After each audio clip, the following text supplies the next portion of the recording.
Great. Let's get rolling then. Great. Well, first things first. Wait. Someone's here. We heard your footsteps. Although... You've been here for a while now. I take it you followed the Traveler, but I don't sense any ill intent in you. Come on.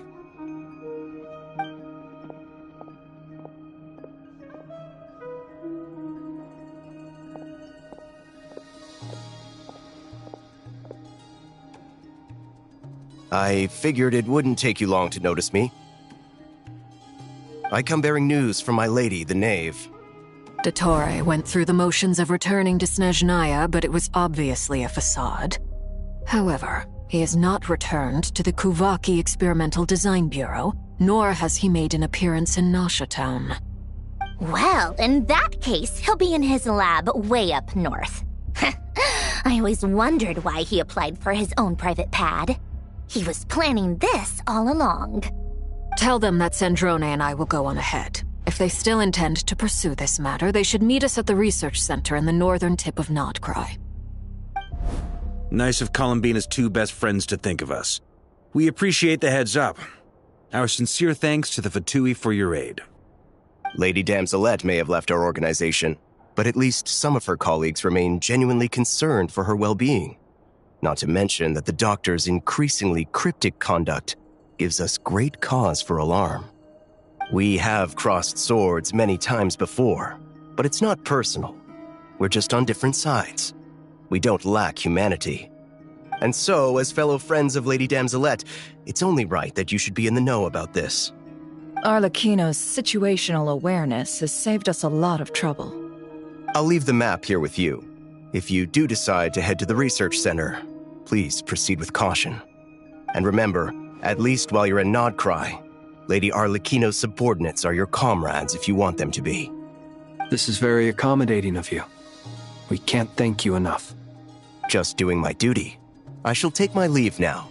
If you need us, you'll find us at the Experimental Design Bureau.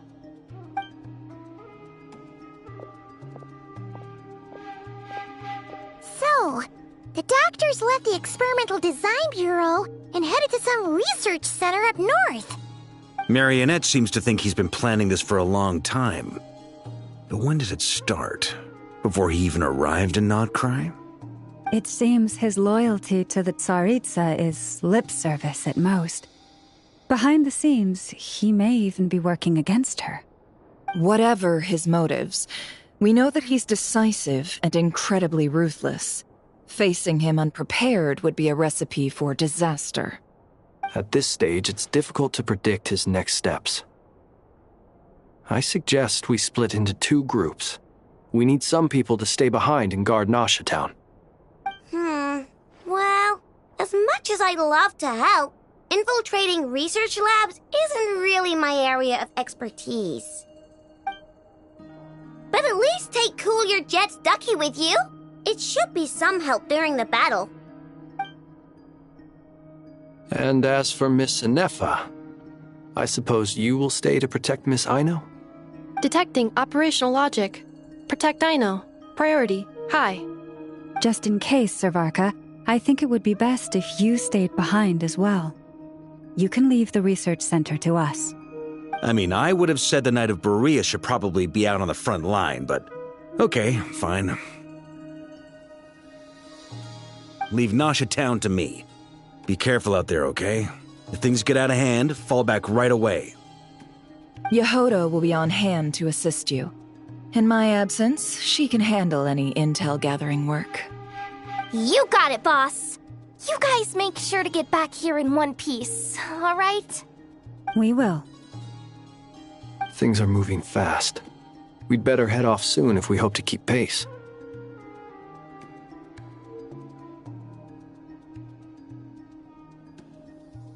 So, it's infiltrate a secret research facility, or...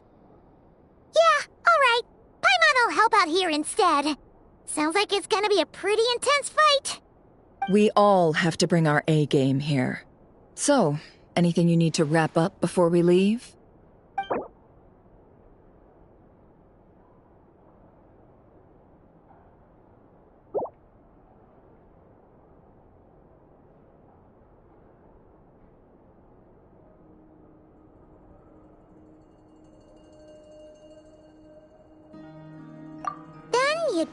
going.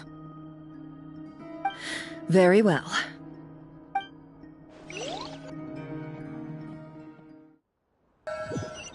All these broken machines on the ground.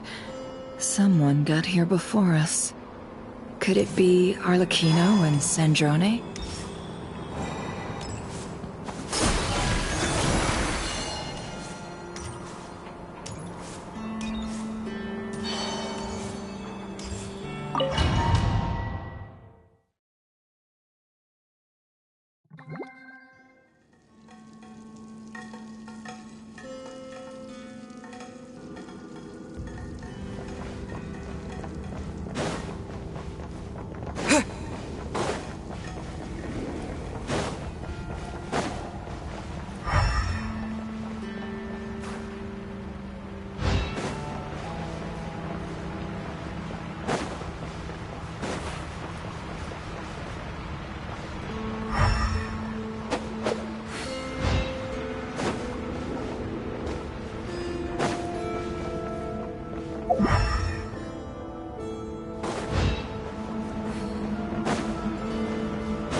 That's quite a welcome party.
Close your eyes. Get back!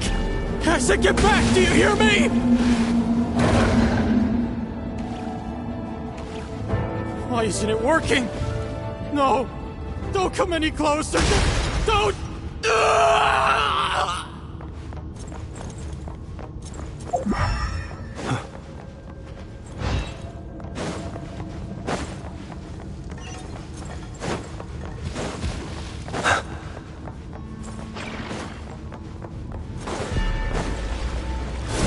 Be silent. Night falls.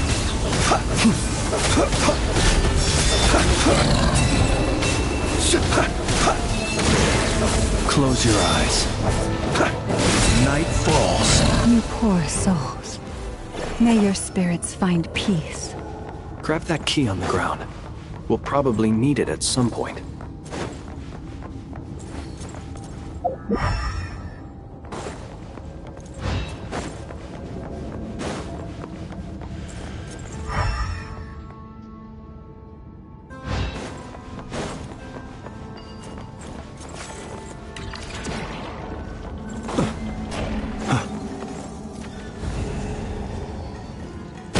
Watch out! There's no way through. Let's go around.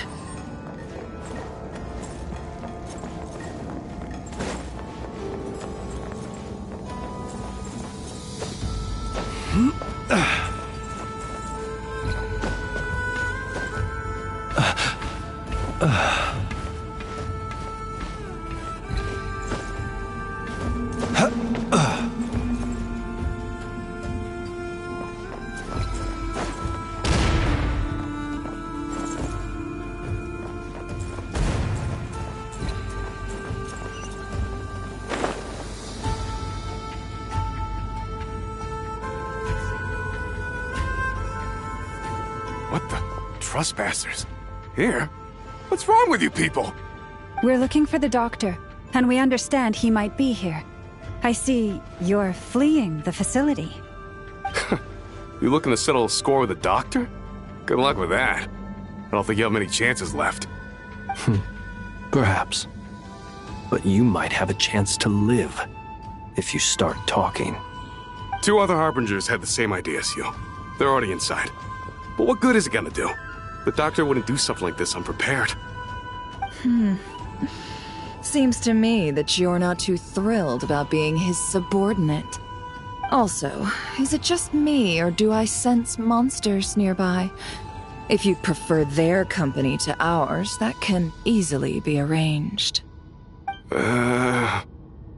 We need to know what the doctor is up to. Please, if you know anything at all, tell me. This is about more than us versus the doctor. His actions could have consequences for all of Nodkrai, and perhaps even your homeland, Snezhnaya.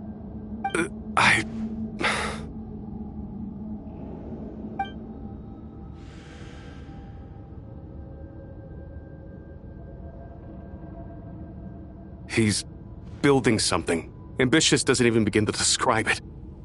Feels like this could be the big one. God knows how long he's been planning it. A while back, he told us he'd be returning to Snezhnaya. We weren't expecting him back so soon. This time he brought some gemstones with him, or something. 2 of them. The moon marrow spheres. He stole them from their rightful owner, Columbina. Oh, Lady Damselat? Last I heard, she left the Fatui. Before she went, she told us she'd finished what Her Majesty asked of her, and wished to focus on some personal matters. I remember thinking that leaving us might not be the best choice. I mean, I always looked up to the captain the most, and... Back when this all started, the higher-ups dispatched 3 units to Nodkrai to execute their plan. I was a part of the Damselet's unit to begin with. She never really interacted with us much. In fact, she seemed sort of detached from everything. Not because she always seemed like she was staring off into the distance. Almost as if she didn't... The doctor used to stand nearby and watch her. Apparently they got along well at first, but somewhere along the way, she grew wary of him. Started avoiding him as much as possible. After she left, everyone in our unit merged with the doctors. He's similarly indifferent to the world, except when it comes to the moons. He seems to have big plans for them. Right now, obtaining the 3 moons is his #1 priority. He even said, if he can only get his hands on 2 of them, he'll create a 3rd one himself. How would he create an artificial moon marrow? Maybe the knowledge he gained from the Hyperborean phantoms has something to do with it. Thank you for cooperating. We appreciate the level of detail. I get the sense that you'd serve under Columbina again if you had the chance. Would that be fair? No, she's no longer a Harbinger. As a member of the Fatui, my loyalty will always belong to the Tsaritsa. I'm only telling you all this because I don't completely trust the doctor. His actions do not align with the goals that first brought us to Nodkrai. I understand. We'll do everything within our power to stop him. The Knaves unit is based at the Kuvaki Experimental Design Bureau. Maybe you can seek refuge with them. Well, now we know what's going on here. Artificial moon marrow. He's likely well on the way to completing it. Dottore's technological capabilities are far more advanced than I thought. I fear this could get ugly. Everyone,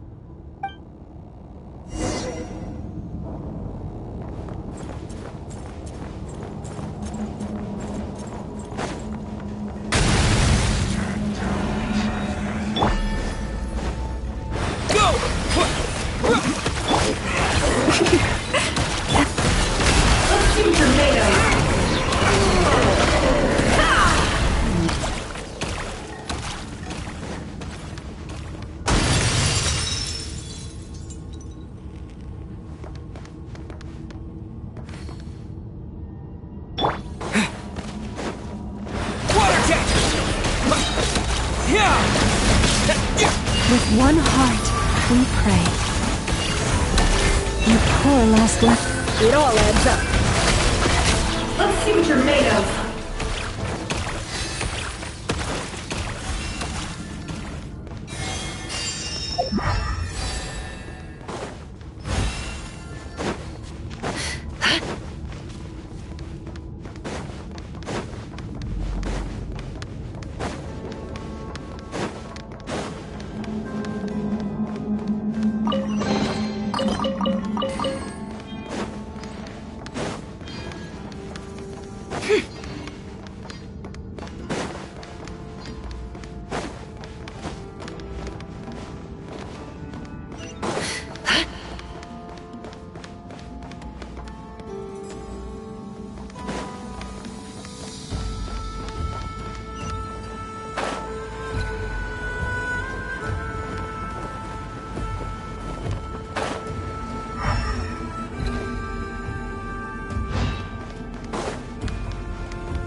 Welcome, one and all.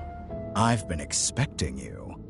I hope my humble research facility is to your liking.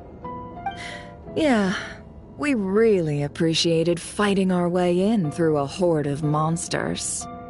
The gall! You expect us to believe you've just been patiently waiting for us? Of course I have.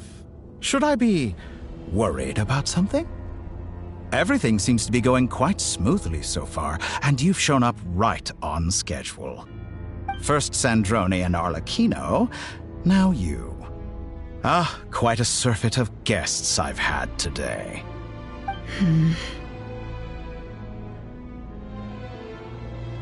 If you were looking for them, I should probably mention that Arlecchino disappeared as soon as she entered the facility.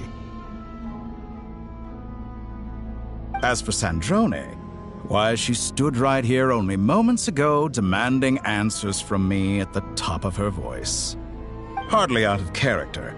She never was one for basic courtesy. But I have to admit, I was a little surprised to see her showing concern for someone besides herself. Does everyone you associate with undergo such a change in temperament? Speaking as a researcher, I have to say, it is not a change for the better. It threatens one's ability to remain objective.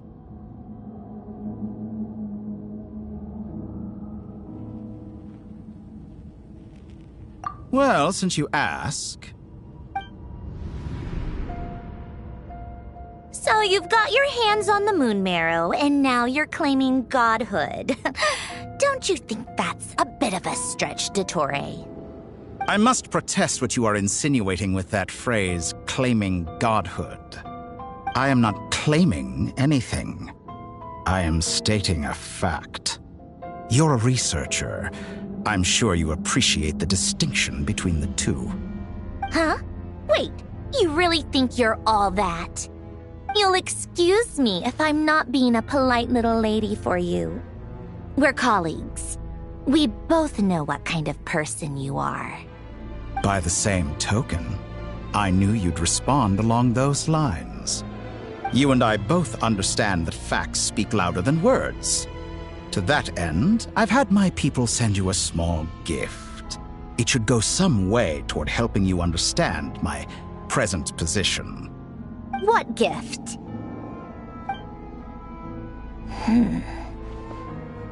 Where have all your troops gone? Who knows? Perhaps they are already marching toward a new world, following in the footsteps of an unknown god. As vulgar and arrogant as you may be, dear Sandrone, I have no intention of taking out my displeasure on your subordinates. They will enjoy equal rights to my own. You sent your people to the Experimental Design Bureau? That's the Tsaritsa's property. Yes, and I am very mindful of Her Majesty's instructions. But you know full well that they do not conflict with my present goals. In which case, all I'm doing is conducting another one of my experiments. Is there a problem with that? Now then, you have a judgment call to make. Am I simply lying to stall you? Or is it possible that every word I am saying is the truth? In which case, your subordinates really are in danger. So now you've turned on fellow Fatui soldiers. You're completely insane. I have set a new rule for myself. Each person gets one chance. Naturally, that includes you, Sandrone. If you wish to leave, I won't stop you. We are colleagues, after all. Scumbag!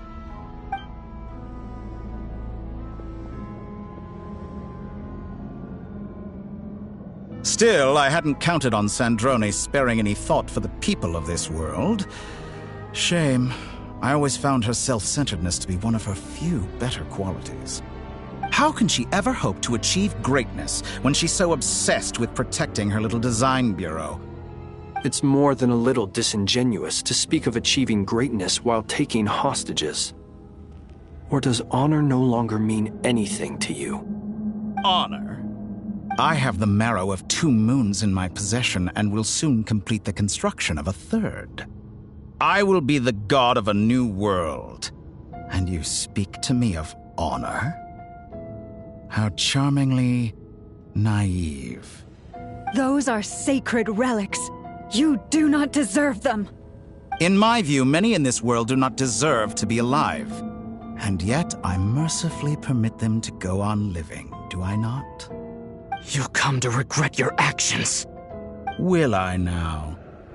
Let's see if you can make me.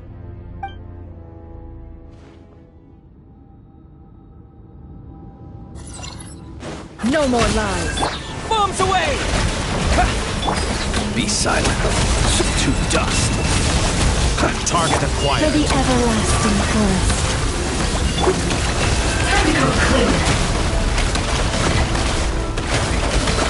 It all adds up. Seek within. No more lies. Get lost. Observe. Night falls. Forest, protect us.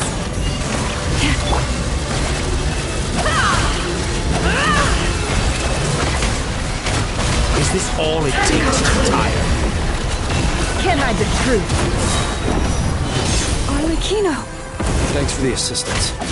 Arlecchino. They see you as an ally. What a farce. You're clearly here to destroy my research, not I'd say your research is more valuable than your life. Am I wrong? This is where you fall. Go on. Water jet! Your actions betray your fear Lost of me. land.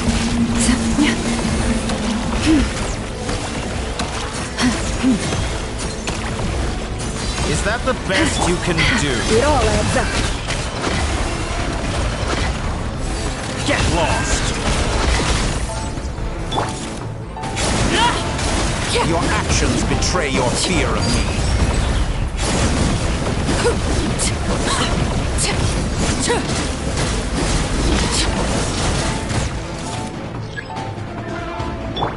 Is that the best you can Observe. Close your eyes. To dust. For the everlasting forest. Forest, lost. protect us. Can't hide the truth.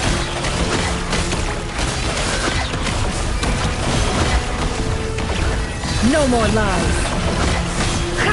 The mystery unravels. Everlasting as the moon. Observe. Your actions betray your fear of me. Bombs away! Tora is too powerful with the artificial moon marrow in his arsenal. Fighting him is futile. Quickly!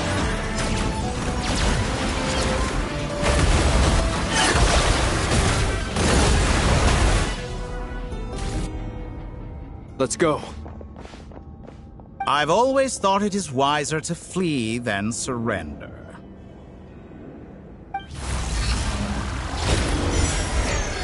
Watch out!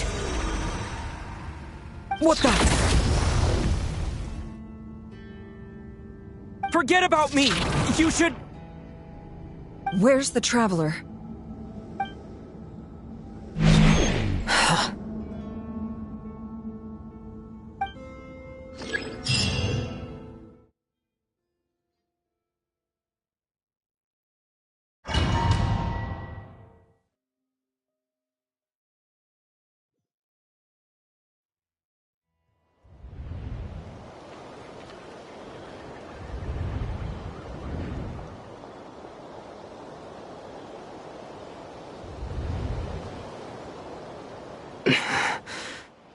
What just happened? Nasha Town? How did I get here? Strange. I remember being trapped by Dottore during the battle. And now all of a sudden, I'm here. Something weird is going on.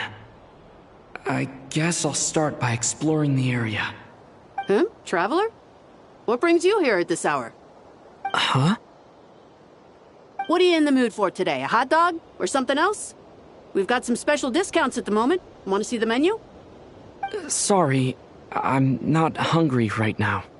Ah. Well, feel free to take a seat for now. Let me know if you change your mind. Everyone seems to be acting normal. Am I just overthinking? Oh, darling, look who it is. One of our regular customers.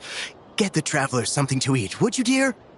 Wait, why is he talking like that? Well, I'd love to, but can't serve a customer unless they order something. Anyway, I take it your business is wrapped up? Yes, thankfully. It was a long trip, and it's left me feeling pretty exhausted. But the upshot is, I won't have to leave again for a good while. We can have some quality time to ourselves. Wait, these two are a couple? I see some kids around too. I didn't know they had a family. Hey there! I haven't seen you in ages! What's keeping you so busy? I've been looking forward to playing with you again. You forgot already? You're silly. Daddy brought you over to our house recently. We had some snacks together. What is she talking about? We've had a lot of customers over the last few days, so we've been real busy. And like my mom always says, some people are more than just customers. They're friends. Oh, another customer's arrived. I better go see what they want. This is all wrong. I never once heard the owner of this restaurant talk about their family. It certainly isn't a family-run business. And that child? I don't recognize her at all. Could this be a false memory? Very good. I knew you had it in you.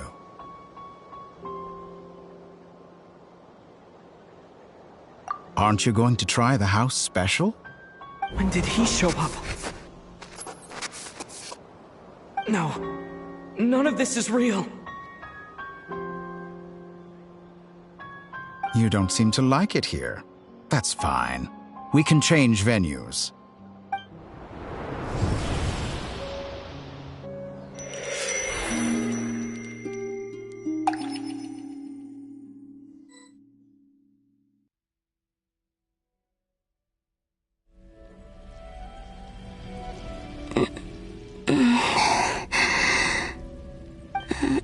I'm still alive. Where is this place? It took all my strength to open the moon gate, and then I leapt into it. So this is the moon's reflection? The mysterious realm beyond the gate?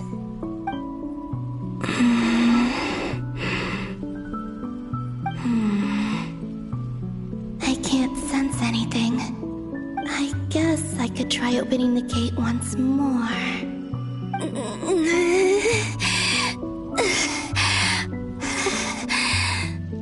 No response. Maybe this space can't be opened from inside. If this was the space that killed both Revier and his lover, then why am I unscathed? Or... no, I'm not unscathed. Even the air here feels frozen in place. There is nothing here with which I can restore my power. I should conserve my strength and proceed with caution.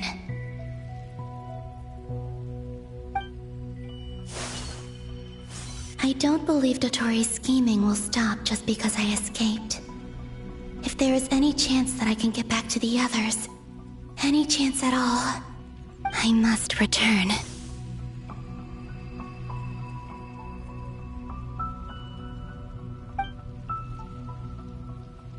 Emptiness, silence. What is this place? Or maybe the real question is, what is it for? What's this? Looks like it responds to my power.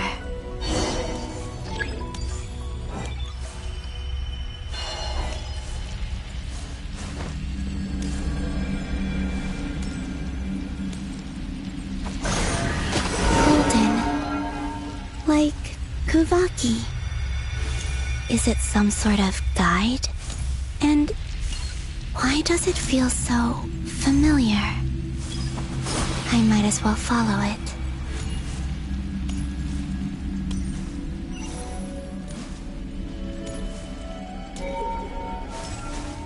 Where does this lead?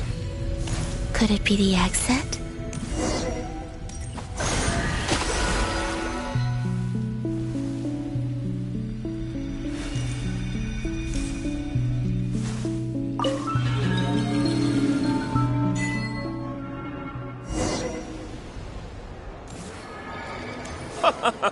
Welcome home, Moon Goddess. Is this Nasha Town? But isn't Moon Prayer Night over already?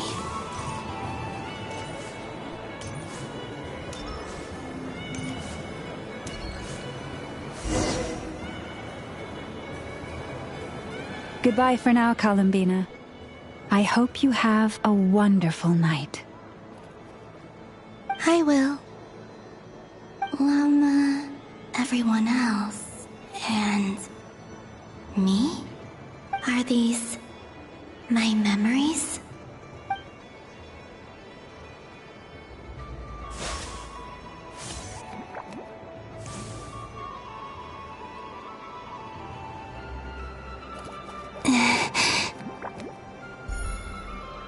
I can't touch them. It's as if we're separated by some impenetrable power.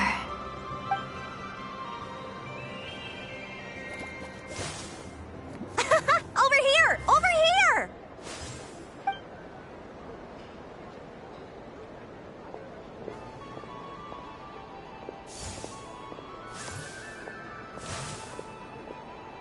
But the people in these memories pass right through me.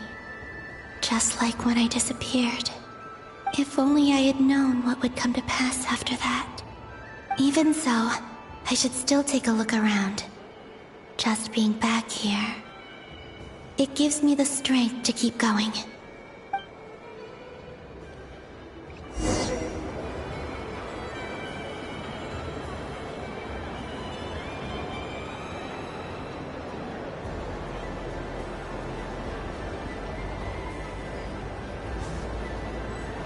Welcome home, Moon Goddess.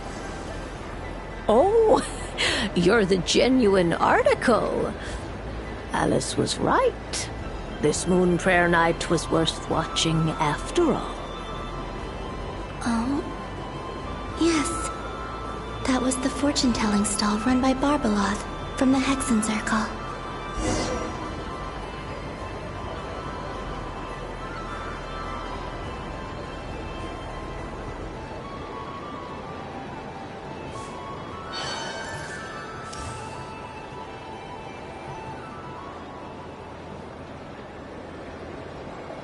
Please, draw the first lunar arcana.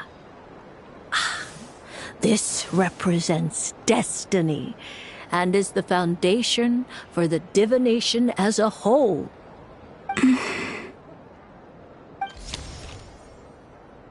My destiny. I believe the card I drew was the moon. Now that I think about it, Barbeloth's divination was absolutely right. It's almost time to draw the last card. The one that represents the future.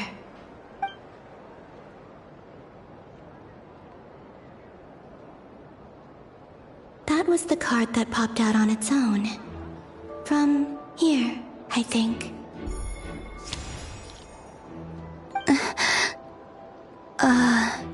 Kuvaki pulse? What? Fascinating. I've never encountered this before in my role as a diviner. What's going on? Did that card leave the deck because of my influence? All I did was try to touch it, and then... Maybe this memory space is not untouchable after all. Are there weak points in the barrier? Or is it possible that there's more to this space than my memories alone? This card is death. I need to get to the bottom of this. I'll try touching something else.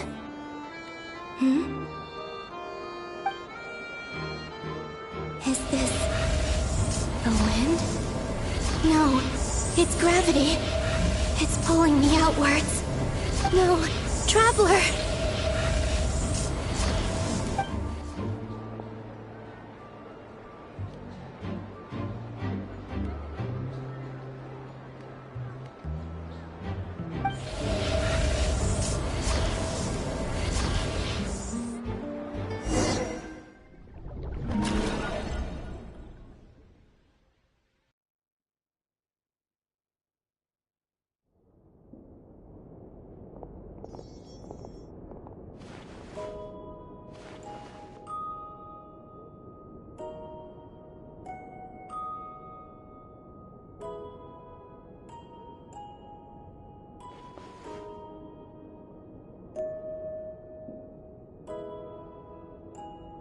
Paimon, listen to me.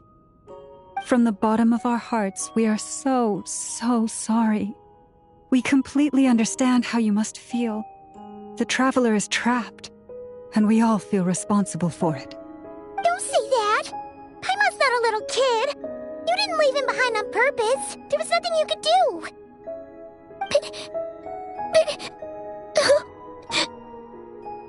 He's all alone in there! What if something happens to him? What are we gonna do then? We've barely spent any time apart since we met. Is he gonna... We must find a way to rescue him. We were all involved in the operation where he was captured, and we do not abandon our comrades. That being said, it won't be easy. Through conversation with the others on our return, we've arrived at a basic idea of what we're up against. Dottore's lab has clearly been in operation for a lot longer than we realized. We found many monster samples stored there. In all likelihood, they were materials he used to research his latest technology. We also know that through his contact with the phantoms of Hyperborea, he gained knowledge about the moons and certain Hyperborean technologies. Using this knowledge, he then fashioned an artificial moon marrow to serve as a replacement for the frost moon beyond the sky. Unlike Columbina, Dottore is not being rejected by Teyvat. And even with 2 of the 3 moon marrows, his power far exceeds all of ours combined. Once his 3rd moon marrow is complete, Dottore will have completely seized the authority of the 3 moons. Teyvat's most primordial powers will then be in his grasp. Does that mean... I'm afraid so. No one could have predicted this level of insanity, not even from Dottore. And unfortunately, his insanity is coupled with an intellect and ambition that not even his peers in the Fatui can match. This is dire. Sounds like the world is done for. The 3 moons' authority can influence the very fabric of time and space. I dare not imagine what a monster like him would do with that kind of power. The trouble's already begun, I'm afraid. On our way back, we discovered that part of Nodcry is being enveloped by an unknown energy. We cannot ascertain what is happening inside. I'm convinced this is Dottore doing. Not that there's any way to prove it. The issue is, we have no idea what his intentions are. The only thing more frustrating than facing down evil is knowing that it will surely come, but not knowing when. The Doctor is guilty of numerous crimes in Mondstadt as well. One of our knights, well, former knights, his father was murdered by Dottore. His ideology and methodology are a danger to everything in his path, from individuals to entire nations. He does not feel guilt, even when he acts against his own people. He doesn't see them as his own people, that's why. People like him see everyone else as beneath them. Right. He views other people only in terms of how they can benefit him. That's the basis of all his social connections. Granted, he's hardly the only harbinger to pursue their own interests. We all do. And Her Majesty is gracious enough to permit it. Still, her mercy has its limits. Dottore's actions have gone beyond even what the Fatui could have imagined. Usurping divine authority to become a god. For a servant of the Tsaritsa, that goes beyond being disloyal. It's treason of the highest order. We can't expect him to heed the Tsaritsa's will once he gains the Three Moons' authority. Even we Harbingers consider him the most self-interested among us. Poor Traveler. Of all the people to get caught by... We have to go save him right now! Please! We gotta find a way! Paimon, I promise you, we are with you all the way. I get how you feel. I do. But it's gonna take more than strong emotions to take down an enemy like Dottore. What we need now is more information. Right. We can't even guarantee he's still at his research center. Before we can think about mounting a rescue operation, we need to confirm the Traveler's location. I'll find a way. Paimon knows, but... She's so scared. If anything happens to the Traveler... He might be the strongest person Paimon knows, but he's still human. He feels pain and bleeds just like anyone else. Then think things through before you stick your neck out. Unless you want to lose your head. Sandrone. Miss Sandrone, you're okay? Put the stuff over there, and be gentle with it. Am I okay? As you can see, I've had to move my whole livelihood out of the Experimental Design Bureau. It's been swallowed up by Dottore's energy field. If I'd left it any longer, I probably would have gotten stuck there. Ugh, Dottore always goes a little loco when he finds a shiny new toy. Not that he'd ever admit that. But this time, he's gone full psycho.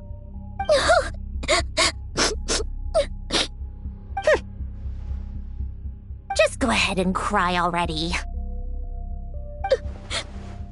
Sorry. Paimon's not trying to make a scene. It's just... She can't. Oh, Paimon. Let it all out. There's no shame in it. When you're overwhelmed by fear and despair, crying can help get it out of your system. You'll feel better for it. Okay then, while the baby of the group is having a moment, grown-ups get to work. Give me your hand. You've made a discovery? Polonia, scan.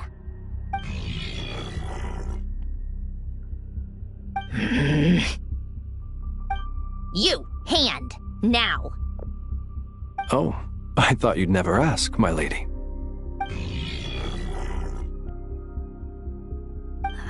Curses!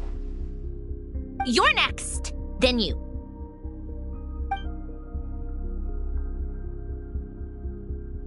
Dottore, you son of a... He's done something to us! Everyone who entered his research center has been implanted with some sort of curse.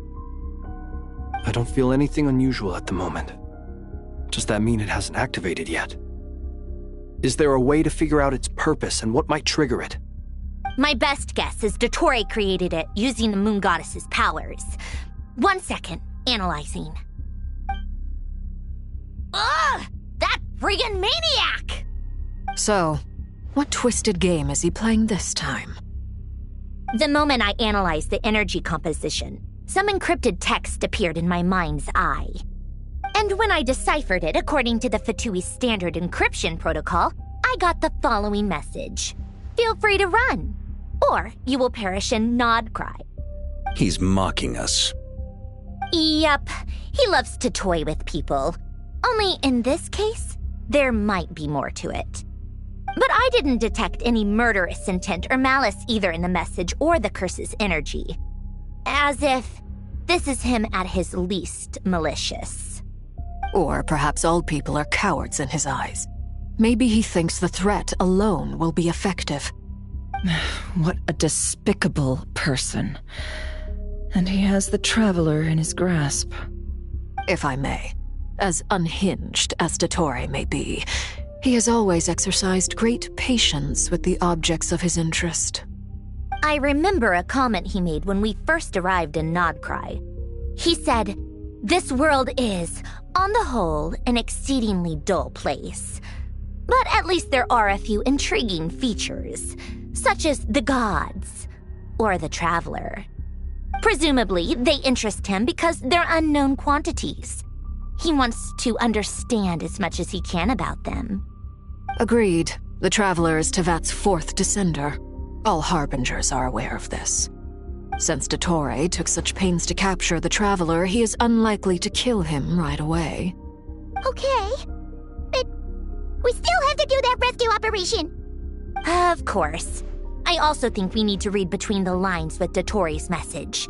If he's encouraging us to run, that means we mustn't leave Nodcry under any circumstances. My guess is, his curse will only trigger if we leave.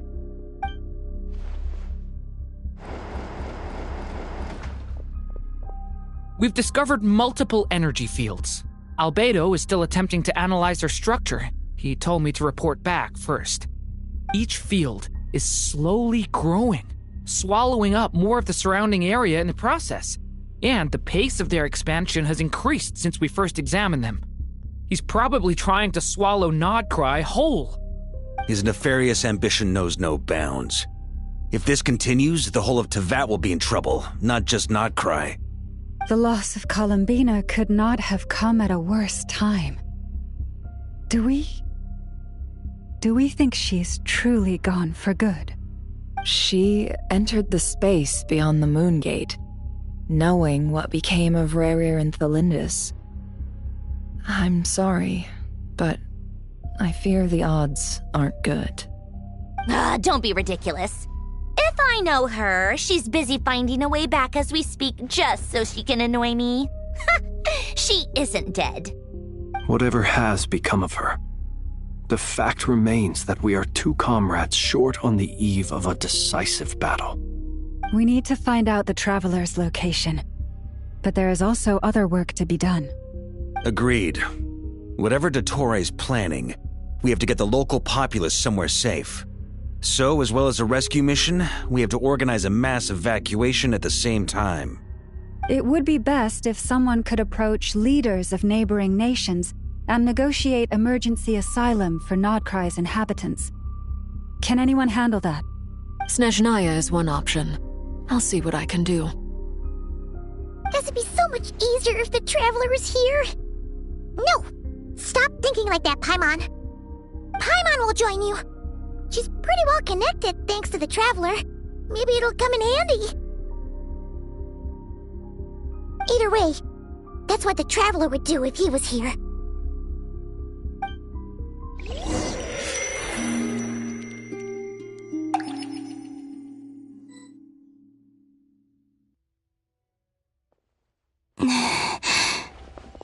Back here again. That gravitational force that pulled me back. Is this where it came from? When I saw that memory of Moon Prayer Night, I think I influenced reality. Was it just a coincidence? If only I could have sent the others some kind of warning on Moon Prayer Night. Maybe we could have stopped Dottore. I feel so heavy. Well, even so, I have to keep moving forward. Back to emptiness and silence again. I should try and find my way back inside that memory.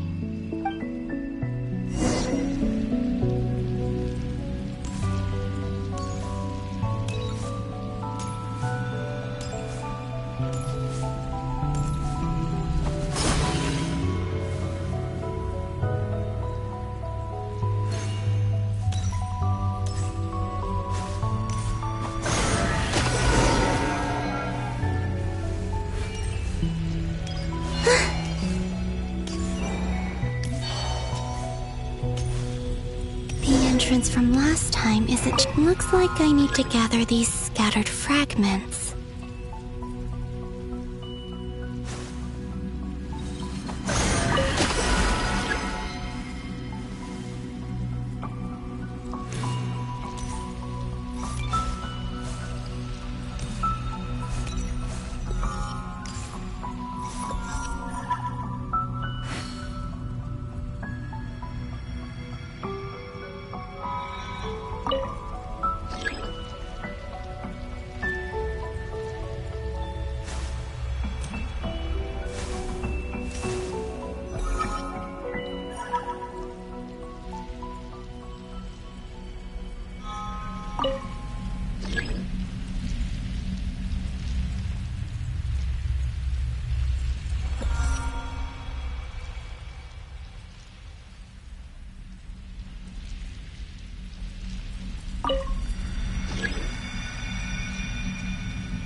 It worked! Hopefully I can stay inside for a bit longer this time.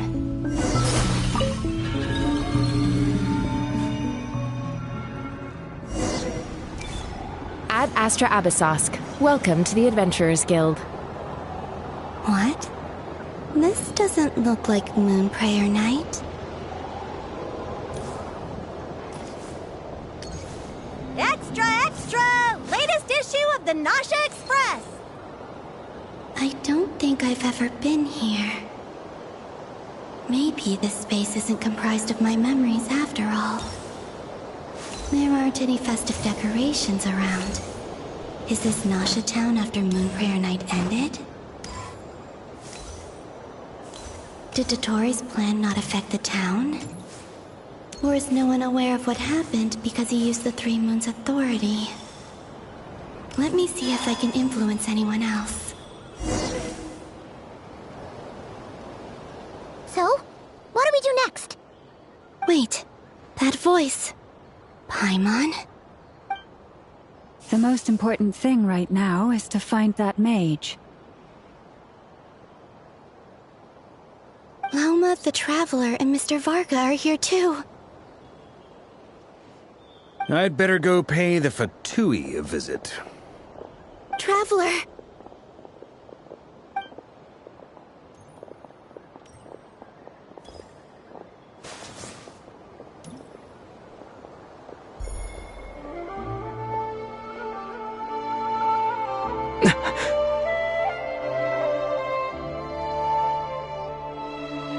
Columbina? I made contact. It's me, Columbina. Huh?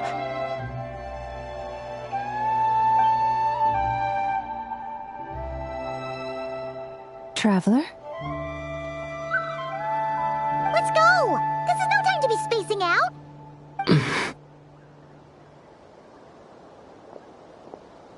Huh?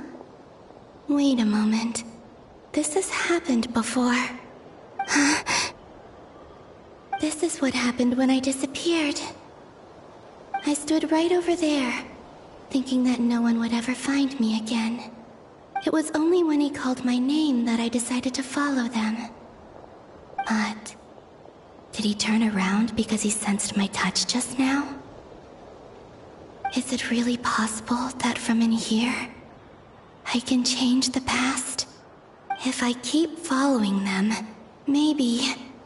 Huh? It's that gravity again.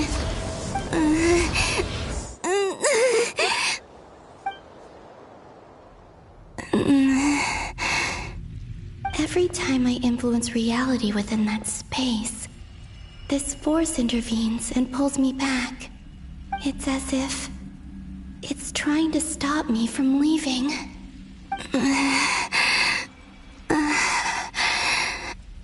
I'm getting weaker and weaker. I'll just have to try another approach next time. Come on, Columbina. Keep going. You have to tell everyone what happened.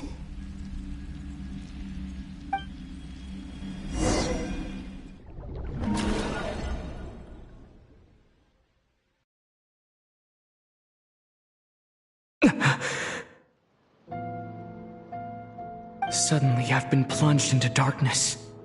Alone. It feels strange. As if something has grabbed hold of me. Is Toray now powerful enough to interfere with space itself? Look at you, standing so still in total silence. I almost didn't recognize you. Hello there, traveler. He seems to be in a good mood. Wait, what's that behind him? Ah, so you noticed.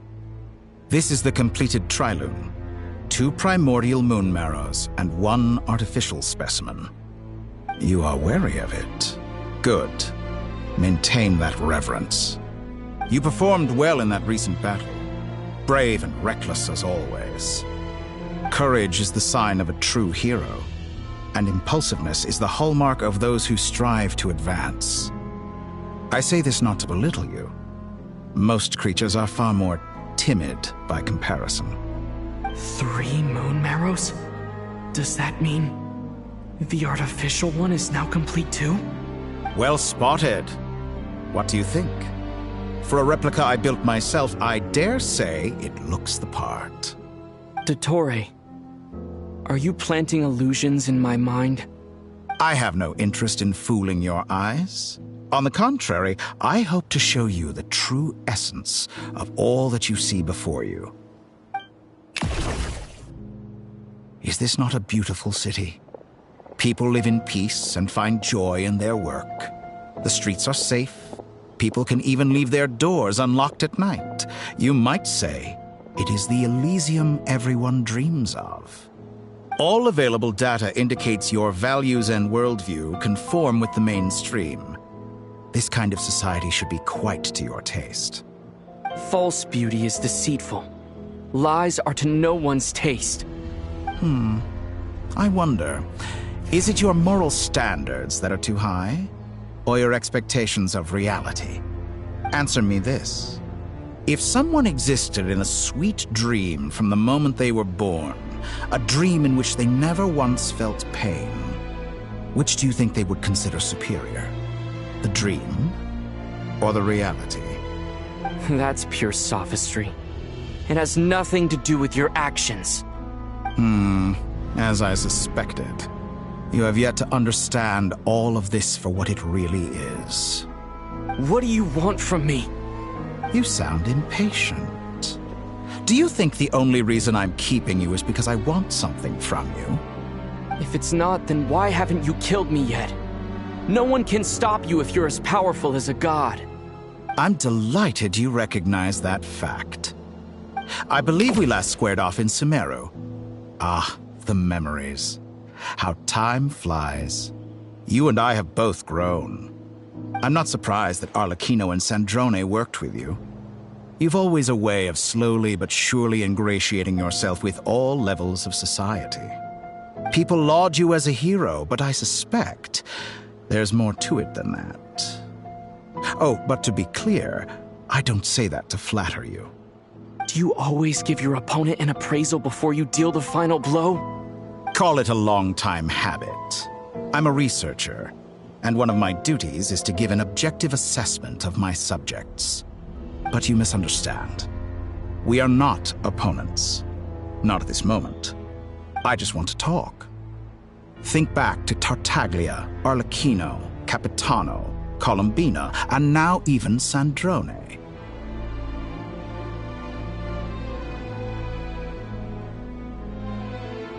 You've worked with each of them in the past.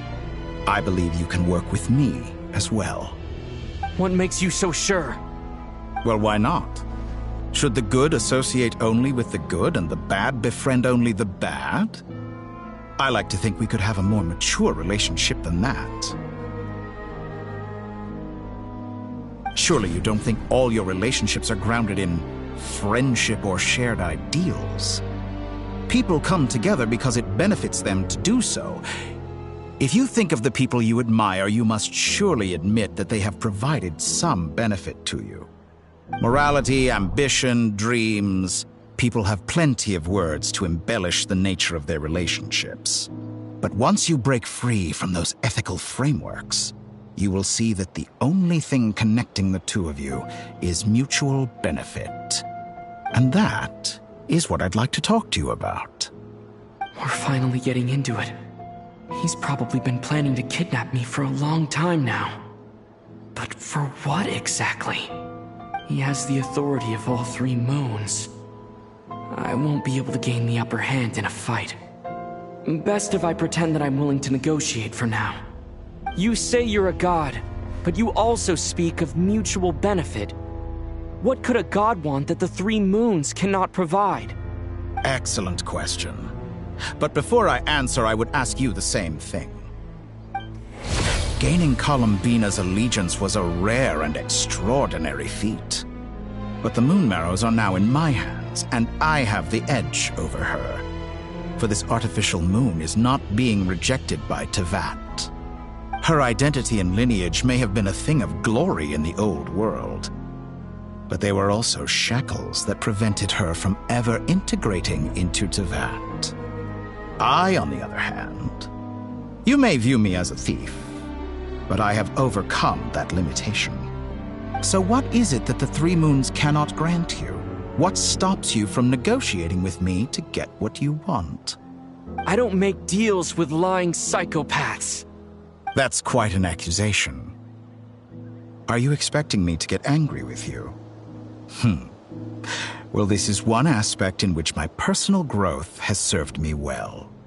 In the past, my less mature self might have been disappointed, perhaps even angry, over a small setback like this.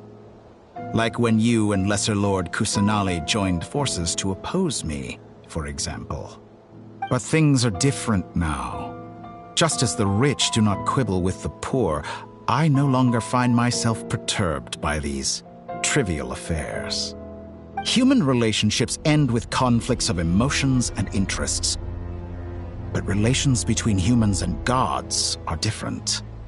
And ours is even more unique. I have ascended to the highest heights and laid claim to unprecedented horizons. And you were no ordinary person to begin with.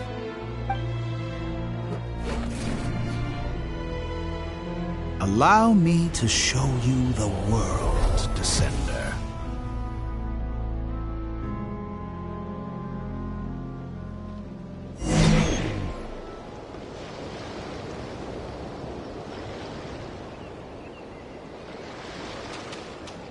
To stand, walk, jump, sit, and lie down. These are the most common of behaviors.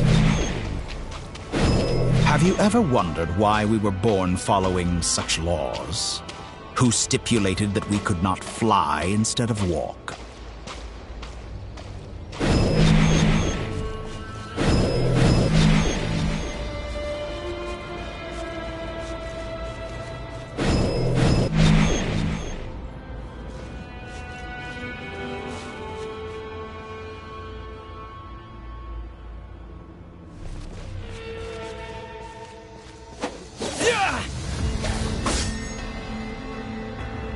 Someone of your talent and experience must surely know of the 4 great rulers who serve the heavenly principles.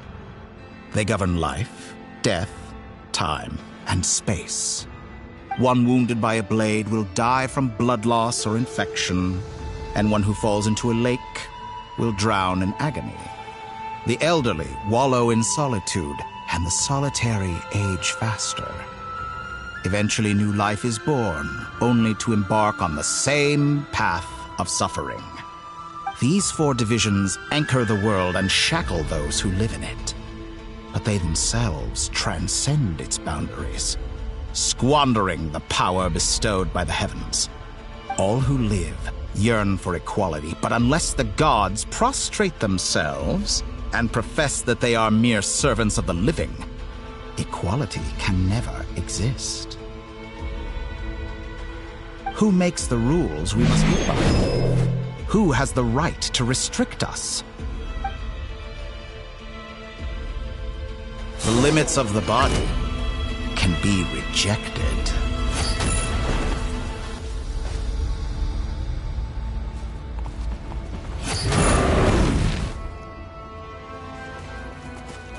Spring forth!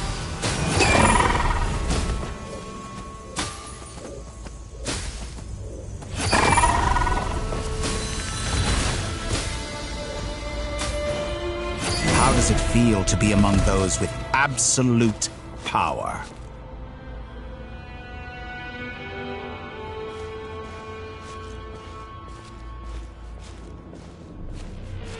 You cannot conceive the extent to which your flesh hinders your mind and spirit.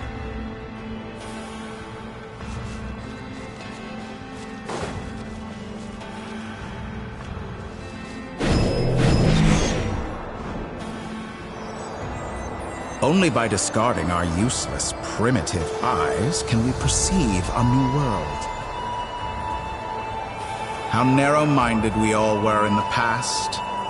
Why should the final answer of the world not be the power that predates those of life, death, time, and space? The power of the Trilune. Through it, I have glimpsed new experimental possibilities. Nature suppressed, authority exiled, souls controlled.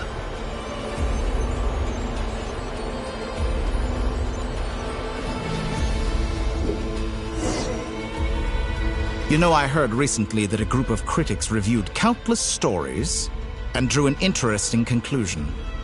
They found that it is more often than not the villains who strive tirelessly to push the boundaries of progress.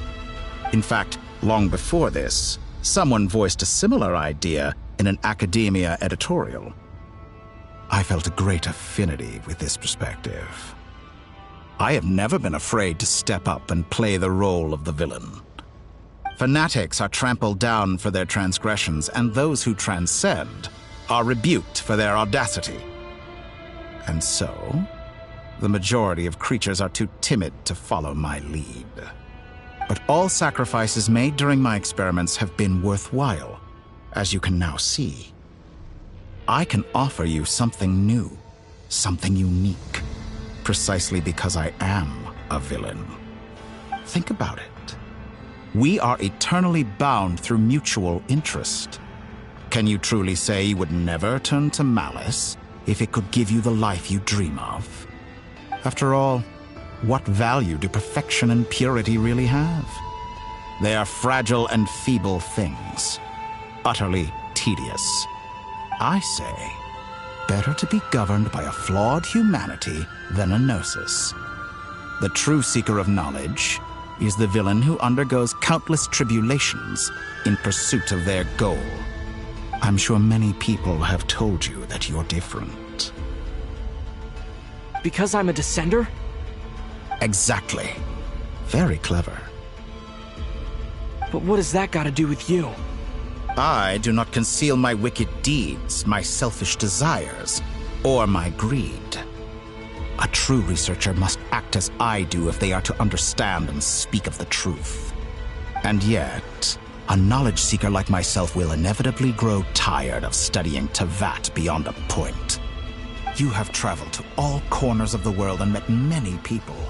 Along the way, there have been moments when you were misunderstood or even became a wanted criminal. And all the while, you have spent your days doing some of the most mundane jobs in the world.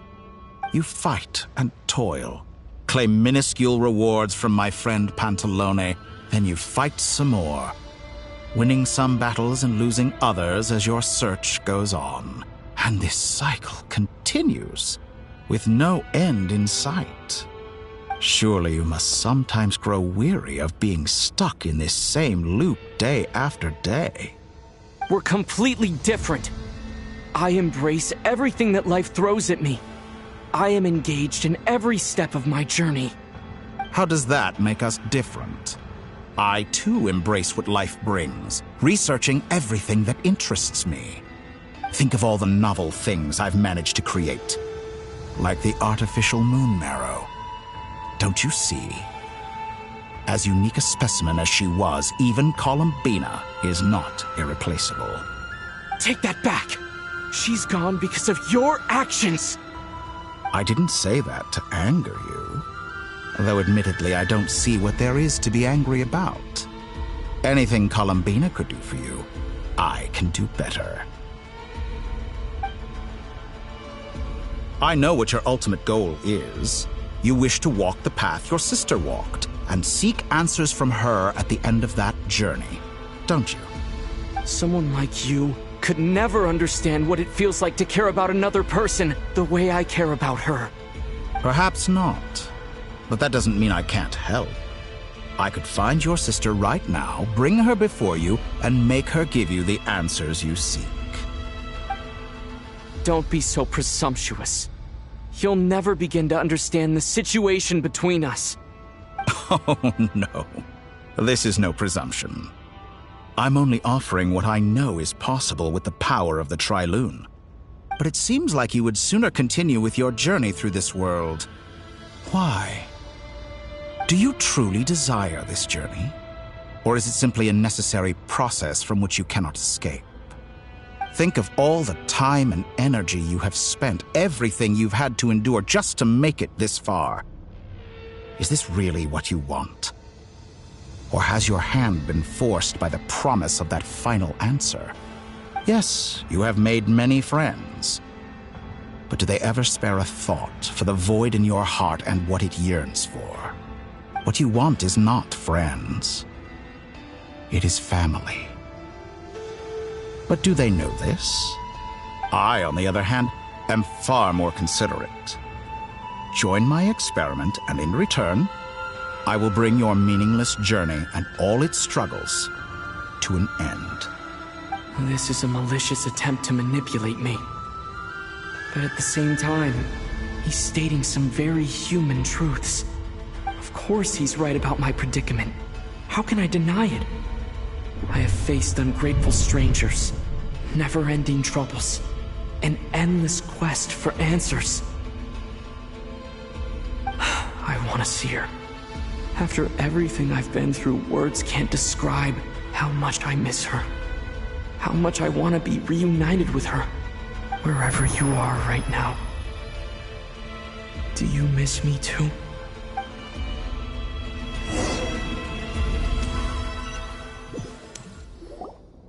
All right, everyone. Our next mission is clear. We need to contact all the major organizations, explain the situation to the public, and then begin the evacuation. The residents of Notcry are quite dispersed. The two most populated areas are the Southern Isles and Pyramida. Miss Lauma, I will leave Hisi Island and Noche Town in your hands. I will liaise with the Fatui and Pyramida. Agreed. We will reach out to Natlan and Snezhnaya. Anyone found north of the Experimental Design Bureau should follow the Fatui to Snezhnaya. As for those dwelling south of that line, I will ask the Voynich Guild to help persuade them to leave. Then I, Mr. Varka, and the Frostmoon Scions will escort them to Natlan. The Voynich Guild has dealings with the Curatorium of Secrets. I will send them a letter vouching for your credibility. Yehoda, you should help Lauma. This is too big of a task for one person. My wish has come true. You're willingly lending me your most capable employee for the day. Well, good for you if all this only takes a day. Of course, if it takes any longer, I'll be charging a fee. Boss, wait! Don't I get a say in this? Oh, I'm sorry. Something to add, Yehoda? Well, no one's more important to me than you, boss. And remember how Lauma healed your eyes after that big battle? I think that's worth at least 2 or 3 days' work for the Frost Moon Scions. Are you completely incapable of acting in your own self-interest? Or do you simply devalue your own labor? Are you sure you don't want to come with us? Who will see to our other work if we're all busy evacuating residents? Sandrone insists that Columbina is still alive, and we have a traveler to rescue. There's much to be done.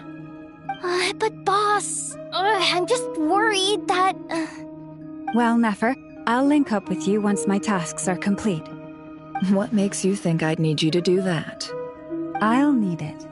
And considering the way you approach certain matters, I think you'll be better off with me present. That's quite enough. Just focus on your work first. I bet we're in for an uphill battle here. But we can help out too. Inefa and I are gonna help Nasha Town's residents carry their stuff. Loading schedule. Store essential local research data and technology samples, then escort the people to Natlan. Understood. I will execute this to the best of my abilities. Great stuff. Thank you, ladies. I've contacted the Lightkeepers. A colleague of mine will join us shortly. I will persuade them to conduct a thorough search of the region to ensure that no civilians get left behind. As for me, I guess I'll be making an early return to Sumeru. I think it's important that someone informs the Dendro Archon of what's going on in Notcry. Roger that. Someone should inform Mondstadt, too. Mr. Duran, can I trust you to handle that? I think you fly faster than any of us can run. As an added incentive, get there fast enough and I'll see about getting your gliding exam waived. Really? Ha! Mission accepted, sir. I intend to stay behind and help Miss Sandrone with her research. She has some alchemy-related questions that she'd like me to explore. She recognizes your expertise, then. I wish you a fruitful collaboration. Thank you. In truth, I was surprised to hear her express an interest in subject matter outside of machines. I believe she has been investigating some Fontanian technology recently.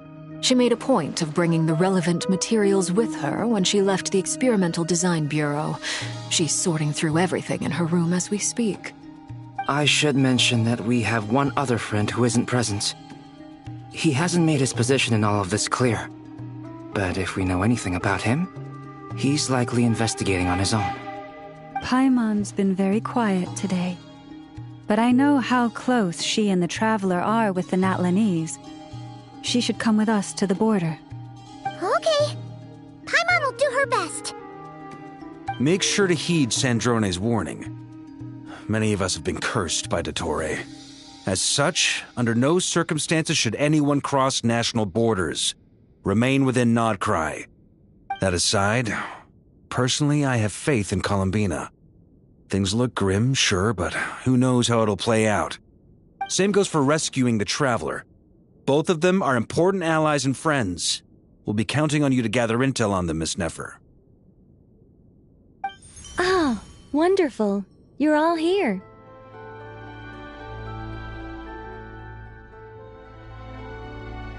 That voice again! Nicole? Whoa, that was loud! And it came out of nowhere. So mysterious. Sorry, this is the only way I can speak to you all right now. Please accept my apology. Anyway, time is short. I'll cut to the chase. We're still facing quite a catastrophe here at the world's borders. Alice has roped in every Hexenzirkel member she can get a hold of. Except for me. She told me I had to come and help you all out as a matter of urgency. I quote, You love talking, don't you? Well, now it's finally your time to shine. Take these. Make sure the whole party gets one each. You'll be in charge of making sure everyone stays connected. Huh? Is this a Dodo communication device? Scanning. Unknown device. Analyzing. Unknown device. Conclusion. Cute. Affirmative. It is cute and good. I believe that I quite like it. This is no ordinary Dodo communication device. It's my very own special modified version, specifically... sorry. It will allow us to communicate over long distances within Nodcry. No more worrying about shuttling messages back and forth. What astounding technology. Am I right in assuming that it relies on your personal abilities to function, Miss Nicole? Yes, exactly. Right on cue, Albedo. I'd love to brag to you all about how it all works. But no, next time. Anyway, I'll be right with you all, serving as a communication hub. That's all from me. Head off as soon as you're ready. I'll be staying here to keep watch, and I'll be sending you my blessings.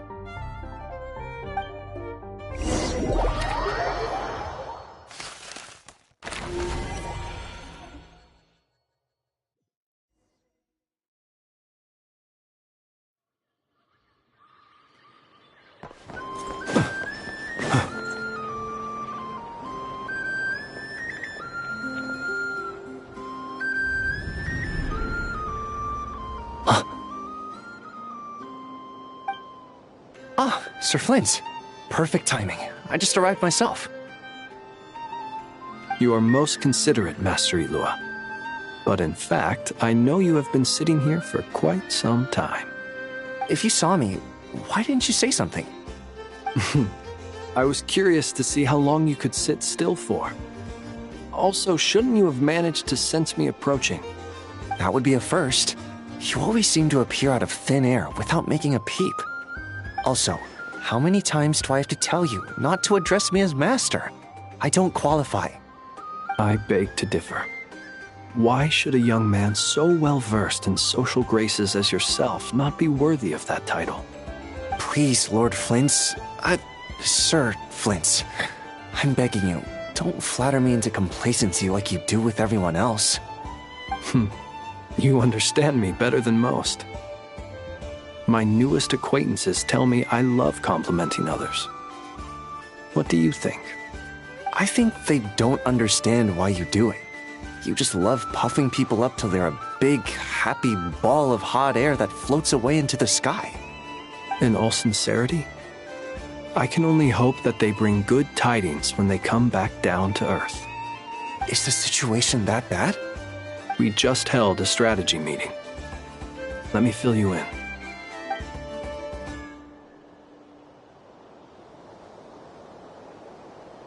In short, we need everyone gone from Pyramida. We also need a team of lightkeepers to scour the more remote regions of Nodcry for civilians to evacuate. I only hope we have enough personnel. We do.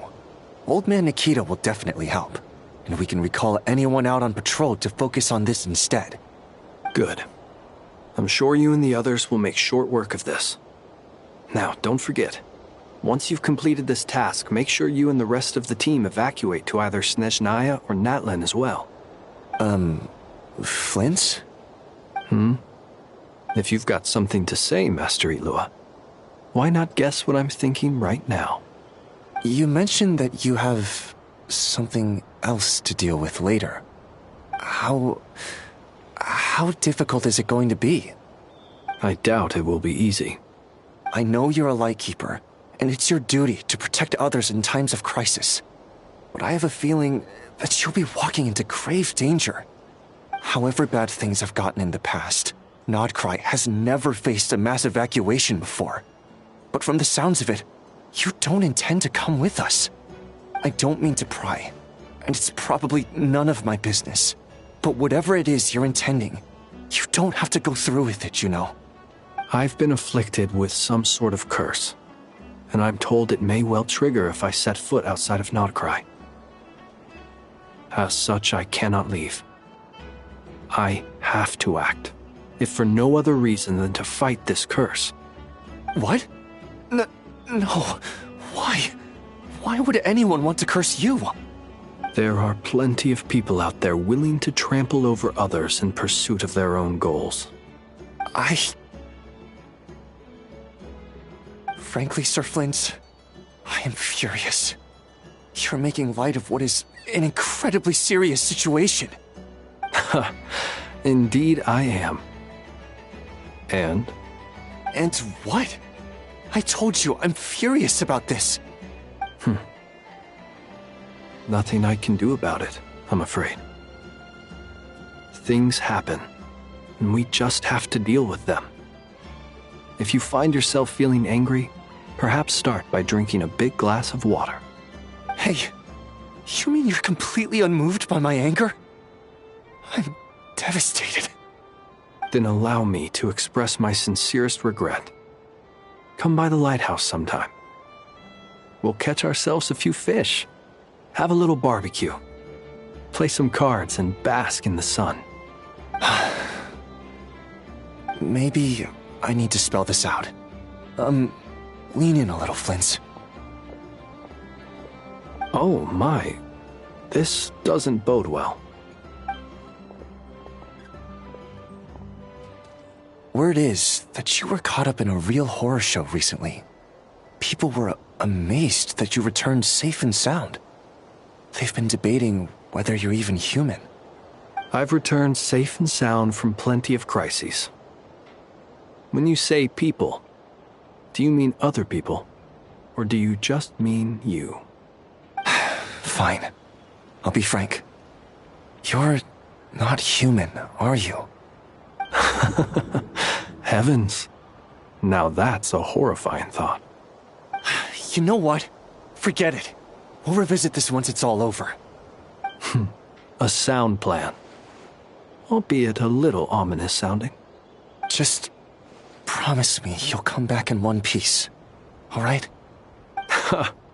For you, Master Ilua. How could I refuse? Also, please pass my regards on to our colleagues. Tell them, thank you all for your assistance. Please put safety first as you proceed with the operation.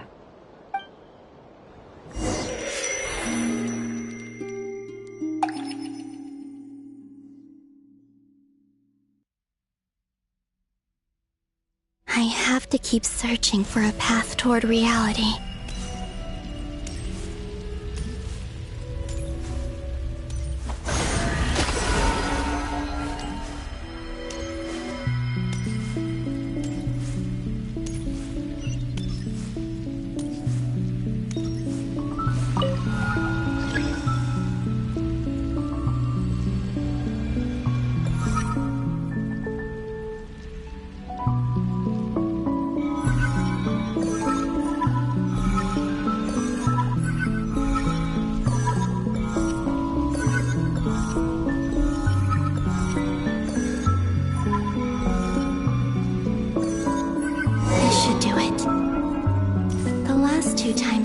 Influence reality in this space.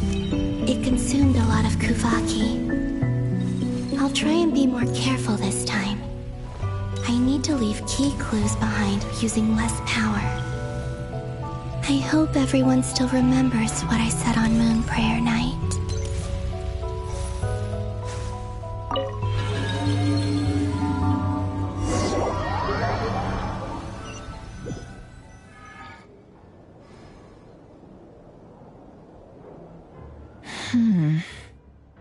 Nothing here either.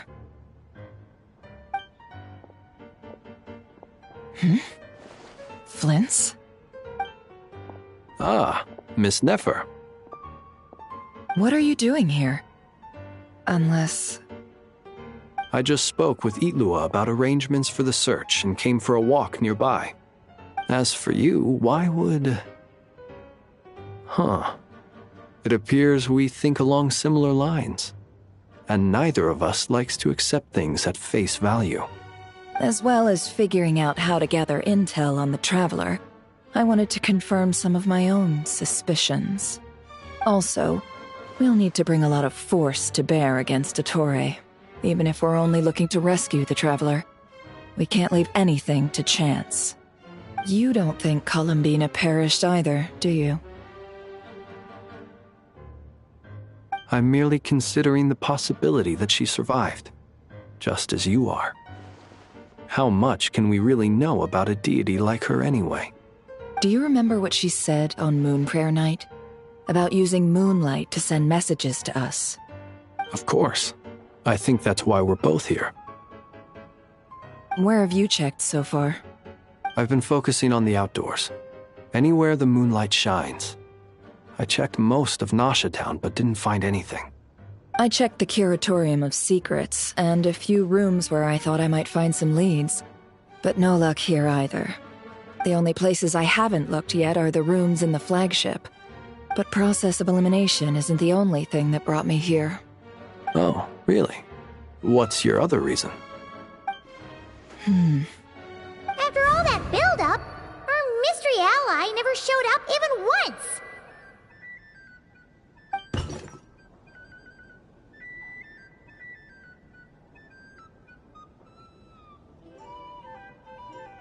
Huh? Am I imagining things?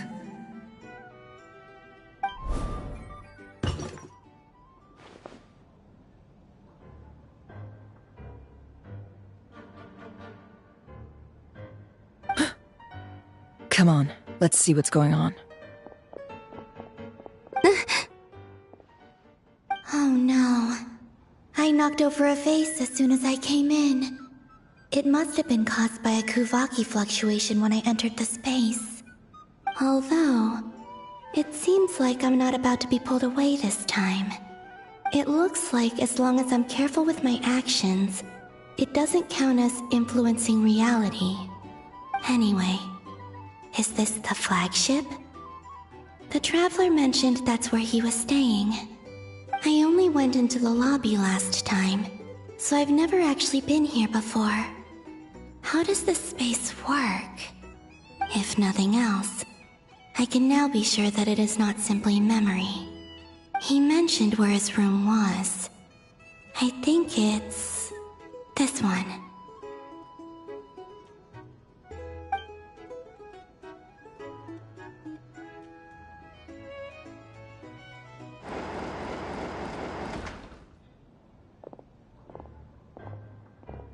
The door is closed. But if this is anything like when I disappeared, then maybe...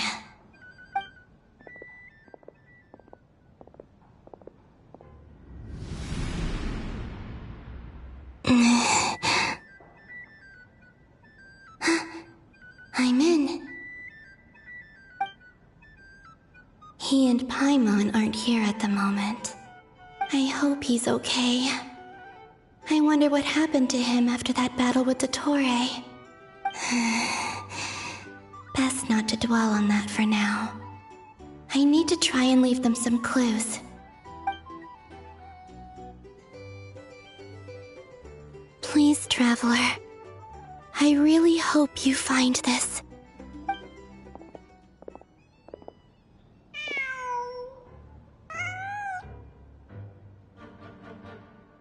Huh. Just a cat. Nothing else here strikes me as noteworthy. Didn't you stay here for a couple of nights once? Before Rerir showed himself, yes. It's also where the Traveler and I first met. Did you notice anything unusual during your stay? I remember thinking how much noisier the flagship is at night compared to the graveyard. Other than that, no. The Traveler and Paimon were most congenial neighbors. This is where they've been staying, yes? Over here? That's right. I wouldn't usually condone breaking and entering, but we can make it up to them later. Focus now. I have to write a message on the wall using Kuvaki, just like I said on Moon Prayer Night. Simply open your windows on nights when the moon shines bright, and the moonlight will naturally flow towards the words I have written. Here goes. I'll need to carefully control my strength.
There's a noise outside the door.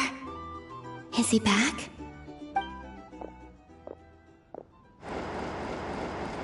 Please, you have to see these words.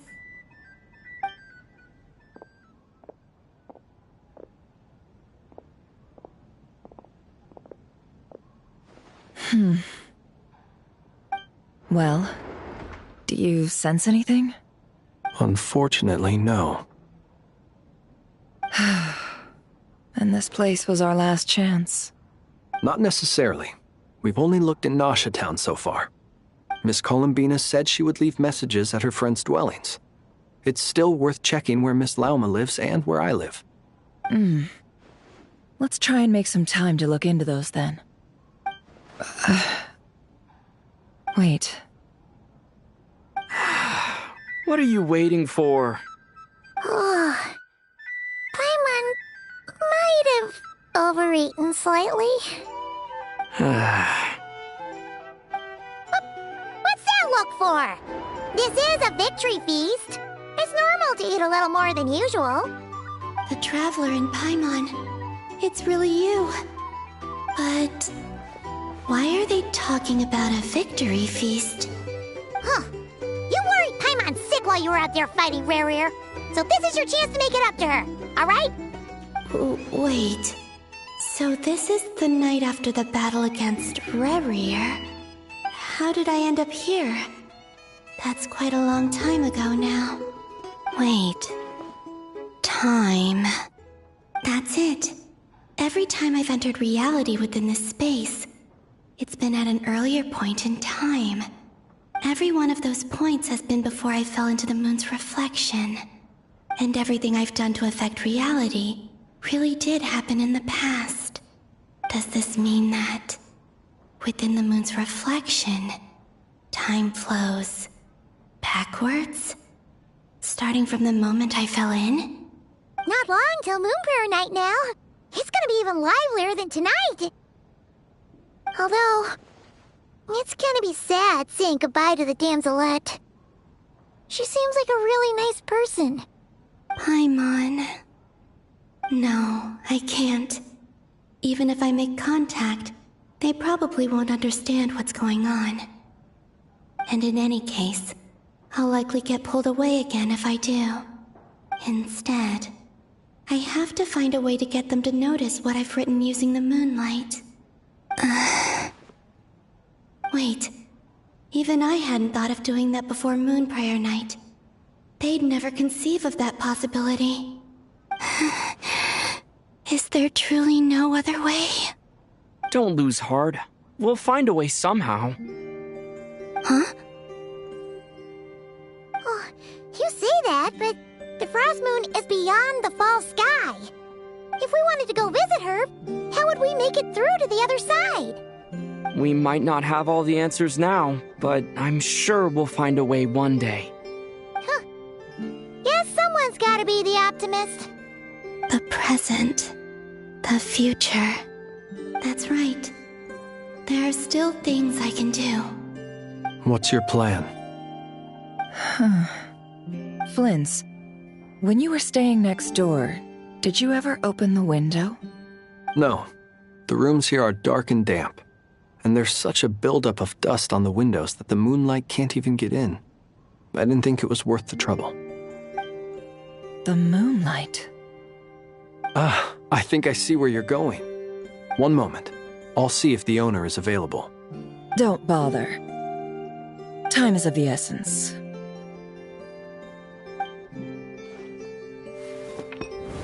Time. Even if no one sees what I've written at this moment, maybe someone will remember what I said after Moon Prayer Night. I need to write down as much information as I can. And maybe one day...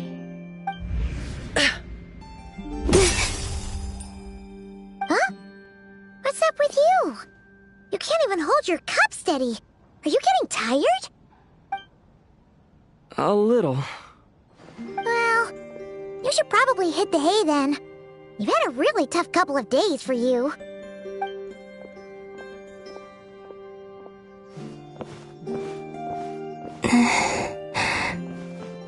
You truly have. You helped defeat Rerir, helped me reclaim my name, and you helped the others organize Moon Prayer Night. Wherever you are right now, I'm sure you're still fighting against the injustices of fate. This is all I can leave for them. How I wish I could stay here.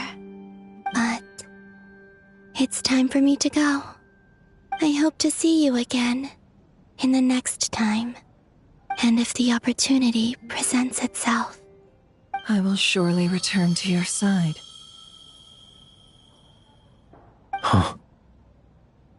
Columbina. She's alive. Not only that, but she's left us an entire wall's worth of clues.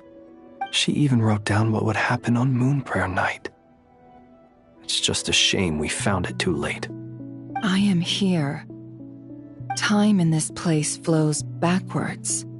I am constantly moving forward. It sounds like she's found a way to influence the past using Kuvaki. But her future is our past. So, these words have been here ever since we defeated the Ray hero Solnari. We just never discovered them. Which came first, the chicken or the egg? Do you ever mull over questions like that? Only when I'm in a good mood, and at leisure. Well, I never do. Everything that has happened already belongs to the realm of fact.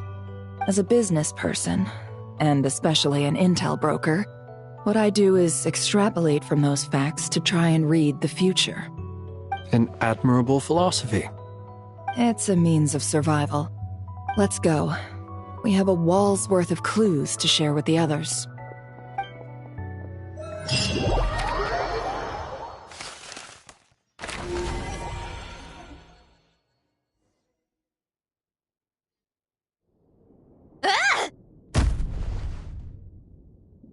It appears that the doctor's energy signature has changed to something similar to Kuvaki, but not like the Kuvaki we're used to. Nodcry's Kuvaki devices will only have a limited effect on it. I can see why you've chosen to place your hopes in alchemy instead. Also, I must say these books are rather profound. My subordinates just shipped them in from Fontaine. Some of them are from the Narcissenkreuz Ordo. Some are incident reports from Petrichor, and then there's a few test reports for these junk machines. Additionally, after some further scanning, I've discovered something extremely annoying. What's that? Teyvat's skies contain multiple moons. A long time ago, when I did my first scan, I detected 3, just as the legends say. But when I checked again just now, I detected 4 moons. So there's one extra? Yeah. Originally, I thought that if I could still find 3 moons, that would at least mean Columbina's still alive. But then it occurred to me that apart from the frost moon, Teyvat's moons are just husks. And husks surely shouldn't show up in the scan, since they're not alive. It's weird, isn't it? If we can't even distinguish between a dead and a living moon, how are we supposed to know whether a moon goddess is still alive? Or does this mean that the moon marrows are equivalent to the moons themselves? It's certainly possible. In which case, the fourth moon you detected may be Dottore artificial creation. So he wasn't bluffing. He really built his own moon marrow. Ugh! I'm so mad right now! It's easy to get overwhelmed when you have too much on your plate. Maybe you need to relax. Perhaps try going for a walk. Or simply take a few deep breaths. Nothing can calm me down at a time like this. I need more time, and I need progress.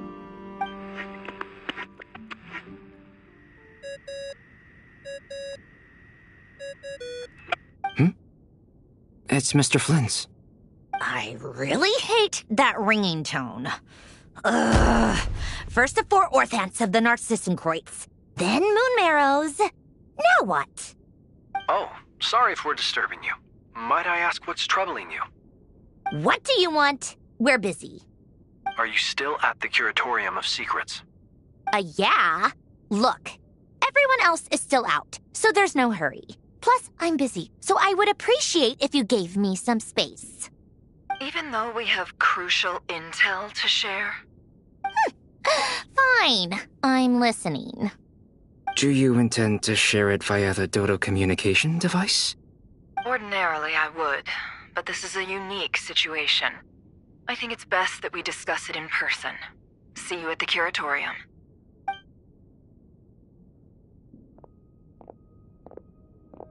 All right then. So, what's the situation? The rest of the team is still out working on their missions and evacuations, but we've decided to fill you in on the most crucial information first. Sandrone, you were right. Columbina is most likely still alive.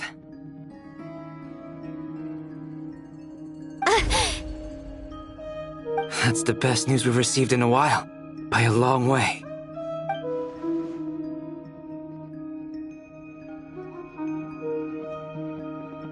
Random locations. Appearing in reverse order? Are you serious? So not dying isn't enough for the moon goddess, huh? She has to show off too. Anyway, does this mean we can deduce her condition from the moon marrows? Miss Sandrone, there's nothing wrong with simply admitting that you're happy to hear the good news. I'm not. And she's the least of our problems. We're facing a huge crisis. If she can't control the flow of time in there, she's just gonna keep moving backwards. Different points in time won't intersect, and she'll never find a way out. Let's say life begins with a drop of water. When did time begin? The moment this planet came into being? No, that's not right. Her final destination would be the moment at which the space she is in was created. But it doesn't seem like we can influence that space from the outside world. So how can we help her? Also, if she's alive, Rerir and Thalindis might be too. But as far as we know, neither of them have come back out. That space may not have an exit at all. I'm afraid I must concur with Miss Nefer in this. Can't exactly argue with that. Let's leave it there for now. I've taken notes on everything you said. Will it help with your research? I doubt it's gonna help with breaking Dottori's energy fields. But who knows when it might come in handy. Better to have it all written down than try to remember everything when I need it. All right, I need to get back to my research. Mr. Albedo has made a lot of suggestions that will require my undivided attention. Sure, I'll stay here. I have things to work on.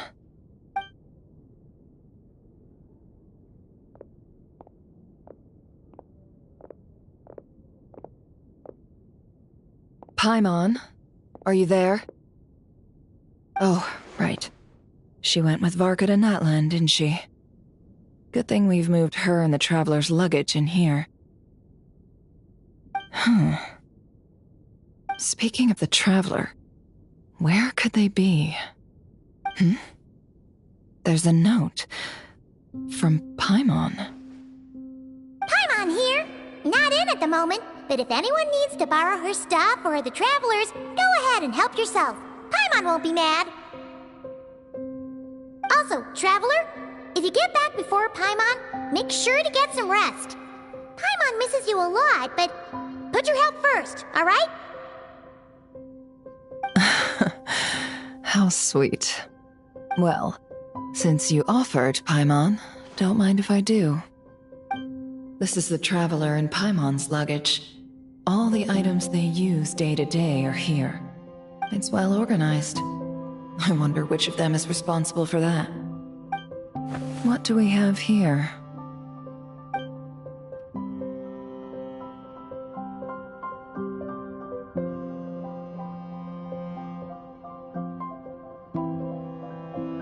The camera captured a special moment that can only occur between people who are close to one another.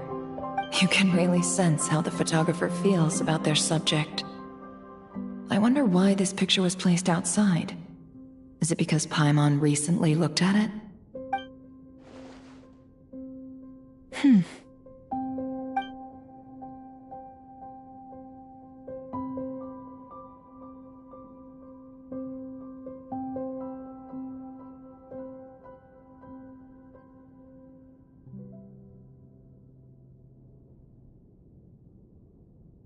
This must belong to the Traveler.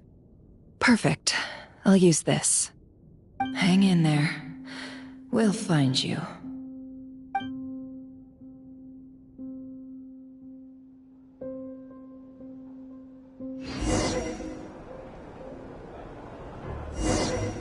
Polonia.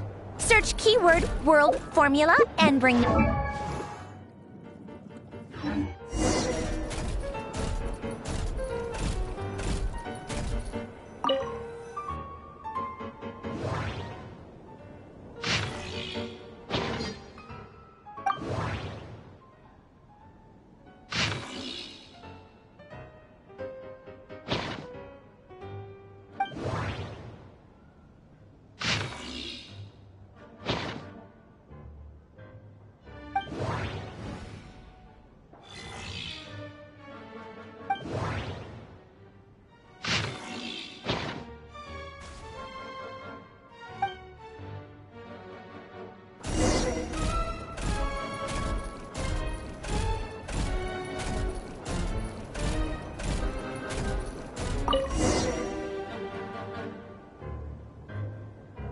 Let's see.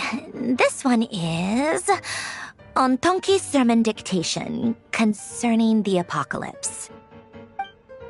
I believe that the correct term for this is Fortuna. This was an ancient Romorian technology, a wisdom unparalleled.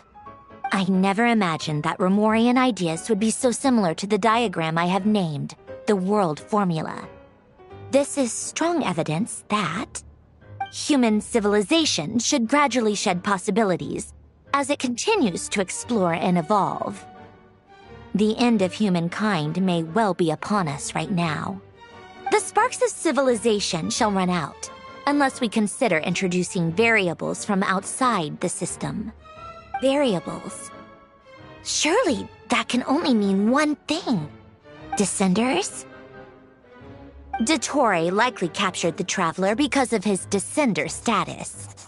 But the Three Moons' authority comes from the world itself.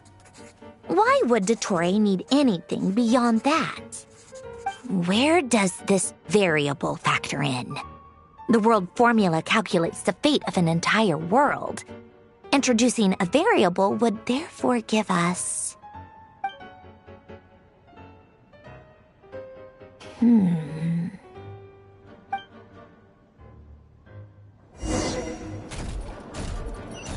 Polonia, search keyword pathway and bring me all relevant books.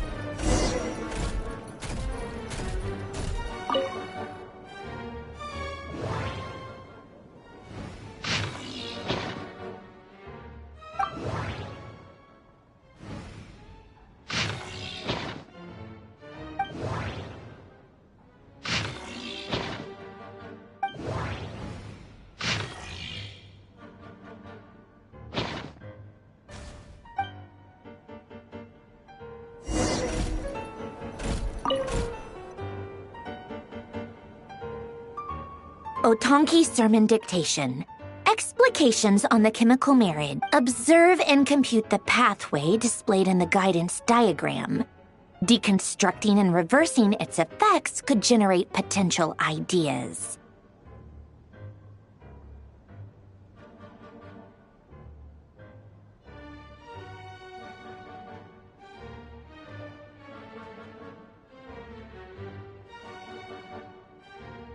So, it's one of Renee's draft lectures. Deconstructing the pathway. I suppose that could lead to a breakthrough.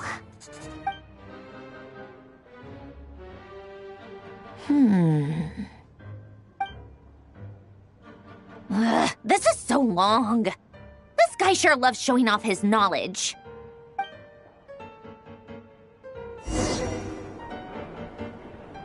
Polonia. Search keyword tree model and bring me all relevant books.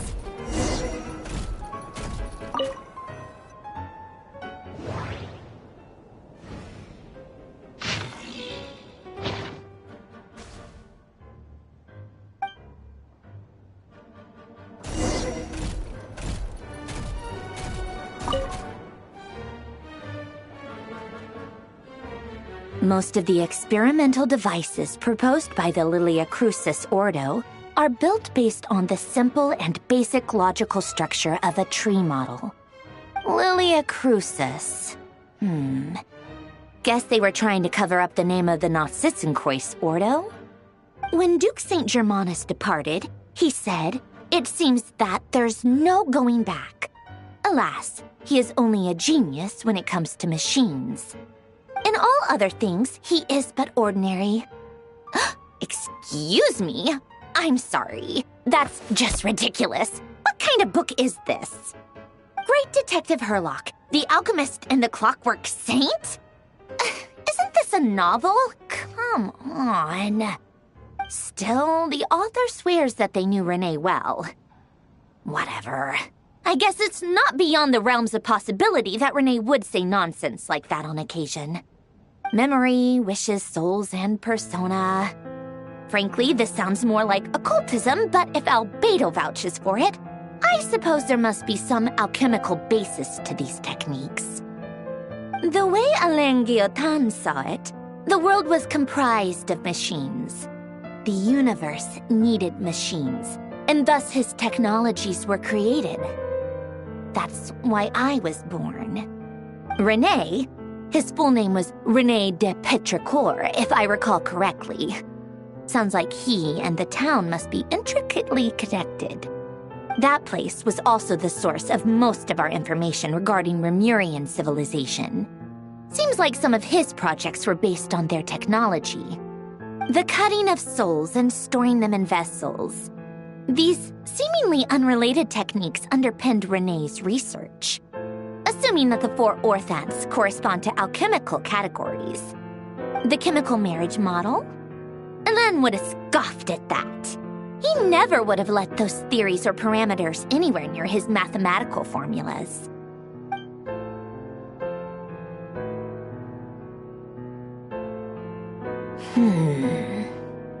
What was Alain's view on René? I know he mentioned the name, albeit very rarely. Oh, now I remember. Alain's old notes are here too. They mentioned René once. René seemed most out of sorts when he spoke to me. A lack of sweet foods has dulled his mind, I should think. Either way, his words are not to be believed. Yep, that sounds like Alain. My subordinates actually did a half-decent job digging out all these materials. Makes a change.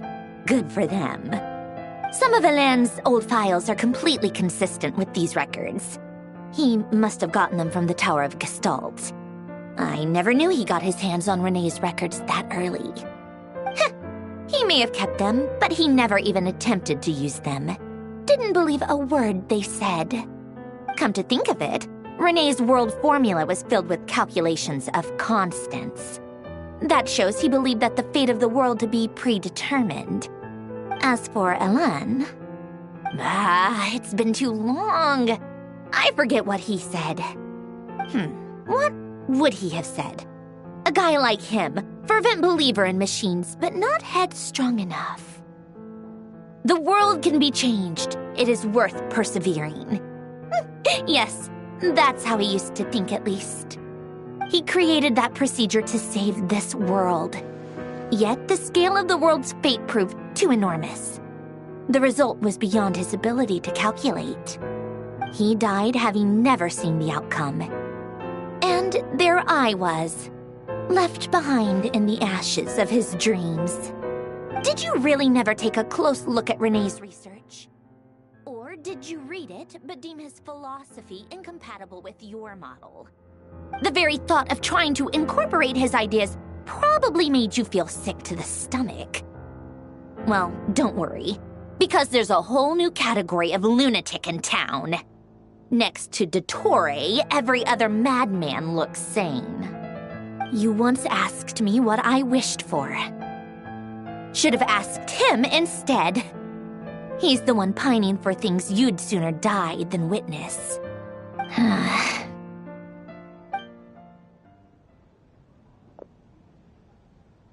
Even the tiniest variable can make big waves in the present.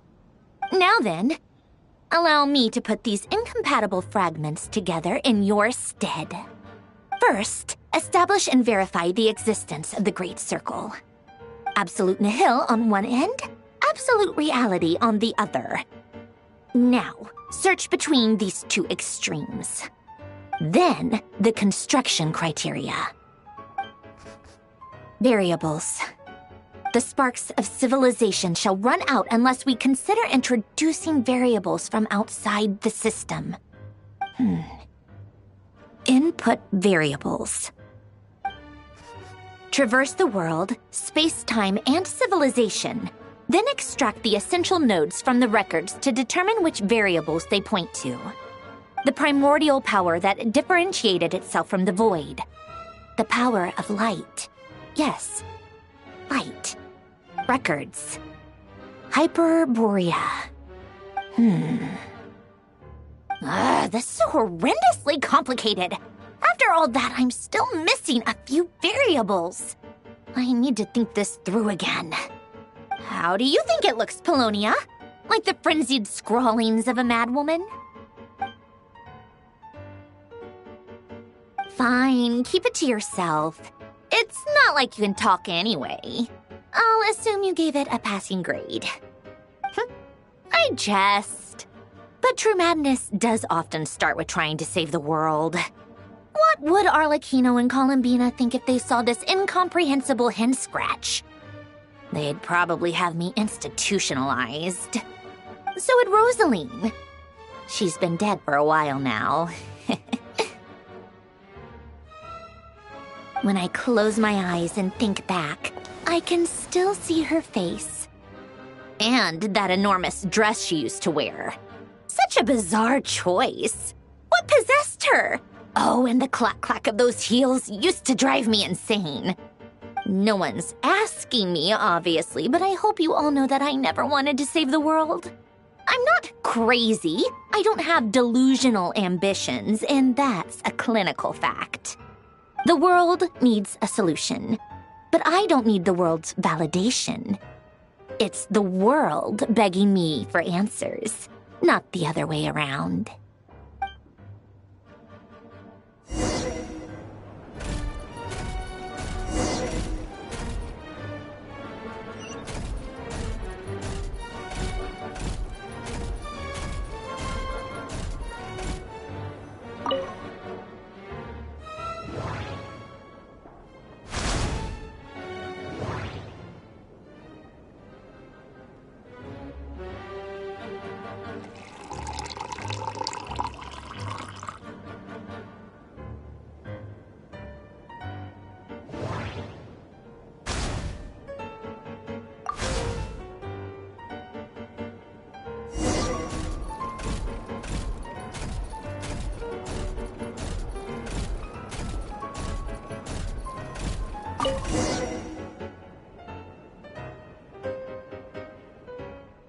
Oh, cookies to go with the... Something's written on the... Sounds like a dumb gimmick. What? Are you kidding me? Somehow I doubt that an early night and a glass of water is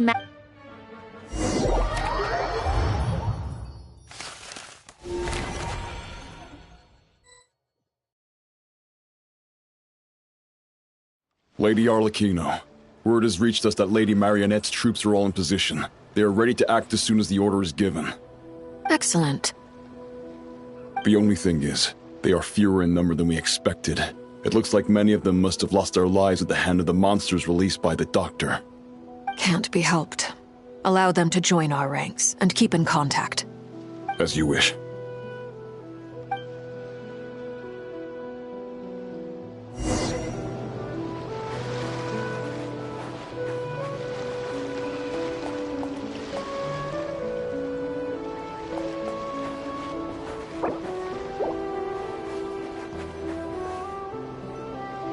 It's been a while, Arlecchino. You look well. Did Dottore really have to build his lab right on the sole path between Snezhnaya and Nodkrai? Had to go on a huge detour to stay out of its line of sight. Sounds like an arduous journey. I assume you've brought word from Her Majesty? Of course, all part of the job.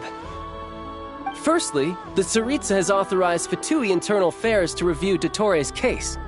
They will reach a formal verdict on whether he has turned traitor and whether he poses a threat to Snezhnaya. While they're working on that, I've been ordered to come and receive the refugees from Nodkrai. They are nearby. My team will escort you to them shortly. Great. Aside from that, Her Majesty has a message for you and Sandrone personally. Huh? Where is Sandrone? She stayed behind to work since I was making the trip anyway. It seemed sensible to have one person on standby at base while the other came out to meet you. All right, guess that's just how she rolls. In that case, tell her that the Tsaritsa's decree this time is pretty awesome sounding. I think she'll like this one. Still, I wonder what... Wait, what's that? Did one of our troops turn into a monster? Take him out.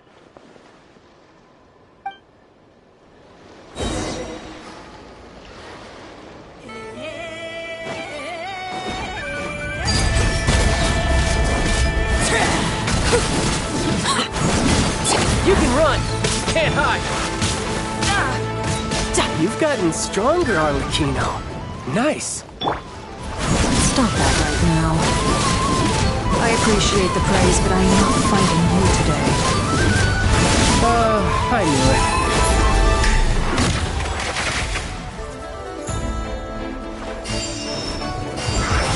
Laid bare. You're mine.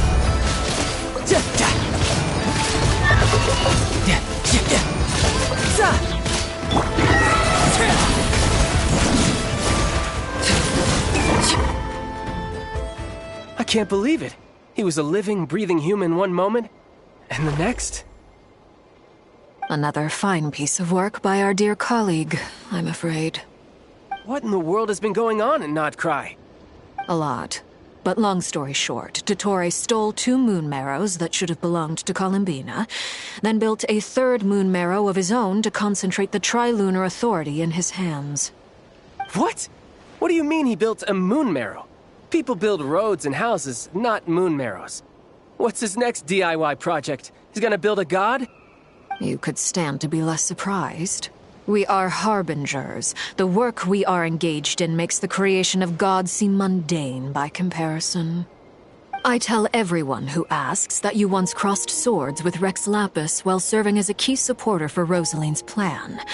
But right now, you're acting like a common adventurer. Thanks for speaking up for me. Those 2 really took me for a ride back then. Then again, surely no common adventurer would manage to get tangled up with them the way I did. That's gotta count in my favor, right? It almost sounds like you wish to repeat the experience. I might have to lower my opinion of you. No. I'll stop talking. Please, go on. Dottore is currently still experimenting with his newfound power in ways that continue to corrode the outside world. As for the human mutation, I believe this is simply a consequence of his experiments, and not a strategic move. That radiant beast was once a subordinate of Sandrone's. I suspect he was only allowed to live so that he could become an experimental subject. Also, those of us who fought Dottore have been afflicted with a curse. As such, I cannot leave Nodcry. This is so much worse than I thought. No wonder Her Majesty's decree is so extreme. While these exceptional circumstances persist, the Harbingers are hereby authorized to use unilateral executive powers. Should Dottore pose a threat, Arlecchino and Sandrone are permitted to eliminate him.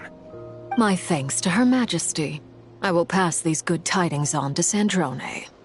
Her Majesty has also declared that she will refrain from launching an attack on the now evacuated Nodcry due to the presence of unretrieved research material. A wise decision. By the way, how's my old partner doing? I'm assuming they're with you? Partner? You mean the Traveler? I'm afraid I have bad news. He was captured after our failed assault in Dottore's lab. His whereabouts are currently unknown. What? Why? Since when does Dottore have a bone to pick with him? That is indeed the question. I'm not sure he does. He must have some other goal in mind. This won't do. I have to rescue him. You can't. We have no idea where the Traveler is. What am I supposed to do then? Stand here twiddling my thumbs? Sandrone is working on it. The best thing you can do right now is complete your mission. Fine. I guess I'll leave this to you then. One last thing. Tell the Rooster to get the message out to the gods and citizens of every nation in Teyvat. Beware. An uncontrollable pollution is spreading forth from Nodcry. The source of that pollution is a madman drunk on the success of his experiments. The Fatui and our allies will endeavor to contain the threat. However, if Nodcry falls, things are likely to escalate. Considering Dottore is one of our own, all Fatui stationed in Nodcry consider it our duty to stay and fight him to the bitter end. Whatever the cost. Hey, don't be too pessimistic. If it comes to it, I'm sure Her Majesty won't stand by and do nothing. I hope you're right.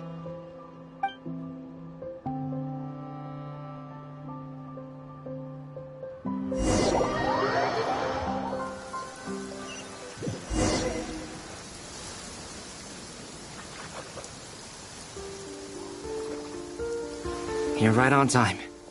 Thanks. Hey, do you think I'll get that gliding exam exemption? I made sure I was on my best behavior in Mondstadt. I landed well outside the city and walked in through the gates. I'll help you apply, don't worry. For now, let's see what we have here. What are the doctor's energy fields even made from? The usual attract and repel principles that govern Kuvaki don't seem to apply to them. They are very mysterious. But ultimately, they appear to be comprised of energies from the three realms. Thanks to research by Master in the Hexen Circle, we know that Teyvat's 7 elements are derived from the more primordial power of the Light Realm, which is antagonistic with the power of the Void Realm. Since you have the power of the Dragon Durin within you, I'm sure you can already tell that this energy field contains no abyssal energy. That's true. It's not abyssal energy, it's something pure, wild, and untamed. I've been thinking about something.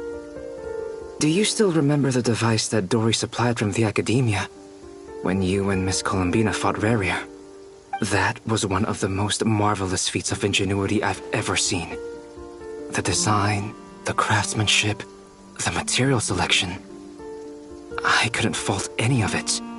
Not to mention the operating principles.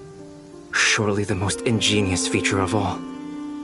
Dory didn't go into detail on how it functions, but I have a working theory.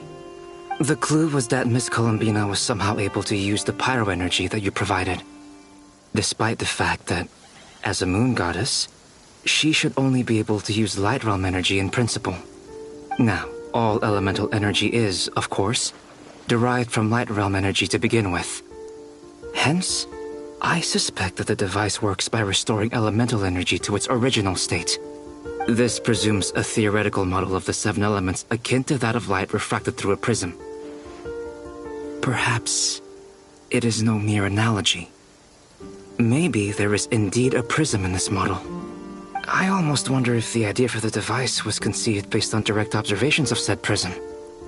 It would explain how such an ironclad design concept was achieved.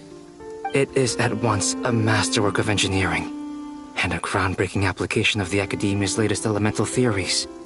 I suspect only Lesser Lord Kusanali herself could have devised such an ambitious technology. But back to the energy field before us.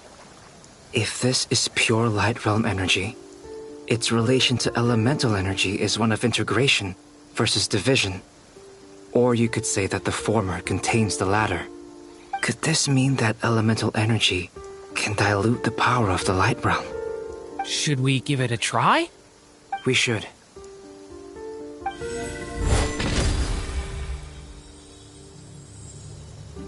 Ha! It works! Clear signs of disruption were detected at the periphery of the energy field. This indicates that elemental energy can disturb or even negate the field. Now you try. All right, here goes. It's working! Switch to abyssal energy and attack again. No surprises there. Abyssal power drains the energy field to a significantly greater extent. I now feel confident in asserting that the energy field is indeed pure light realm energy, and that elemental energy can dilute it. But the energy field is huge! How much elemental energy will it take to neutralize it? We don't have to neutralize it completely. We can try other approaches. That's all for theory. Would you like to continue watching? So you knew I was here? Huh? When did you get here? A while ago. But Albedo sounded like he was working on his thesis defense back there. Back in Sumeru. You can end a person's whole career by interrupting them mid-speech. Very thoughtful of you. I'm truly touched. Could I ask you to lend me a hand? With what? A little test. Try using Anima to unleash a concentrated assault with circular blades, with the goal of breaking through at a singular point. Nice! This time it tore through the field. Tremendous. This is a major breakthrough. Should we go through? We probably shouldn't risk having mutually antagonistic energies in such close proximity. Durin, you stay here and watch the entrance. Hat Guy and I will go in to investigate. Sounds sensible to me. Keep your eyes peeled, Durin. Don't worry, I got this. You two be careful in there. Just give me the signal if you need help, and I'll dive right in. What do you mean, signal? It's based on a new alchemical concoction I developed last month. When 2 bottles of it are smashed on the ground together, they emit a blinding burst of light. If it comes to that, remember to shield your eyes with your hat. Glad I asked. Thanks for the heads up.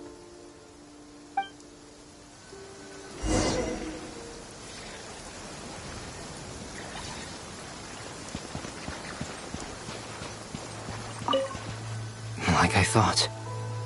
Beyond a certain distance, we can't see the opening where we came in. Maybe that's to prevent people from escaping. Sounds like Dottore style to me. Not much has changed. Things are basically the same here as they were before the energy field appeared.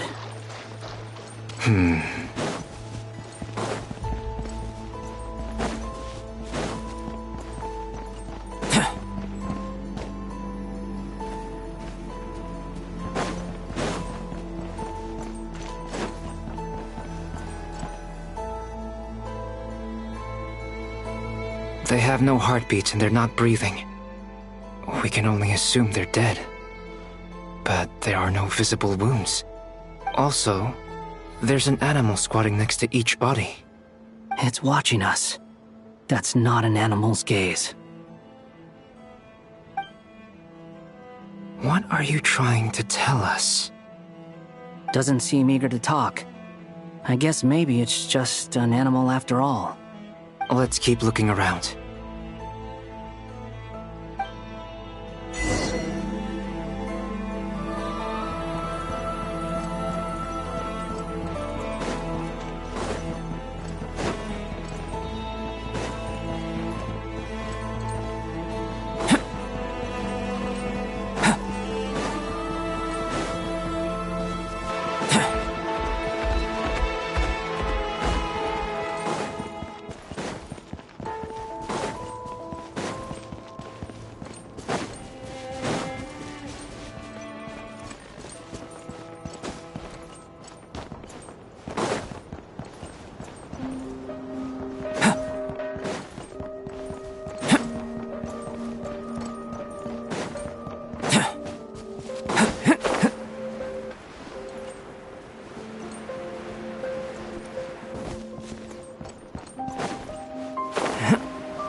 Same situation everywhere. Not a living soul in sight. Just countless bodies with animals standing watch over them. Well, I think we can safely rule out the possibility that they're all pets. Is skirting around the topic your way of showing consideration for other people's feelings? Just being cautious. I don't doubt that you can handle the truth.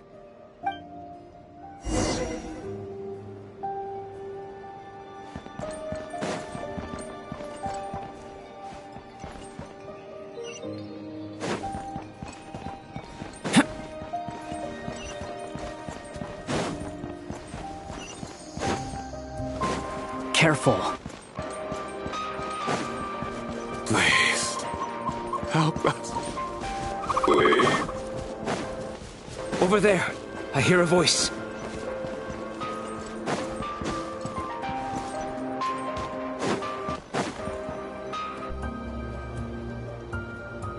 Please.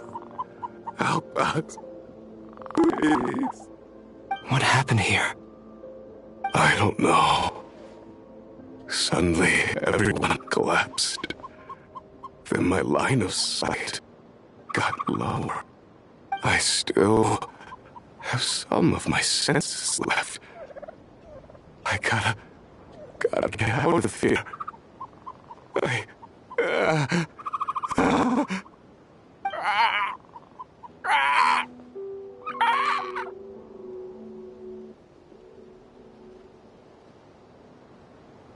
It looks like there's a huge experiment going on inside this energy field. Maybe each energy field is its own giant experiment. Vile. He's swapping human minds with those of animals. Even without the other circumstances, this would be an extremely radical experiment. Those people may have lost their sense of selves, but they are not fully animals either. If they were, they would have left. But instead, their instincts are driving them to remain by their dead bodies. We should go. No sense in sticking around here longer than we need to. Agreed.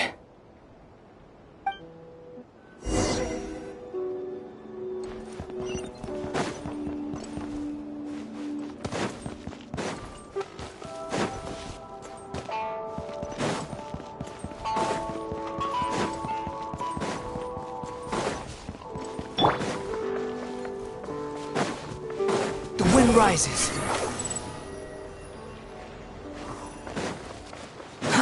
Too slow.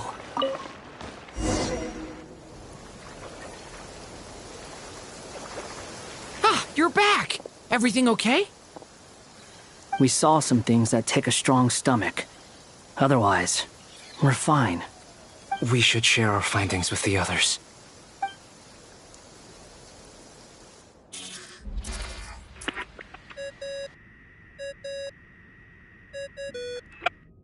Yes? Who is it? Miss Nefer, it's me, Albedo. We found a way to break through the energy fields. With enough control, it's possible to tear them open using elemental energy. Also, we managed to take a look inside. Dottore is carrying out his cruel experiments on an immense scale. Any residents who have failed to evacuate in time will likely meet a grisly end.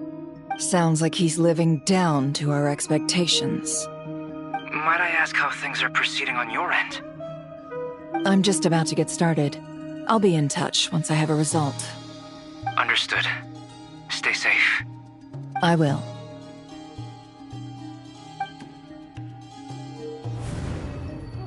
Well, Nefer, I'll link up with you once my tasks are complete. What makes you think I'd need you to do that? I'll need it. And considering the way you approach certain matters, I think you'll be better off with me present.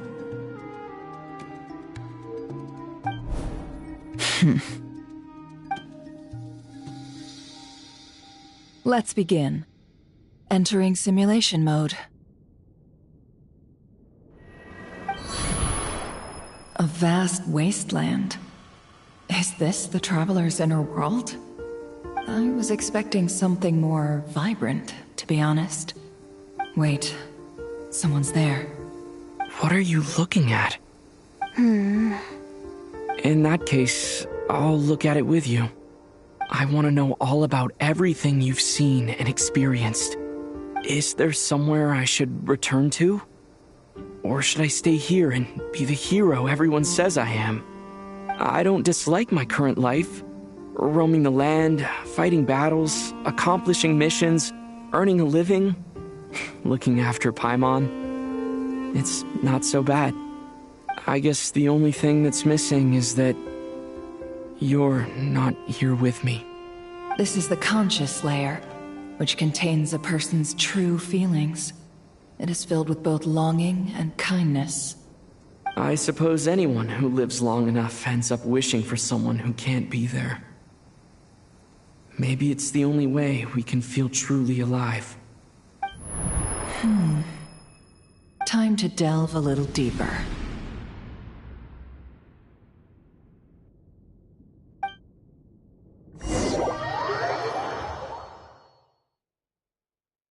Noche Town is hardly the optimal choice for a place to live, but it has character and a reasonable population density. What are you trying to say? Oh, don't be nervous. I was just thinking where might make a good starting point for your journey. Perhaps I should send you further afield. Conria, perhaps. Conria ceased to exist long ago. Once again, you fail to understand the possibilities that the Tri-Lune creates. Anything that has existed in the past, I can now recreate. You simply do not wish to see that happen. That might be because you miss your sibling and fear getting answers that you are not ready to learn. But this is not for me to judge. If we are to collaborate, we need to maintain an amicable relationship. In a moment, you will be able to... Oh no. What are you...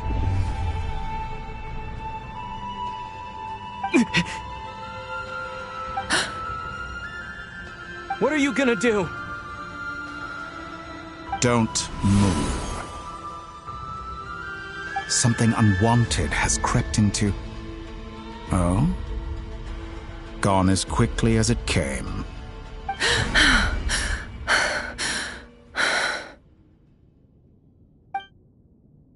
Did you save me? If I hadn't cut the connection, Dottore might have caught you from the other side and destroyed you. This was a good idea, but once is plenty. You were exceptionally brave. Excellent work. Thanks, but now's not the time for that.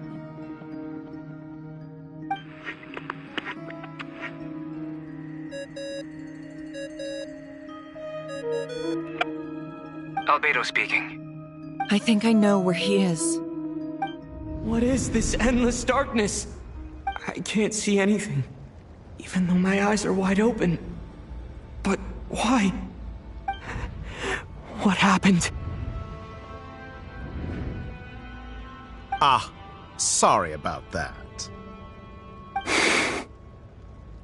I take it you didn't notice. Just now, a friend of yours took a little peek into your mind. Could it be Nefer? How did she do it? Did she use something as a medium to connect to me? Do you think she's aware of your current circumstances?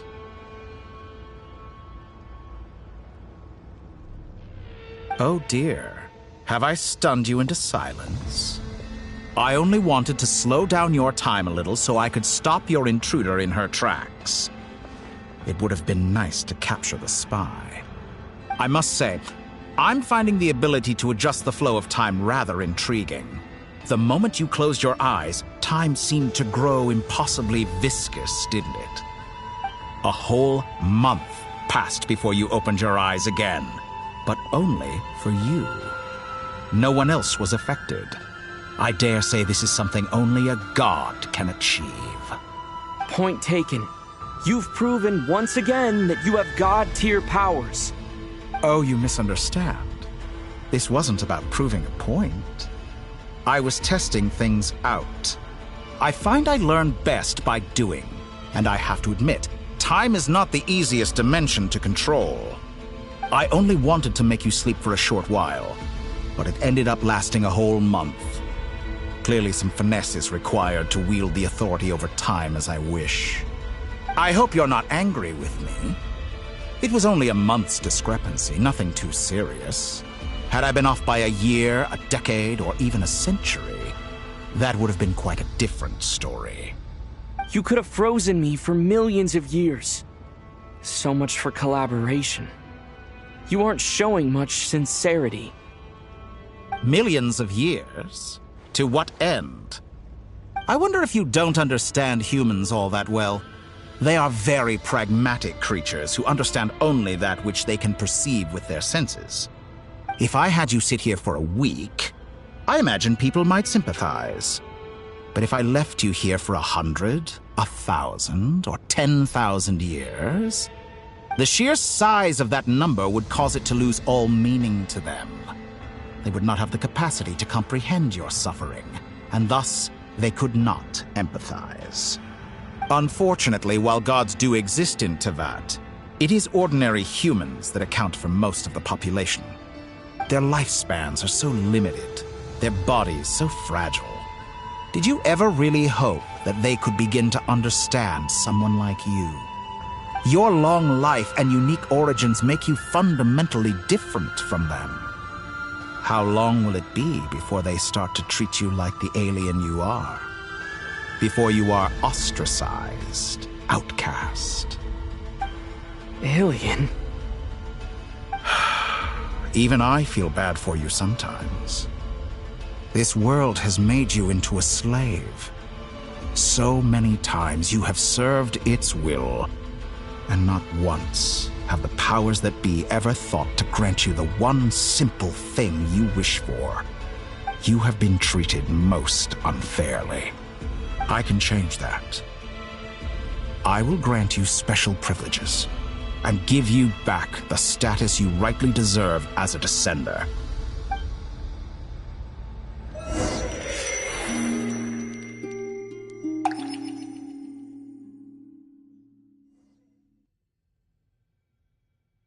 I've entered the past 3 times at this point, but I still have so many questions.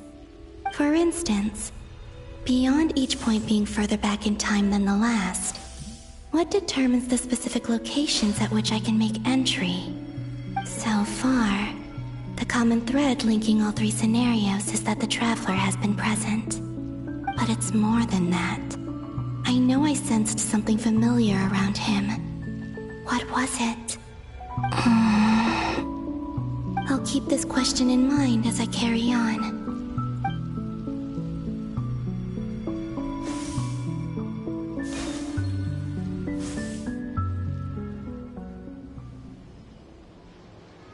Humans, you never change. Always trying to use powers you neither comprehend nor control.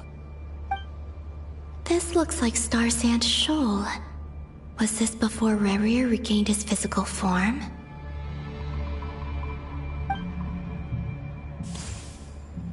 You've messed with the cannon again, huh? Sorry, but this round's not gonna go your way. The cannon. That's right. I was at Silver Moon Hall and I sensed an abnormal Kuvagi fluctuation coming from Nasha Town. And right after that, came an ominous power emanating from Star Sand Shoal.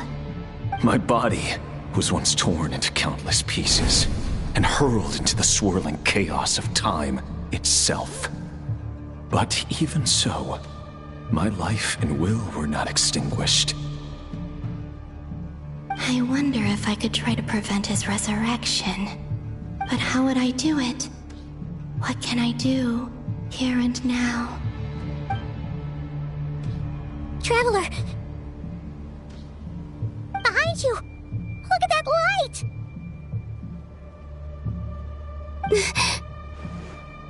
No, I won't make it in time. He's using the Kuvaki shield, like I taught him. Is he going to use it to block the cannon's beam? He's strong. I'm sure he can manage. But the force released when the beam impacts the shield might lead to collateral damage.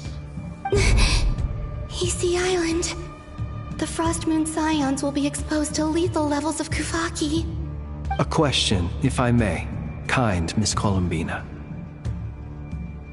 When the cannon's Kuvaki beam was deflected earlier, I saw several bolts of energy streak toward Hisi Island, only to be blocked. Did you also have a hand in that? Maybe that really was me after all. Well, future me. But I don't know if I have enough power left. Sigi Sato pasa sax, niti ipotofutos. There's no time. Osestikos paratin tiran to risuiku, to pirto aithion feraton. I have to make it. Oh, Frost Moon. Oh, great land. Oh, slumbering moonlight of Nodcry. If you can hear me, if you can sense my call, then please, heed me once more!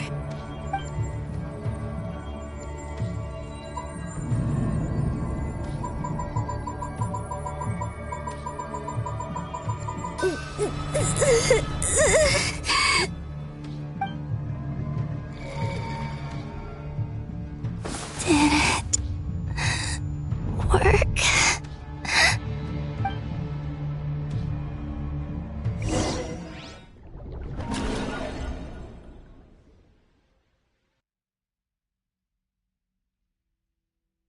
Hey, wake up. Hey, did you hear me? Columbina, I said wake up now! Oh, good morning, Sandrone. It's 3 in the afternoon, actually. And could you kindly not use my quarters as your personal nap room next time? But I feel so safe here. And your coffee, right? It's so bitter, but it smells lovely. It's like you were raised by wolves in a forest or something. What did you drink growing up? Grass tea? The Frost Moon Scions certainly led a more frugal existence than the Fatui. Then I'll bet you've never eaten one of these before. It smells delicious. That's because it's a Fontanian recipe. I had a little free time today, so I made a batch. Rosaline will be here shortly, but if you really can't wait, I guess you can go ahead and... Hey, at least let me finish before you start eating! Did the Frost Moon Scions not teach you basic table manners? Or did the rules not apply to you because you're the high and mighty moon goddess? These are so tasty. Of course they are. I made them. I was worried they might contain traces of machine oil. What?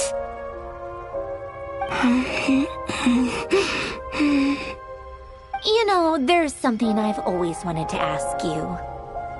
Why did you leave your old home and join the Fatui? I mean, I'm sure their food was awful. But there's gotta be more to it than that. Well, life there didn't go quite how I imagined. What were you expecting? You're a god. Your followers are gonna make some demands of you, right? Surely you can just answer a few prayers here and there in return for the free food and drink. How bad can it be? Well, would you help other people just for free food and drink? The doctor told me that you were created by a great mechanic, Lord something Fisher. The Lord Artificer. Ugh, some people can't keep their mouths shut. Oh, Lord Artificer. And didn't he have something to do with the, narcissist? Narcissenkreuz Ordo. Yes, that was it. Narcissenkreuz Ordo. So, Would you try to fulfill their wishes? You must be joking. I wouldn't go even if they paid me. I don't even know them. Exactly. Well, I felt the same way. I did not know the people who made demands of me. Huh. What do you know? We're on the same page for once. In his later years, Alain did ask me if there was anything I wanted to do. If I had any wishes of my own. Well, I don't. And I'm not in any mood to fulfill someone else's either. Who's Alain? He was the... You know what? Never mind. You're not gonna remember. Anyway, the point I'm trying to make is, neither of us is the self-sacrificing type. Let me ask you this. What sort of place would you like to live in, if you could choose? A place where people don't ask me for things I cannot give them. Where they don't worship me, or fear me, but just want to chat with me like a normal person. I'd also like the freedom to come and go as I please. And ideally, it would be somewhere with the smell of coffee and snacks. Not to burst your bubble, but no such place exists in the world.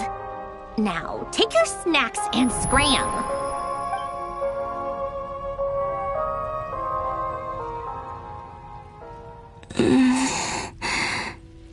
Did I pass out? Of course. I'm back here again. I dreamed of events from my past. Sandrone. Traveler.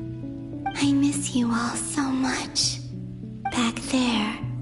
I guess I managed to harness all the Kuvaki energy on Hisi Island. But how did I do it? Time is flowing backwards here, and I can use that familiar power to enter the world of the past. That mystery ally everyone talked about. It was me all along. I can sense that there isn't much more power remaining up ahead. What lies at the end of all of this? Will time keep flowing into the past? And will I ever find my way back?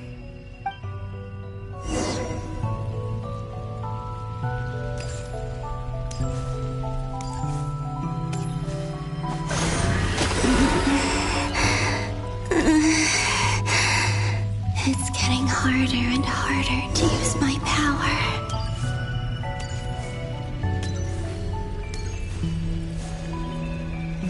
I'm no match for the Abyss in this state. I need to avoid the contaminated fragments.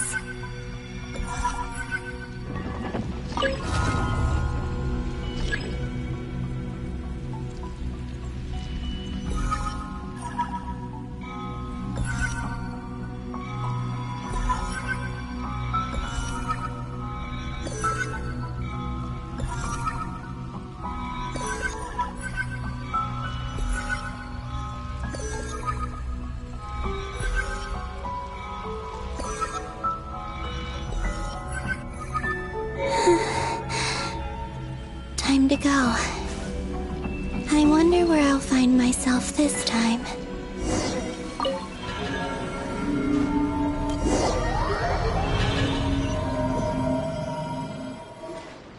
The Final Night Cemetery. This is where Flint's is based. Or not! How are we supposed to read through this many files? Difficult, yes, but it is also our most efficient option. Seems like they're searching for information. Oh, I remember. Flint and Varga talked about some files on the Wild Hunt. Was this my doing too? To expose the true intentions of this Rarir, we need to dive into Notcry's history. Are my actions changing the past? Or are they simply completing a process? Is all of this inevitable? Or am I the one making these decisions? If I choose not to help them now, will it change how things turn out? Hope we don't land on our heads then. They're my friends. I can't not help them.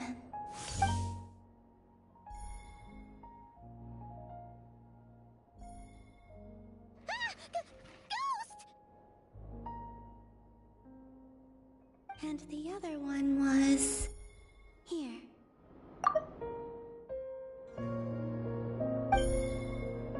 Hey! Another file's moving!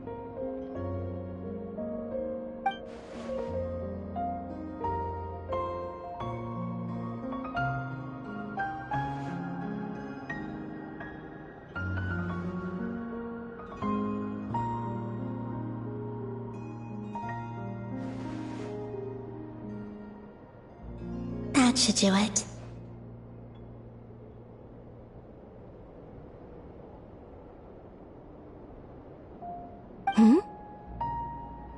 Luanatar?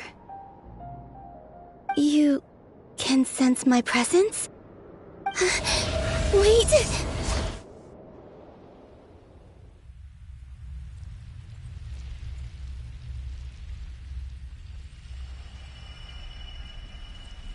Luanatar. So she's that familiar presence I've been sensing all along. She's always been by the Traveler's side. That explains why the Traveler has been there each time I've entered the past. But why Luanatar? Is it because she has a connection to me as the Moon Goddess's familiar?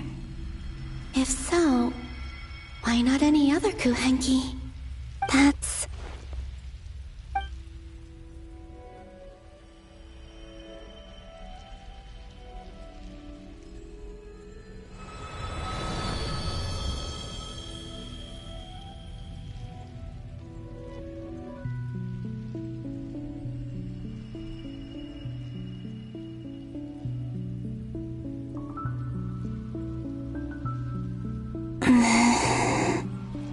I cannot sense any power up ahead. Just a void, stretching out into infinity. This is likely my final chance to enter the past. It's now or never. I have to find a way back.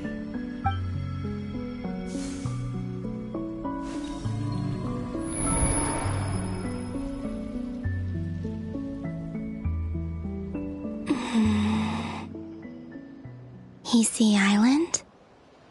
How far back in time is this? Where's Luanatar? I can't sense her presence this time. Oh, seeing Enefa and Aino reunited like that sure was heartwarming.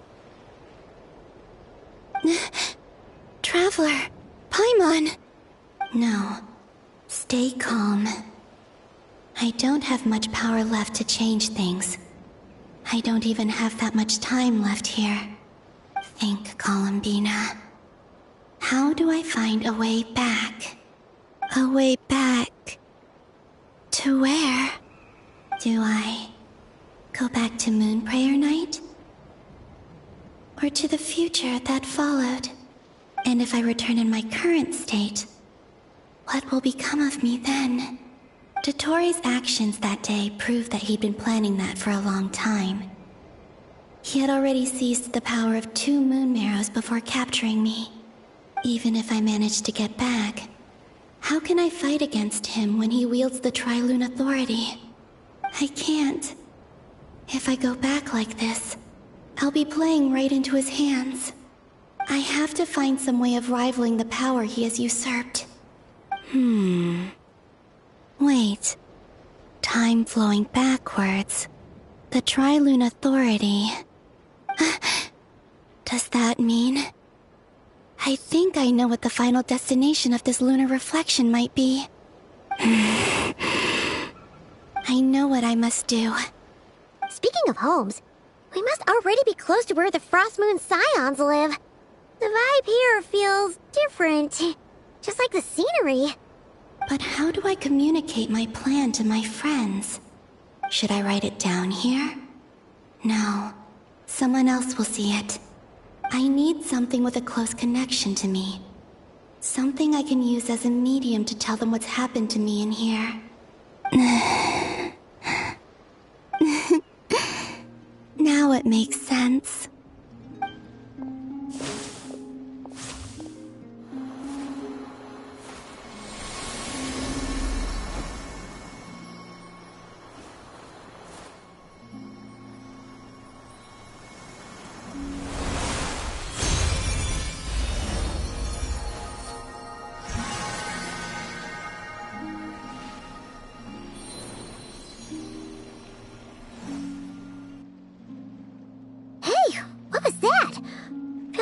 some sort of breeze blew by, and then the petals suddenly turned into... Huh? It was I who brought Luanatar into being. I gave up a piece of my own soul to create her. That's why I could sense a familiar power from the moment I entered this space. It also explains why she's been present in every past location that I've entered. Because we have a deep connection. Hey there! What's your name? And the reason why there are no more gates to the past after this point is that Luanatar hadn't been born then. No wonder I sensed the trace of a blessing when we first met. But I still didn't recognize the soul hidden within you.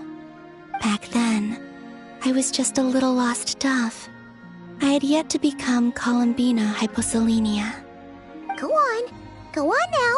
We've got stuff to do. Best you find someone else to hang out with. Hey, you scared it off. I'll be counting on you. Remember to stay by the traveler's side, guide him, and help him in my stead. Oh, and bring him to the garden where the moon prayer blossoms grow. There's a little lost dove there who will need his help.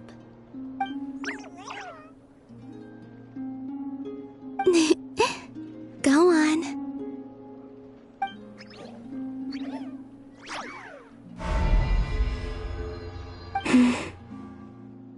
You too. Go and live your story. As for mine must go in a different direction.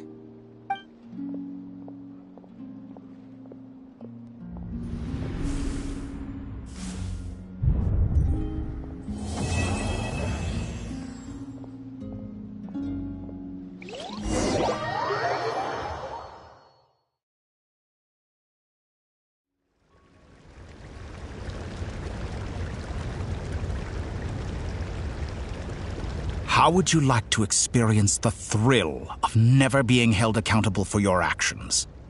You could crush people like ants without consequence, or tear off their heads or limbs as you please. Believe me, such a life is but one small step away. What point is he trying to make? Freedom? But the freedom to kill? To do evil and get away with it? Why would you offer me that? The creation of a world is the ultimate scientific experiment. I have taken my research to the highest level, where I shall be not just a god, but also a servant to many sacred spirits. I shall heed the truth and perform holy deeds. A god's laboratory is the perfect playground, but it needs the right occupant to explore its full potential. Mortals are found everywhere one looks. Not so with Descenders. I'd prefer my first guest to be a distinguished individual such as yourself. And I know you could make the most of the opportunities it offers. So the condition for entering the new world is to take innocent lives. In the same dilemma that Rerir once faced. Could I really bring myself to kill others for my own benefit? Rerir did. And look where it got him. Have you made up your mind? I can't do it. Your playground is no place for me. You're putting your hopes in the wrong person. But we both know I'm not quite the hero you say I am either. I have my own reasons for the journey I'm on. And they aren't all selfless. You've grown a lot since we last met. But there are still things you are unwilling to compromise on. This will only hinder you. Why don't I lower my requirements a little as a gesture of goodwill? I'll give you a little time to learn to be a less noble soul. That'll make things much easier for you. I really doubt I could live that sort of life. And yet you already sound less defiant than a moment ago. The benefits appeal to you because you can read the signs of the times. Why don't we return to my research facility? Your last visit was so rushed. There is much that I have yet to show you.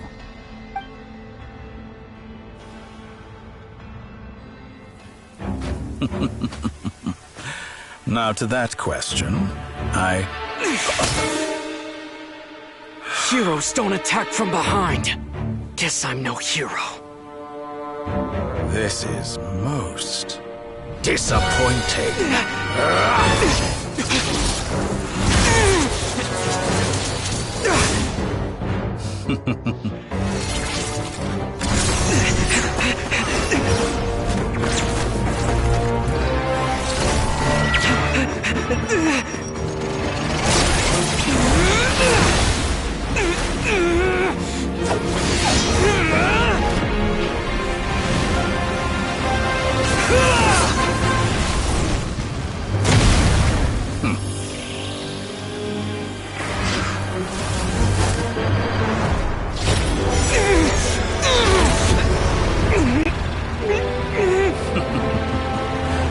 Now then.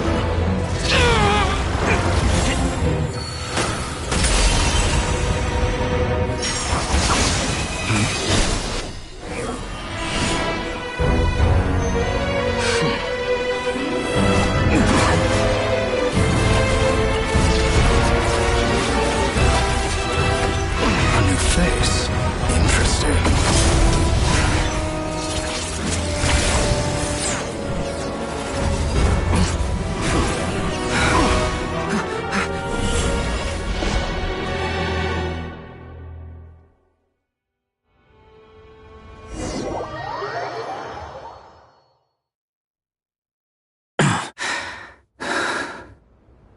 You're still gonna call me Hack Guy after that, huh? I didn't see anyone else in there who needed saving. It's nothing. I'll be fine. Why are you looking at me like that? Is it that shocking that I'd come to your rescue? I owed you a favor back in Sumeru. Now we're even. Distracting Dottore was tough. I won't lie. He's not gonna fall for the same trick twice. That was my one shot. I'd hoped to use it to take him out. Ugh. I never wanted to obliterate someone more than I do right now. Dottore doesn't recognize me, but his segments were originally made based on an analysis of my operational principles. I expect it's only a matter of time before he figures out what I am. So Dottore doesn't recognize Wanderer because he deleted himself from Irminsul. Did he really miss his only chance for revenge by saving me? Why the long face? Hey, I'm not blaming you, okay? And I'm not complaining either. Rescuing you and killing Dottore are equally important goals. Everyone would be pretty stuck without you. It's best you live to fight another day. How are you holding up? Are you all right? Hat Guy said to put safety first, so we agreed to run as far away as we could after leaving the energy field, and only meet up once it was safe. You don't look injured. It seems that Dottore didn't do anything to you. All right. Rescue operation complete. Let's head back. There's a lot more work to be done before this is over.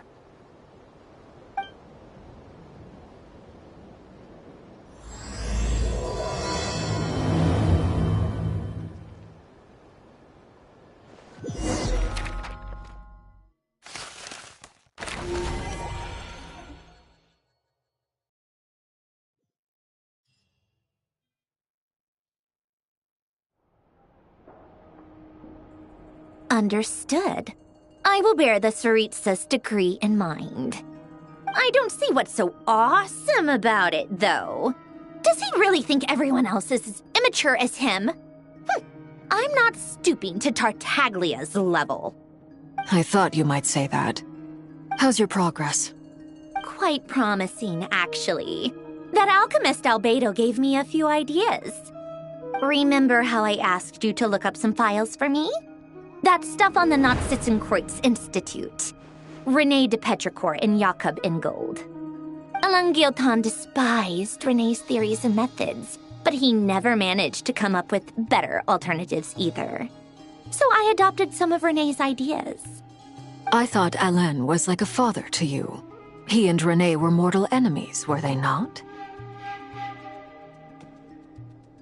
And what would you say if Lenny and his friends one day learned something useful from someone you utterly detested? I would applaud them for it. That would mean that they have surpassed me. For all we know, Elangilton might have thought the same thing. Not that it matters, though. He's dead, and I'm alive. So it's my call to make. Once you die, it doesn't matter how great you were in life. Only the living get to decide what happens next. Hey, come on out. They're back. Huh?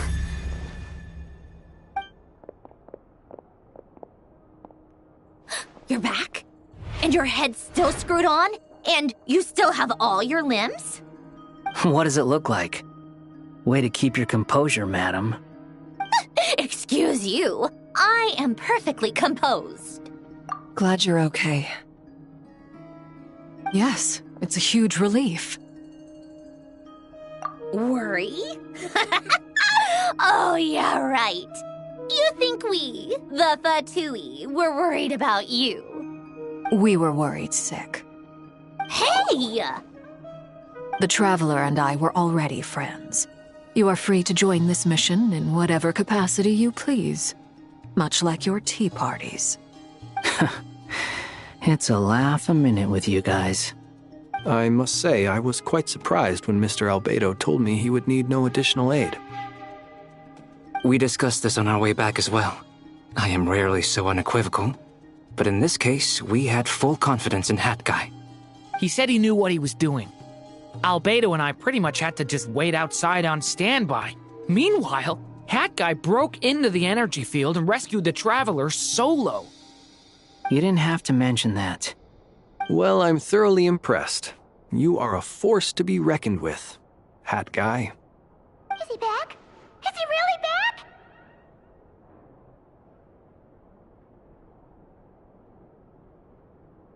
Traveler!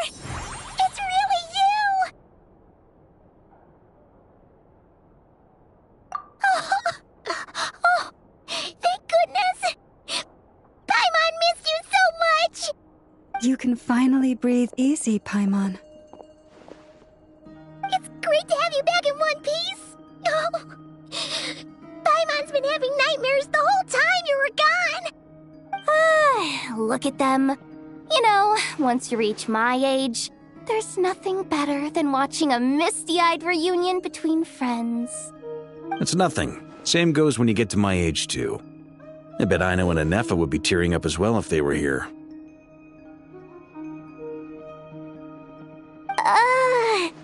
Varka, I'm not sure Anefa can cry. Oh, yeah, good point.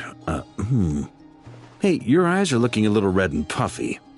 Come here, let's hug it out. What? Ew, no! No, thank you. You're not my dad, okay? Knock it off! Everyone, I'm sorry for all the trouble I caused you. But the silver lining is, I didn't come away from this ordeal empty-handed. While I was being held captive, I learned a lot about Dottoro's current capabilities, and what he plans to do with them. Allow me to explain.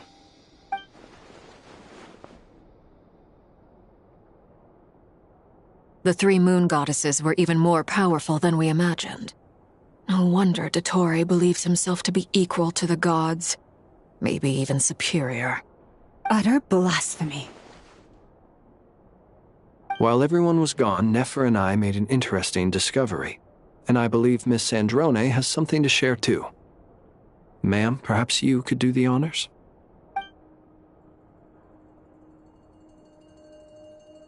Called it. Getting rid of a pesky troublemaker like her is like trying to clean up after a crumbly cake. Our next step is to find a way to bring her back. A place where time flows backwards, with no destination in sight. Surely it must have been created for a specific purpose. But I fear the answers are buried deep in Tevat's history, held by great powers beyond our reach. It sounds like she's on a specific path through time, just traveling in the opposite direction to us. The question is, where does that path lead? Or will it keep going to infinity? We considered that question as well. Strictly speaking, time is not infinite. Indeed not. Every road has an end. Nicole! You sure loved quietly sneaking in mid-conversation. I do, in fact. It's something I've always done at our mages' tea parties. Quiet, mysterious, and persuasive. You wonder what lies at the end of her road. Well, just as the world has a beginning and an end, so too does time. And so, the end of the road is the moment that Tevat was born. But where Miss Columbina will end up along this road, that depends on where this particular river of reverse time began. What about the original moons and the moon goddesses? Do they have a beginning too? All things do. In the beginning, no moons adorned the sky. It was the Dragon King Nibelung who raised the 3 moons into the heavens, and thus were the moon goddesses born. They were shadows of the planet, born to wield Nibelung's authority and oversee the world on his behalf. They were extensions of his will, manifestations of his majesty. But then one day, they disappeared just as suddenly as they had once been brought into being. Nobody knew where they had gone.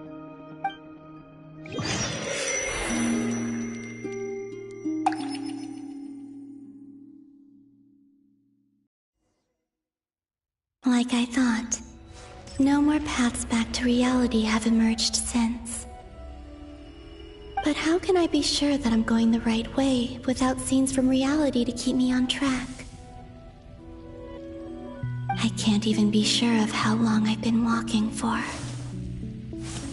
The further I travel, the less stable this space becomes. There are even moments where I can sense something that feels like abyssal energy. They can just materialize out of thin air. I have to keep my wits about me.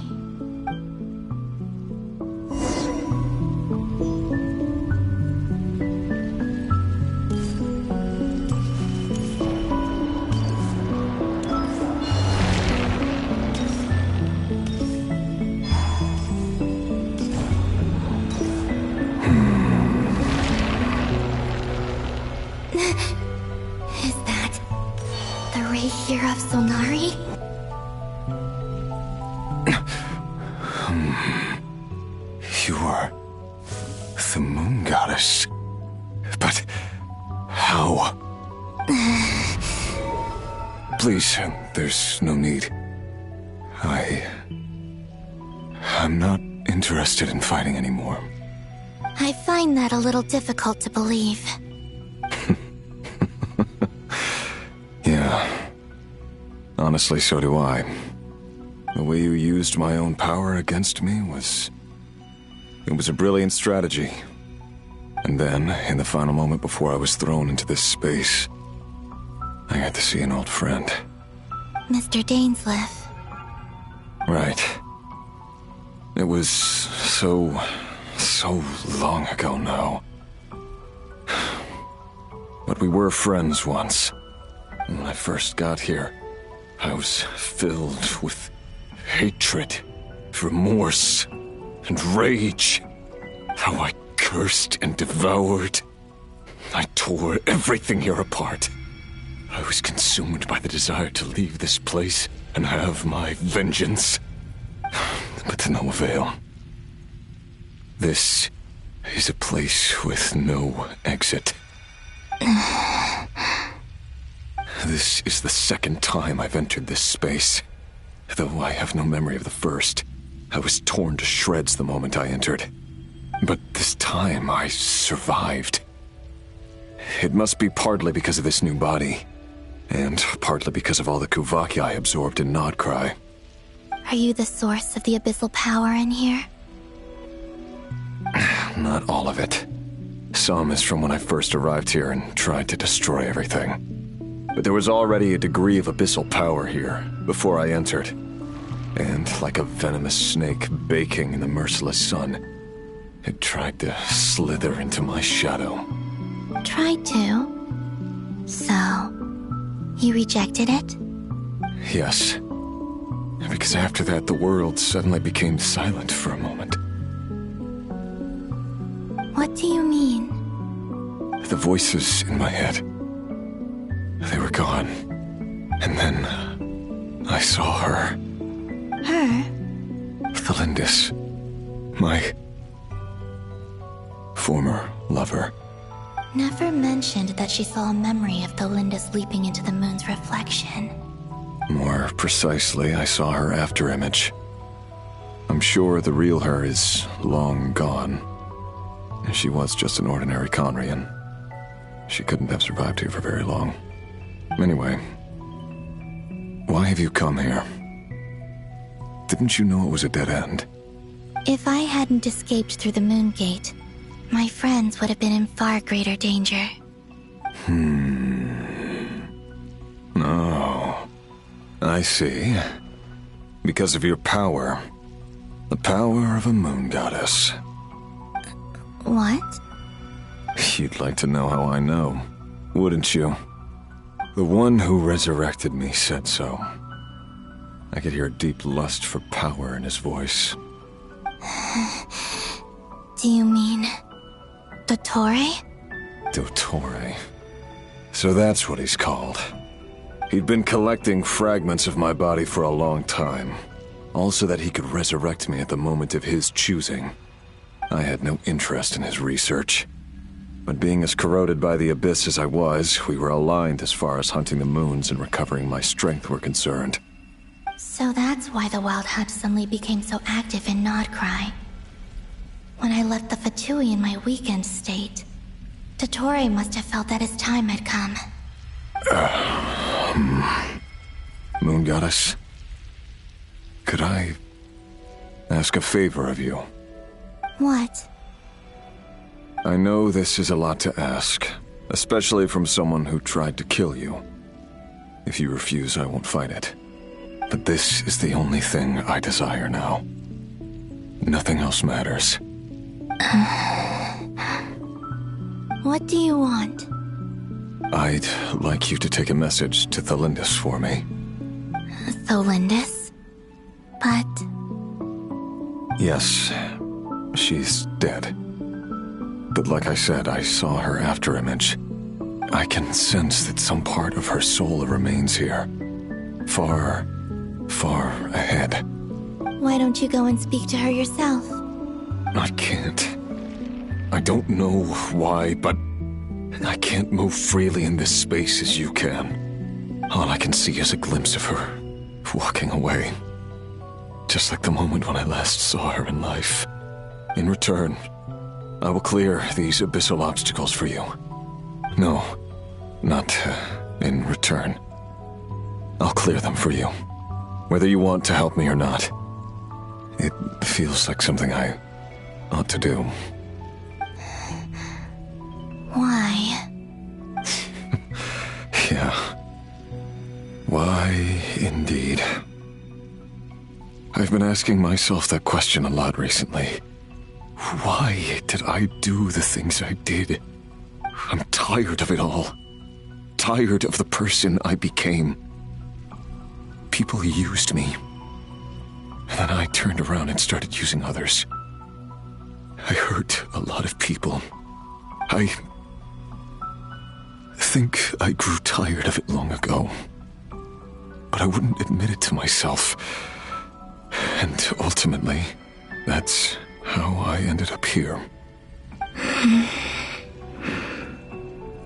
What do you wish to tell her? All of it. My past. My mistakes. Everything that happened after we were separated. Is it okay if I give her the abridged version? Yeah, I'm sure there's plenty you can skip over. Just tell her the important parts. Whatever you think that means. Like the part where you relentlessly tried to kill us? It's up to you. Love demands honesty. But my relationship with Thelindis was built on lies. We hid too much from each other. But after living my whole life in the shadows, I don't want to hide anything anymore. I will do my best.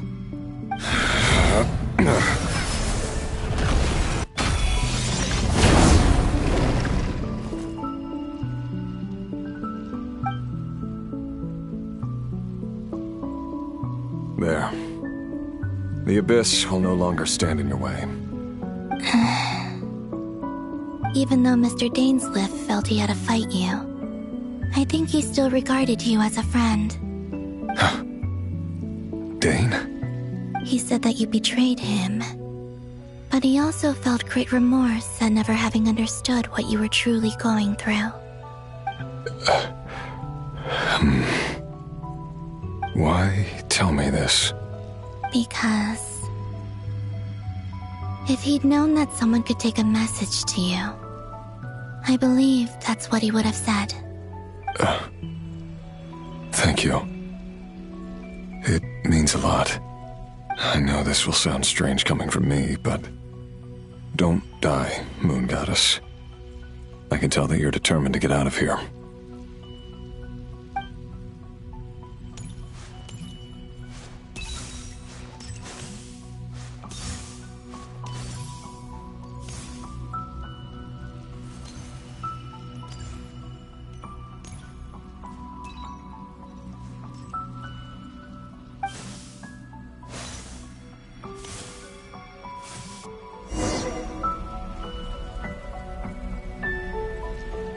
He kept his word. The Abyss is no longer obstructing my path.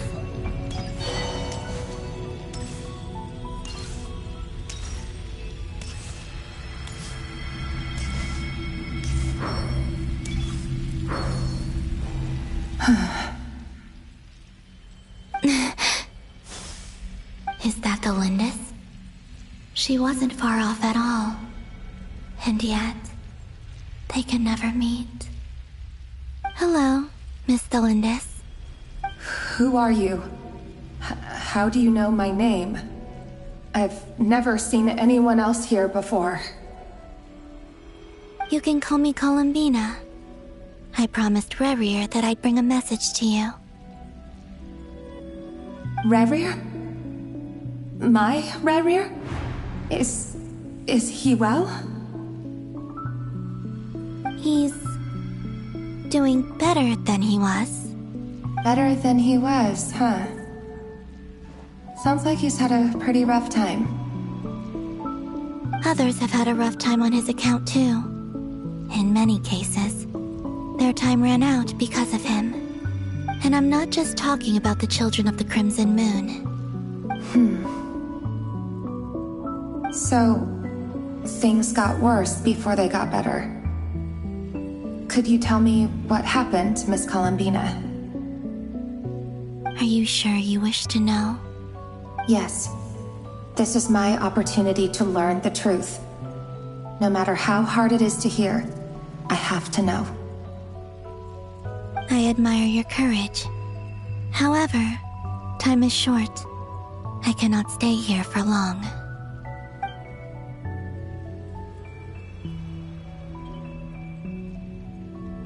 Rerir had seeds of hatred in his heart, and many people nursed them for their own ends. On some level, everything he did was to try and find a way to see you again. But in the end, he came to regret his mistakes. He wanted to apologize for hiding his past from you. Beyond that, he did not say specifically what it was he wished to convey to you, but I'm sure that you've always been on his mind. You are what has kept him going over all these years.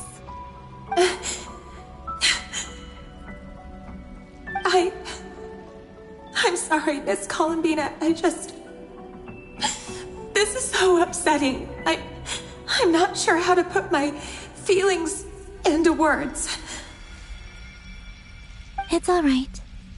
I understand. Well, that's everything from me. So, I guess I'll be...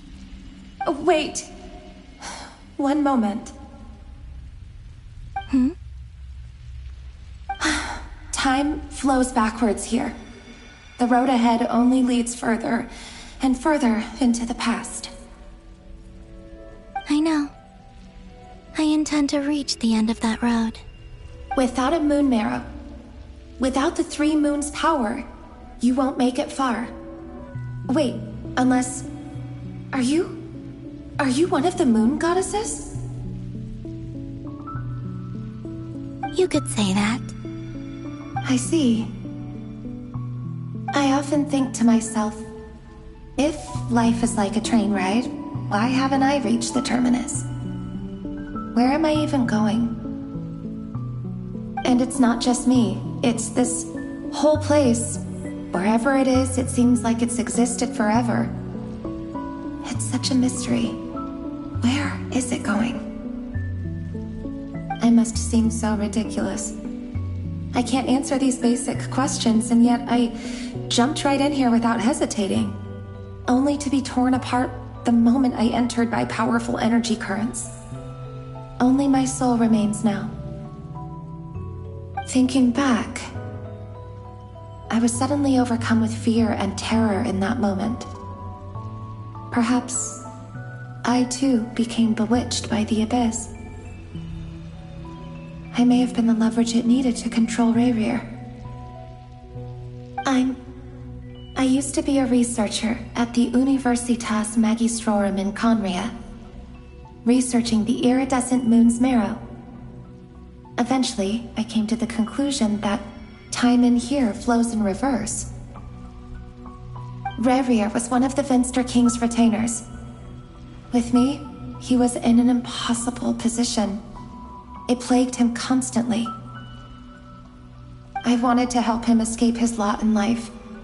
I wanted him to be happy, so I thought I'd use this place to return to the past.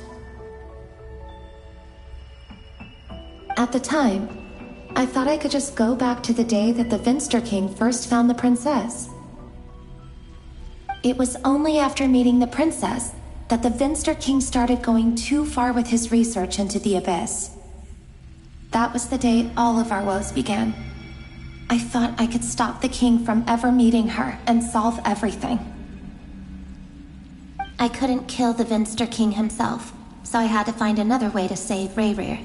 That's why I wanted to go back, to kill the person who had brought new possibilities to our realm. I'm sure it was a futile endeavor, but the abyss probably enhances the basest human desires. So I naively hoped I could change everything. But I was simply too weak. Like a speck of dust against the whole universe. Look at me. I didn't even survive the journey here.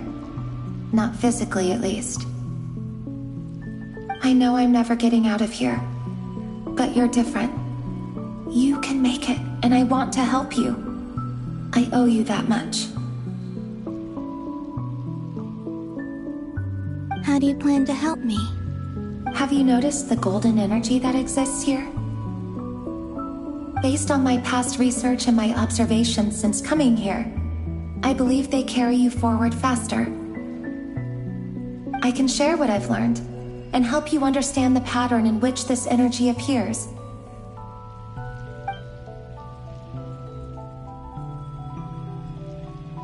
I think you just might... Now, I know you will be able to change the past. Also, I've been speculating about where this phase ends. The documentation was scanned, but from what I know of the legends about the moons, the oldest ones seem to begin with Nibelung, king of dragonkind.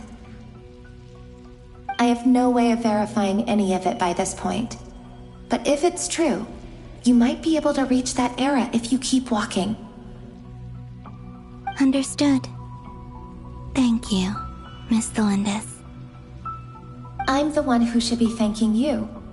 If you hadn't entered this realm of everlasting death, what use would my deductions be? Thanks to you, they have some meaning.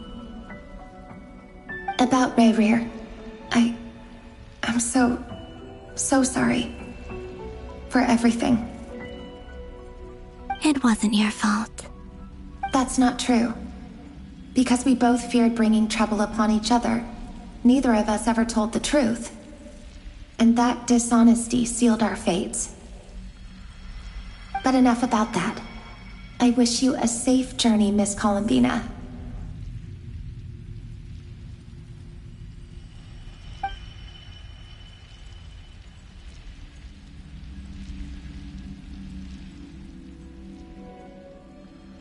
And may the outside world never have to experience pain like this again. Rayrir, you're there, aren't you? I cannot see you, because you exist in the future. I expect we'll be trapped in this prison of space-time for all eternity. But please, gaze upon the past, and then sit for a while. Let's find a place to sit down together, just like we did when we first met.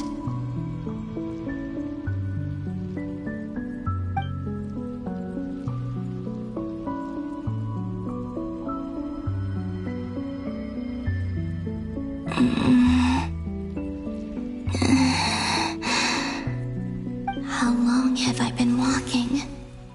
How much further till I reach the end? Is there even an end to be found? Everything's getting blurry.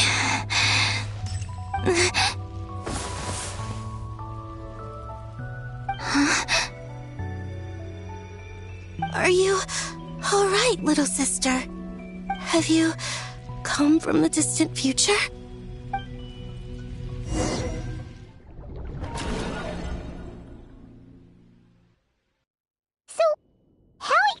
Did the moons just disappear? Shouldn't it be a little harder to get rid of major creations like moons?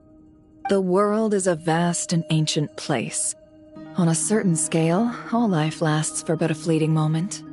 Miss Nicole explained that the moon goddesses likely perished in the War of Funerary Flame. The moons themselves were also destroyed at that time, save for the Frost Moon, from which a new moon goddess was later born. Am I missing something then? 'Cause the stories say that the moon goddesses were born on the moon, but doesn't Columbina say she was born in Nodcry? Huh, you're right! Why do their birthplaces differ? What's the difference between the two generations of moon goddesses? Also, remember what Sandrone said? Her scans detected 4 moons. In other words, 4 moon marrows. Technically, the result of the scan means that 4 moon marrows were detected and positively identified as moons in that moment. In other words, this piece of information alone isn't enough for us to know how Miss Columbina is doing right now. Yep, we have no way of staying up to date on whether she's dead or alive. She's on her own for now. But at least she's trying her best to get back to us. Yeah. She's a tough cookie. And a sore loser, too. We have to trust that she'll find a way. Because we really need her power. As much as it pains me to say it, we've got no chance of beating Dottore in a straight-up fight. He's much too powerful. It wouldn't even be close. That maniac is going to devour everything in his path until he reaches us. We need to find someone or something that can stop him before he does anything worse. I'll be frank.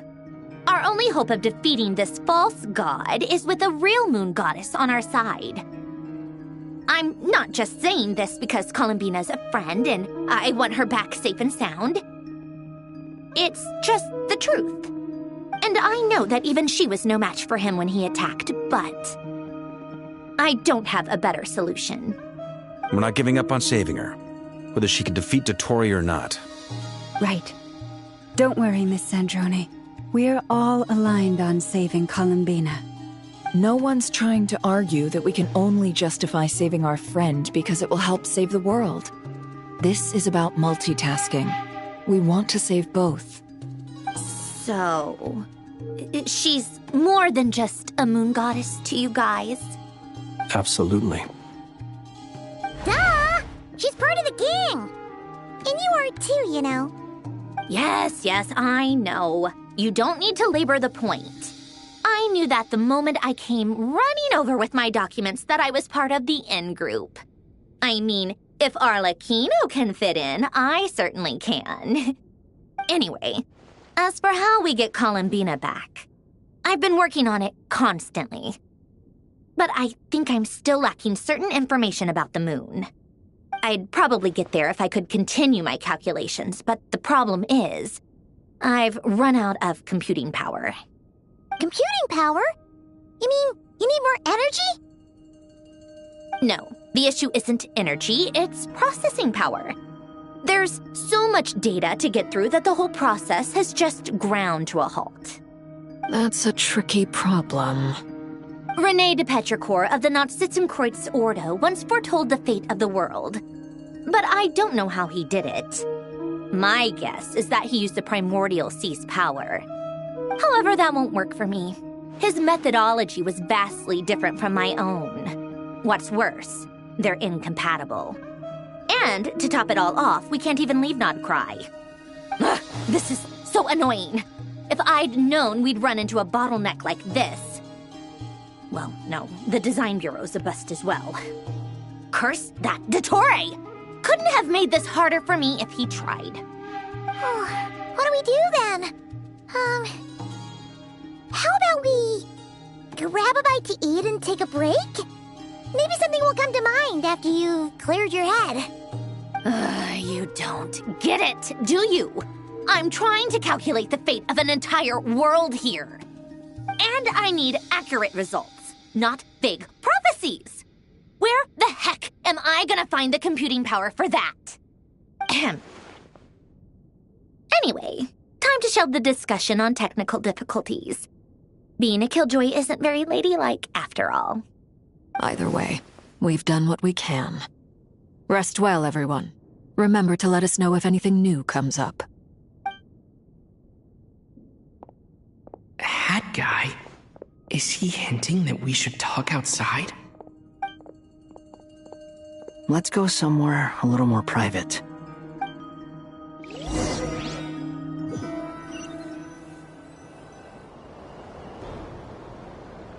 You know that Dory went back to Sumeru, right? Yeah, she mentioned she was planning to head back. Things aren't looking good for Nodcry. She's gone to spread the word so that Sumeru has a chance to prepare for the worst.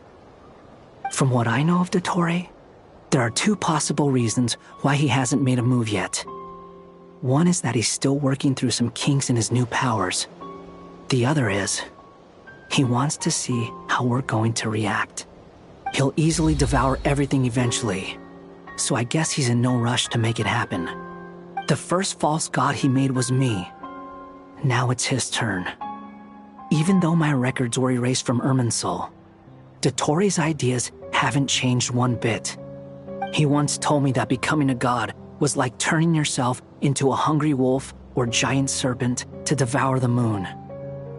Clearly, he began studying the moon goddess's powers long before he even tried making a god.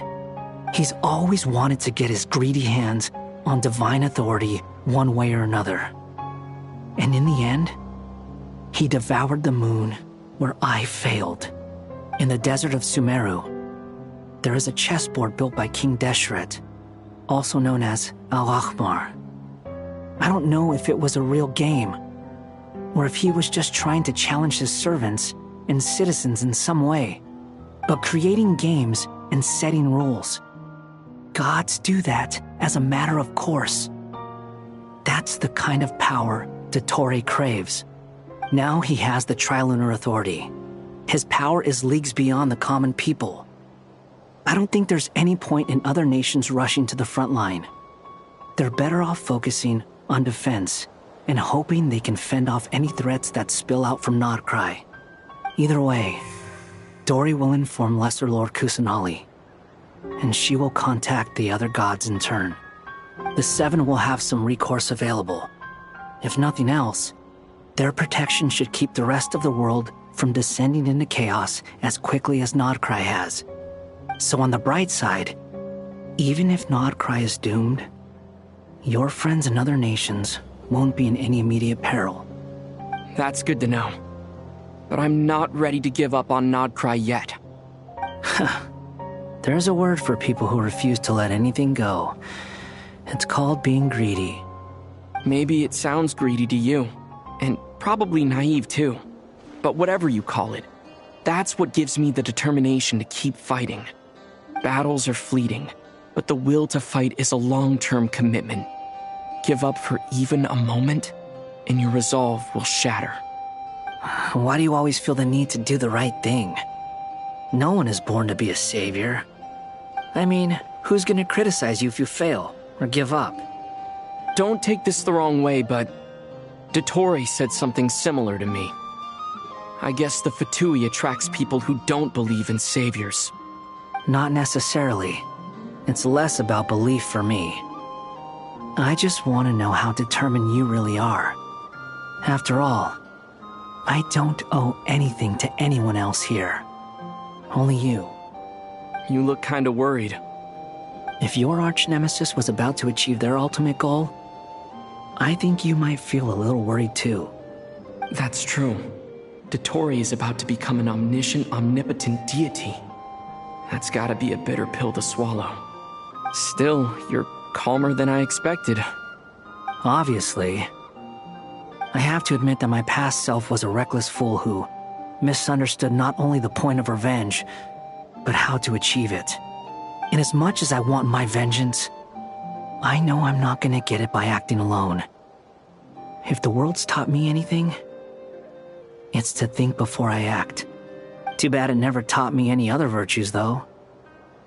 So, I am going to destroy Dottore, no matter what it takes.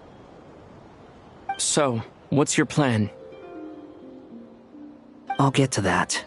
First, tell me, what do you think of Sandrone? Just like Paimon said, she's a friend, part of the gang. How much do you trust her? This is a serious question. Think carefully before you answer. Although she's with the Fatui, she has her own values, and she's helped us a lot. If nothing else, she's clearly going the extra mile for Columbina. I see no reason not to trust her. If you say so. In that case, the three of us need to talk. I have some thoughts about her computing problem. It can be solved, but it will come with a cost. How much? If I can afford it, I'll cover it. Sometimes your heroism really backs me into a corner. You know that? Come on, let's go talk to her.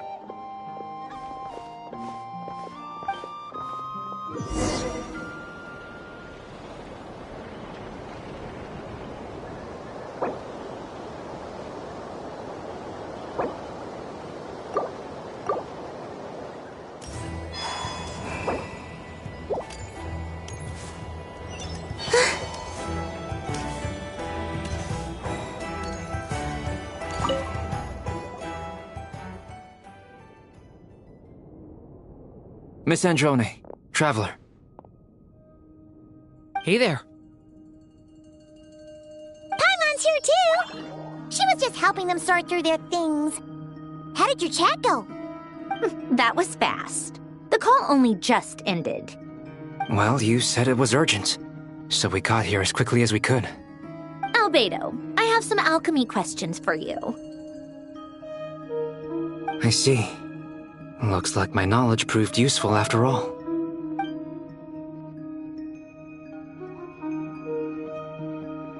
If I might ask, what is the end goal for the modified formula you'll be using? I needed to predict the future of the entire world.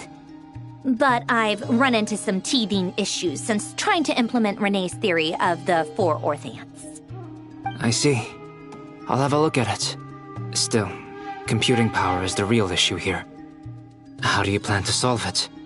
About that, it's been sorted. Oh, with the Traveler's help? Actually, you're not wrong. He found the person with the solution. Was it Hat Guy? Yeah, it was him. Wow! Go Hat Guy! Seems like all that time studying at the academia is paying off big time. But where is he? Wasn't he the one who asked Albedo and I to come here? Come with me.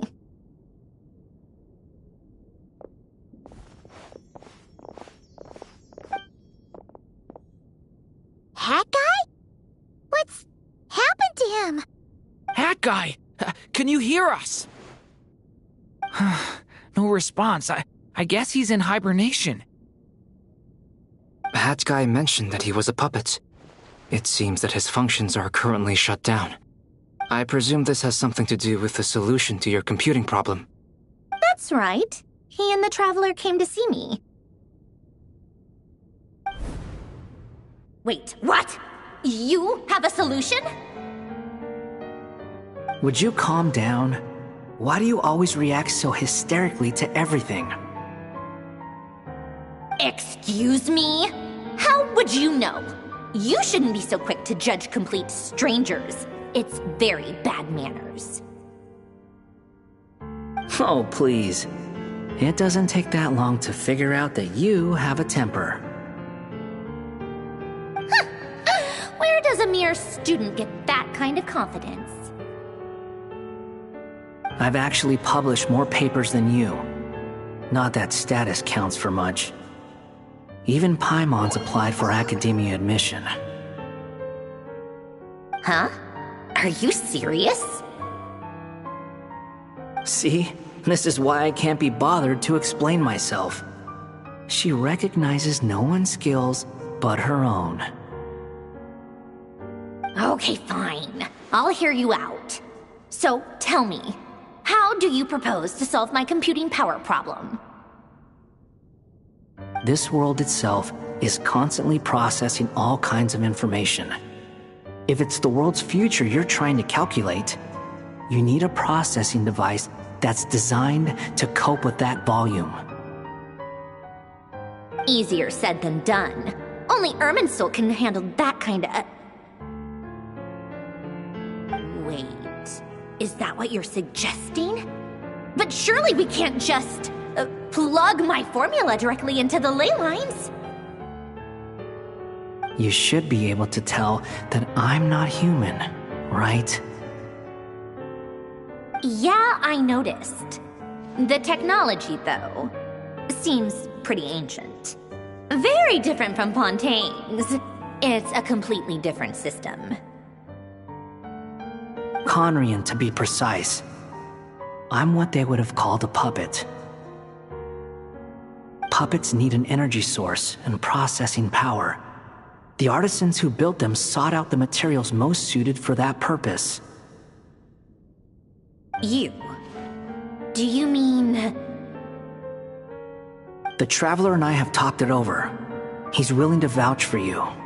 So, I'll allow you to borrow my core for your calculations. It was built using wood from a silver white tree, which makes it a small part of Irminsul. Conrian technology and Irminsul wood. Who in the world could have built you? Are you sure about this? A puppet without its core will cease functioning completely. And if it's left in that state for too long, it might not recover. You could die if you do this. You do realize that, don't you? I can put 2 and 2 together, yes. No need to rub it in. I won't lie to you. This has never been done before. I cannot guarantee your safety. Doesn't matter. I'm prepared for the worst. Did you two actually talk this through? Is he... Are we really considering this? Yes, we discussed it. The bottom line is, he trusts me, and I trust you. Let's give it a shot, shall we? Honestly, I have no clue where this kid even came from. But for whatever reason, he lent me his core to use in my formula. I'm very close to finishing my calculations now, and the core is currently in use. So I'm sorry, but I can only show you a sketch right now. This is what the core looks like. A silver white branch. It certainly matches the legends told about Irminsul. Is Hat Guy gonna be okay?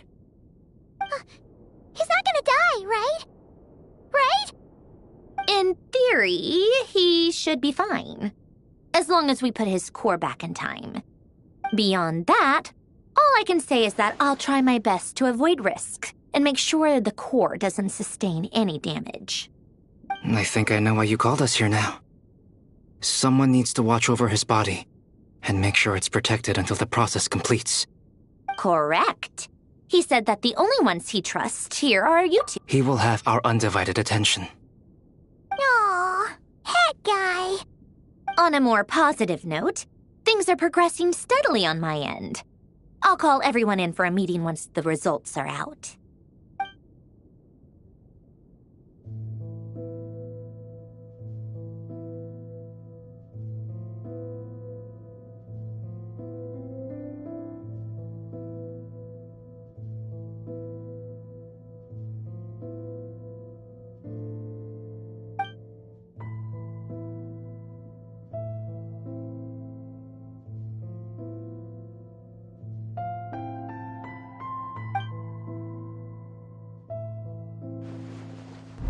The worst case scenario with the core removal is either a system reset or a total loss of function.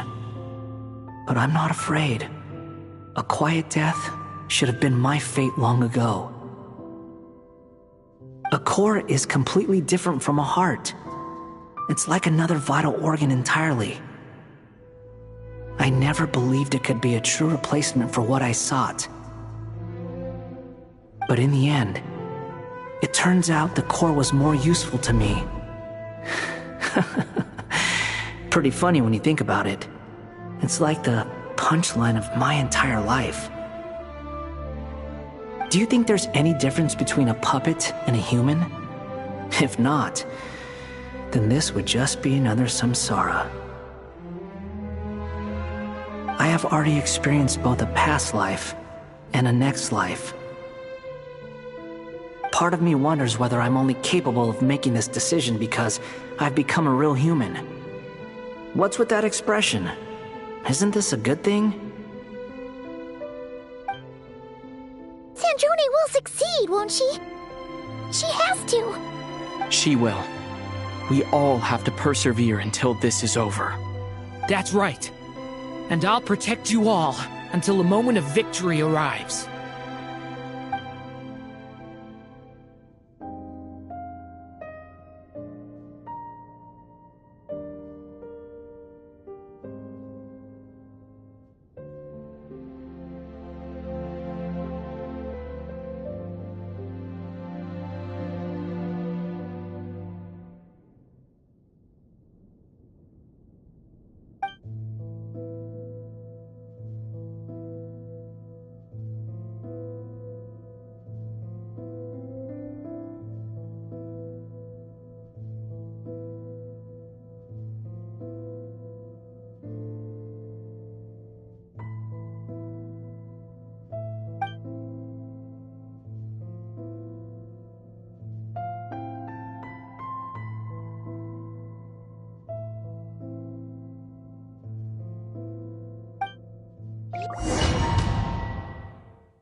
Who are you? Call me Sonnet. You have the same power as Canon. Sonnet. So, you're the goddess of the iridescent moon? Oh, goodness! You recognize me? Well then, what's your name? Columbina. Columbina Hyposelenia. Hyposelenia? What a lovely name. Did you choose it yourself? It was a joint effort between me and my friends. Friends? You mean your friends in the heavens? Huh? Oh, sorry. You must be exhausted. I apologize. Hang in there. Let me introduce you to my older sisters. Do you mean the other two moon goddesses? Arya and Canon? Wow, you sure know a lot. Hey, does that mean that our story goes on into the future? Oh, I guess that wasn't the best question to ask. It's alright. We were prepared for that possibility. You could say we were too prepared. I can't even remember how long my sisters and I have been here by this point. When did you get here? How long has it been? I can't say for sure, but it feels like it's been forever. I see. Are you feeling alright? You look a little unwell. I can hold out a while longer. We don't have far to go. The place where my sisters and I are based is just up ahead. Don't worry, they're both really nice. I'll introduce you.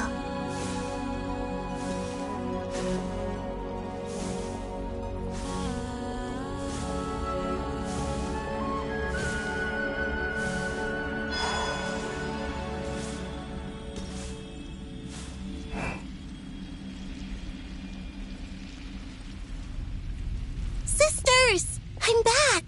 And look who I've brought with me.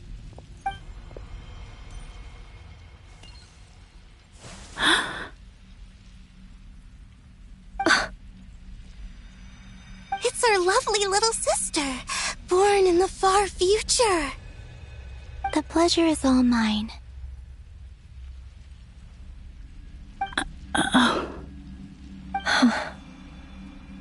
Allow me to introduce you to Columbina Hyposelenia.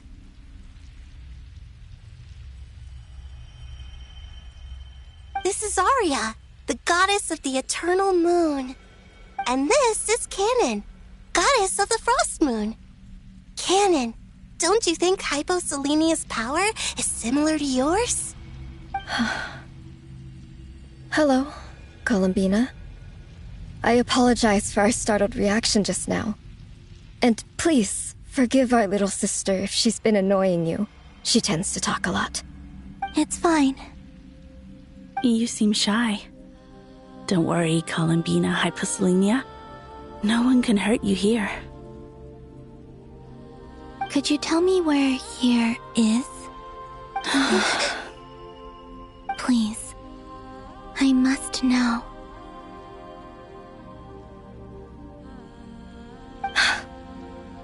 My dear sister, this is where Tevat's original ruler, the Dragon King Nibelung, imprisoned the moon goddesses. What? You're scaring her, Canon. No, I'm fine.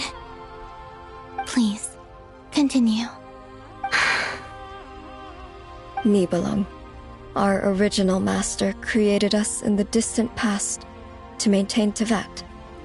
But he left this world and traveled into the dark universe beyond, to explore worlds vaster still. Day and night, we fulfilled our duty in the heavens, until the day that the first Descender arrived. The great ruler of the firmament. The heavenly principles. Is that what later generations call them? I see. But we did not reject them at first, nor did they seem to harbor ill intent towards this world. We coexisted in peace. They were like a guest in our home. Slowly, however, we came to realize that our guest had a growing desire to change and dominate the world. And you didn't stop it? No. There was an order to the rules they set up that Nibelung never taught us. We wanted to know if this order would bode good or ill for Tivat.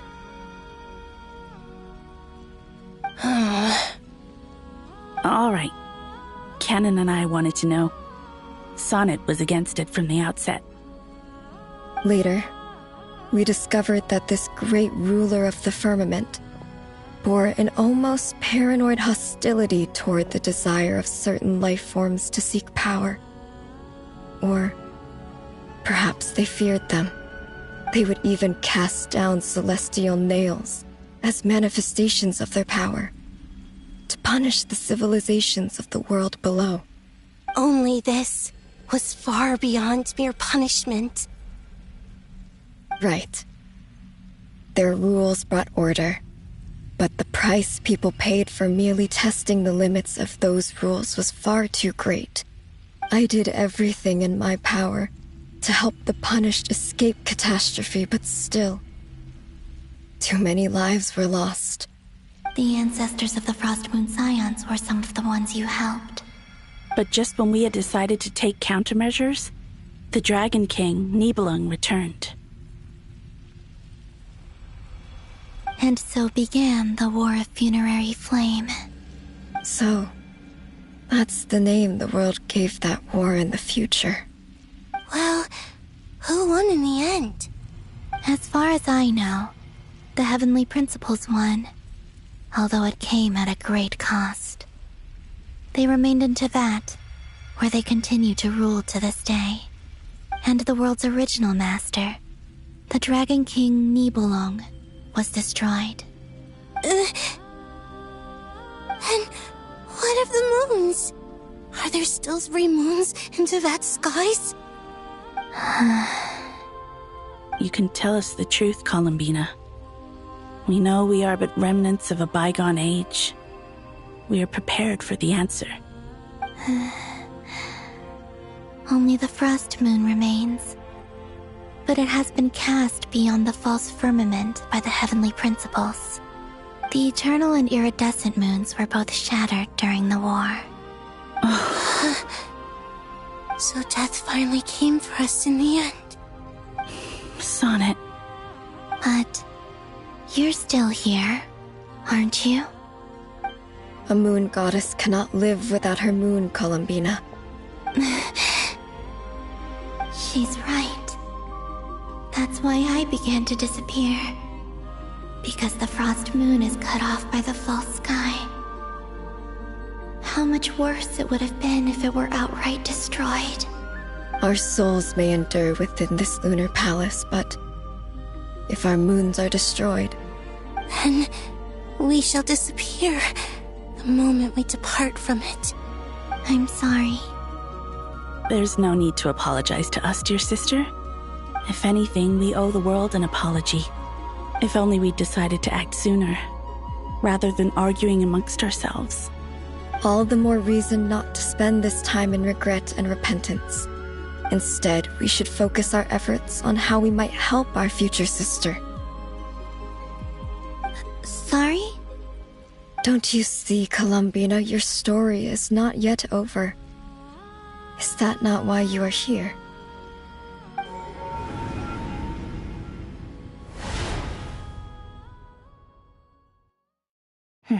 It's done. Initiate numerological array. Continue running primary process. Calculate the world's fate through extrapolation. And identify nodes of potential change. Secondary process, scan for moons. Still 4. The number of moon marrows hasn't changed. Wait, let me think. Is it possible that there's something I've been misunderstanding about the moons all along? Variables. Variables in the world. I know where potential variables within the world come from. So what about the moons? Are there any variables there? Like their life or death, for instance. What if being alive or dead makes no difference to a moon? But that's so strange. Even immortal gods can die. Why would the moons alone be... Wait! I've got it! If alive or dead is considered a variable, we might have had this wrong the whole time. No one ever said that a moon marrow equals a living moon. We just made that assumption ourselves. Initiate secondary process. Scan again. This time filtering out interfering perimeter, moon marrow. I don't care if they're natural or artificial. Get them out of my search results! Why? It says 3 moons still exist in Teyvat, even after excluding the moon marrows. But we know for a fact that 2 of them are dead. Redo the scan. Narrow the results to living moons and real moons. No, scrap that. Narrow it down to moons that have lunar authority and remain alive. Why? Why is it still 3? What is this, Columbina? Has the world lied to us? Or are you the one pulling the wool over our eyes?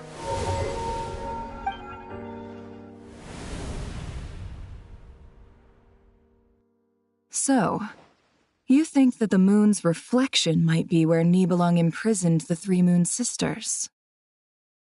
Yes, it would explain a lot, such as why that space would respond to a moon goddess's power, opening the moon gate at her command. It would also explain why Miss Columbina has been unable to leave, and why time flows in reverse there. In the messages she sent, Columbina promised us she'd find a way to return, but we have no way of knowing how, when, or where this might happen. The fact that she still has yet to reappear in this world indicates that returning from that place is no easy feat. We cannot afford to simply wait for her. So you're saying, if she could return by her own power alone, she would have done so long ago? Yes, she certainly wouldn't leave it to this late stage when it's so touch and go. I've been giving this some thought, and I've come to believe that Luanatar might be an anchor that she left behind, as a sort of future waypoint.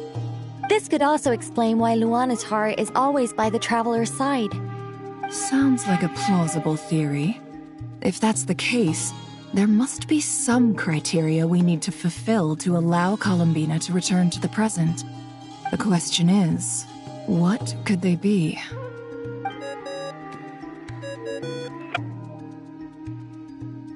Hello? Listen up! This is extremely important!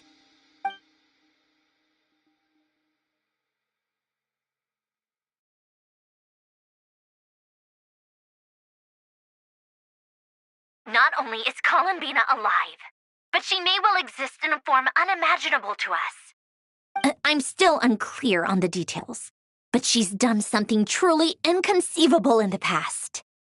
And the clue to what she's done lies in the moon and Teyvat sky. Truly amazing. Oh, I'm so delighted for her. I'm sure we all feel the same. And I'm sure Columbina is ready to get back here and fight by our side. I'll keep my calculations going and try to find some way of coordinating with her. But that's not an excuse for everyone else to slack off, okay? All of you had better keep trying to think of solutions. How can the dead moons still live? And Luanatar...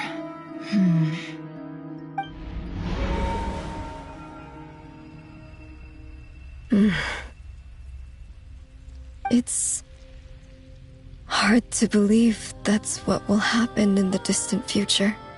Our authority is linked to the most fundamental rules of Teyvat. I suppose it's no wonder that many would covet that power.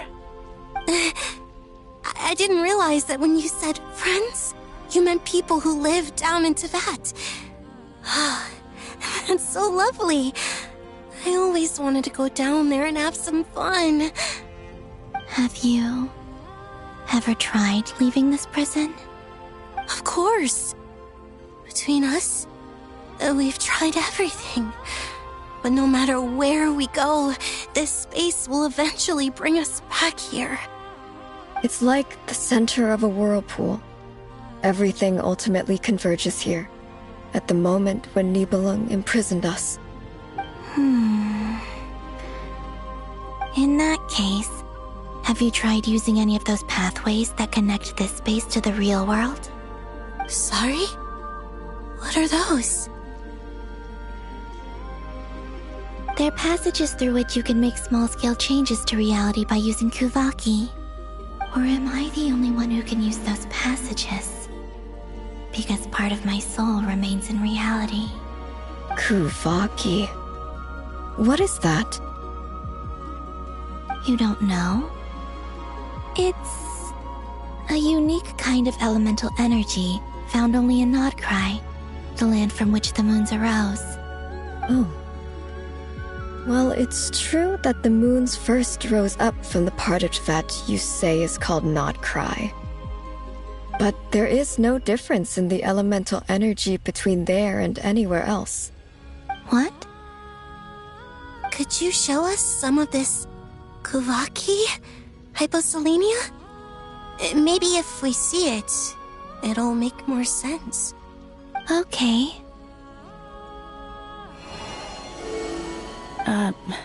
Isn't that just your power? What? But it's everywhere in Nodcry. In the air, in the land. Even the creatures who live there have adapted to its influence. How curious. This Kuvaki certainly did not exist anywhere in the world before we were imprisoned. Let alone influence living creatures. So, how exactly does it affect them anyway? Can they float in the air like us? This is so strange. Why would their reality differ so much from mine? Columbina, you're looking for more than just a way out of here, aren't you? Yes. If I am to help my friends, I will need tri-lunar authority on par with that of our foe. You mean... you'll need our power? This sounds extremely risky. The Three Moons' powers are not mutually compatible. Concentrating them into one goddess will be a very painful process. And if anything goes wrong, it could tear you to pieces. I know. But I'm willing to take that risk. Even so, let's say we successfully transfer our authority to you. How will you take it outside this prison?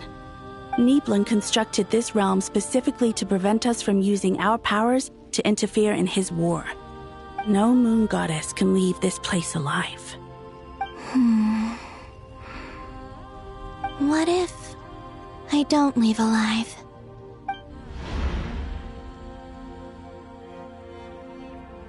Where do we even start? How are we supposed to figure out what we're meant to do to help Columbina?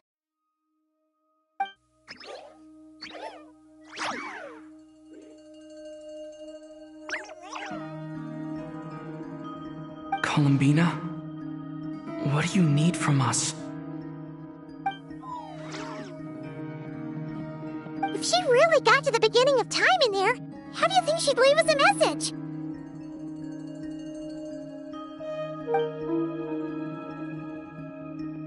You don't think she'd write it down on a stone tablet somewhere in the hopes that we'd find it, do you? Seems unlikely. Columbina may not talk a lot, but she thinks deeply about issues like this. Let's review what we know. This is the Columbina who fought alongside us against the Reikir of Solnari, and with whom we celebrated Moon Prayer Night. She knows our personalities, our ways of doing things, even our unique strengths and abilities. So, if she wanted to tell us something from a long, long time ago, what would she do? Oh.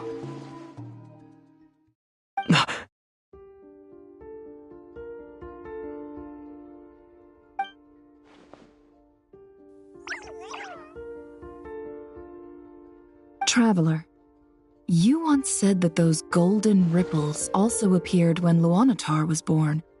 What if Columbina left Luanatar here, not just as an anchor to the real world, but for some other purpose? If she is part of Columbina, and Columbina knows that I can see past events through her...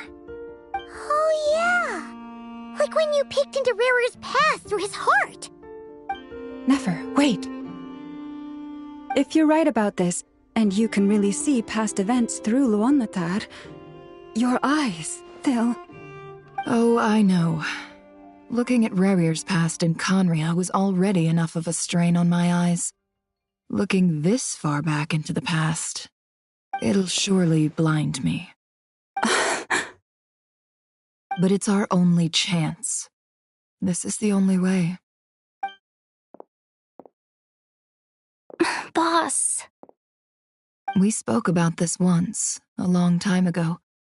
Do you remember what I said, Yehoda? The day I lose my sight, the Curatorium of Secrets will be yours to run. But... What's wrong? I'd be overjoyed if I were you. This day's come a lot earlier than either of us expected. I need to know you'll honor our agreement, Yehoda. Promise me. Yes, Boss Neff. I promise. Are you sure you don't want some time to think this through?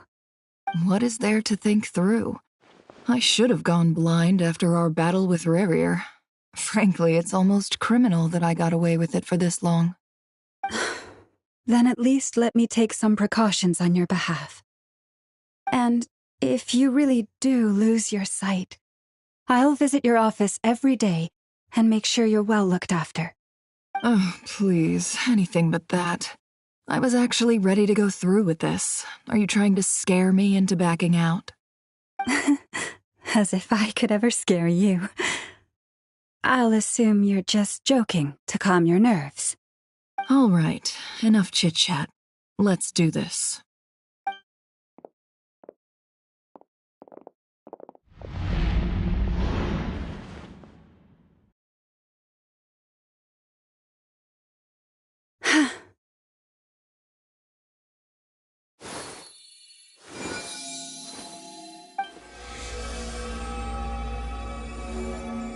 All done. Good. Now give me some space.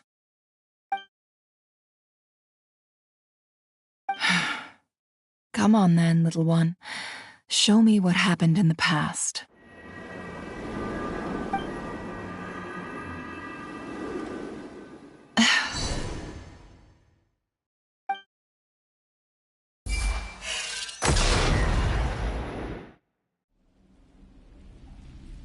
Between the Trilunar Authority, Kuvaki, and the soul-surviving moon, the Frost Moon, I think I might know how to get back.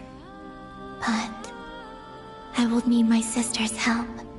Time to go talk it over with them.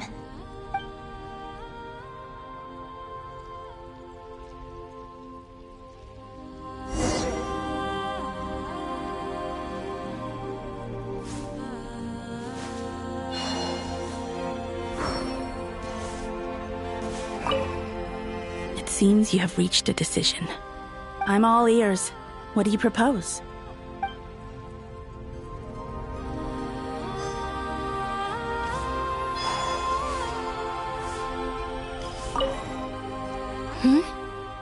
Have you decided what to do? I hope it's not too dangerous. You really scared me when you said that thing about not leaving here alive. Come on, let's go find the other two.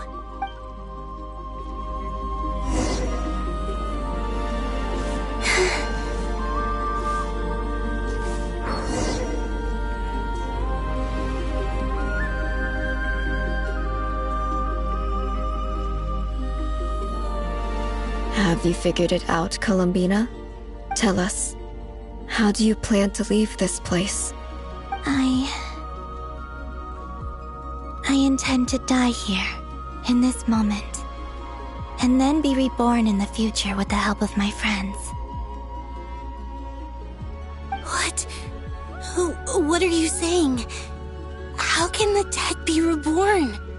And how will you inform these future friends of your plans? You can't exactly leave oracles. Nothing can escape this place. Not a single ray of moonlight.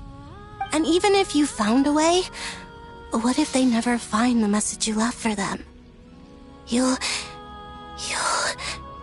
No, that won't happen. Come again? They will find my message. I'm sure of it. I'm not following. How exactly will you achieve this? It's quite simple, really. First, I will leave my soul here.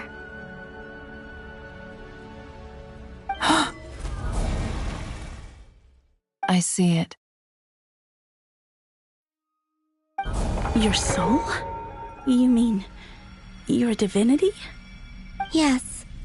I once left a portion of my soul in the future. One so small that this prison barely noticed anything. In this very moment, she can resonate with my soul across time. When the time comes, I believe that she can serve as an anchor to pull my soul from here back to the future reality. Just as gravity connects the world to the moon. Exactly. In the future, where I came from, the moon has been cast beyond the false sky, but I can still feel that it is there. In a similar way, I can feel a connection to the soul fragment I left behind even now. My friends can use it to detect my presence. But how do you just leave your soul here? Is that even possible? On my way here, I met an ordinary mortal who entered this place long before I did. Her body is long gone, but her soul remains. And before that, I encountered an old enemy whose entire soul survives here intact, while the power that once corrupted his body has faded away. So, perhaps this space is specifically designed to imprison divinity and authority, but not the physical body. Still, even if your body can escape, would it not just be a lifeless husk without the soul inside? Wait, is that what you meant when you said you wouldn't leave alive? Yes. I shall turn my body into moonlight and pour it over Nodcry. That power shall protect the land and quietly blend into it, awaiting my soul's return in the future. However, I cannot do this on my strength alone. I would need your help to do this, so I'm humbly asking for your assistance. Oh, dear sister, you need not be so formal. As I said before, we are but remnants of a bygone age. You, on the other hand, were born alone in that distant future, and you have walked a long and lonesome road since then. How could I bear to let your story end here in this dungeon? Don't forget, we are your sisters, your family.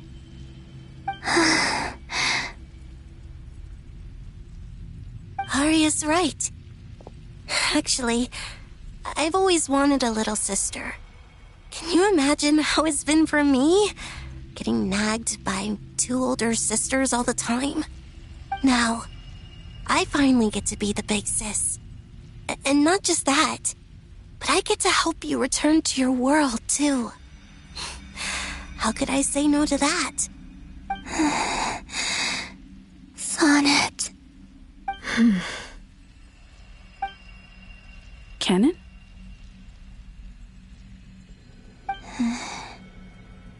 I'm sorry. I know this is a bold request. The Frost Moon is rightfully yours, and it remains intact.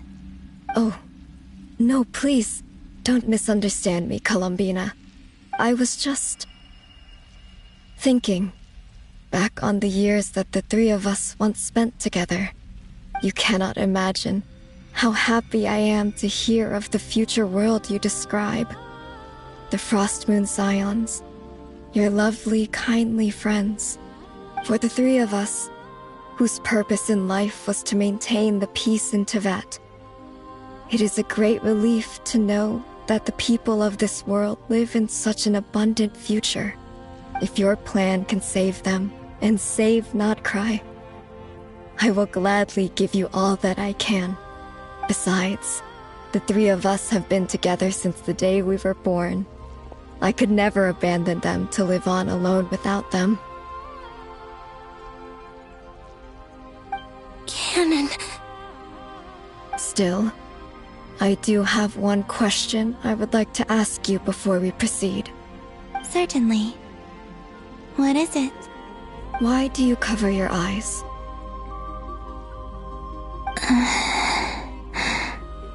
Yeah, I was curious about that too. But it seemed personal, so I didn't want to intrude.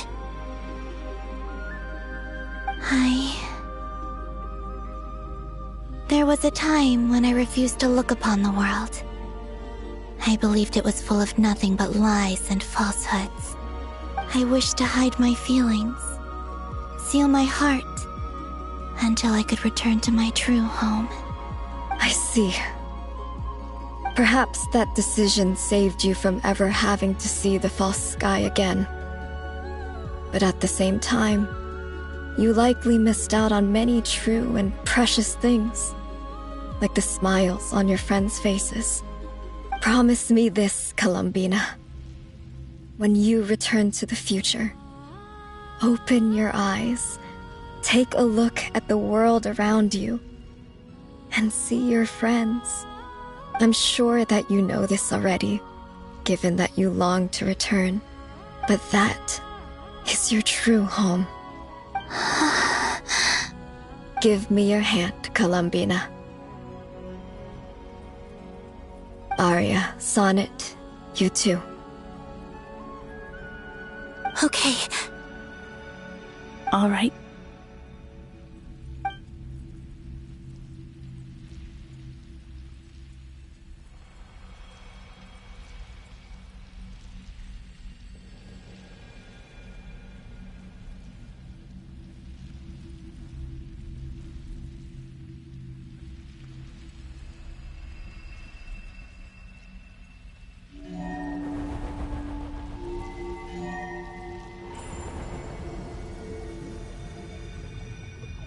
We once were the song sung for eternity, but now it is you who must continue to sing.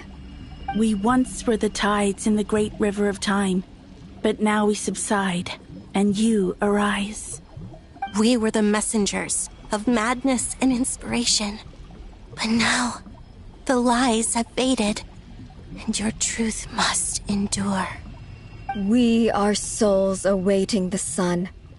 You must return to be with those who smile when they see your face.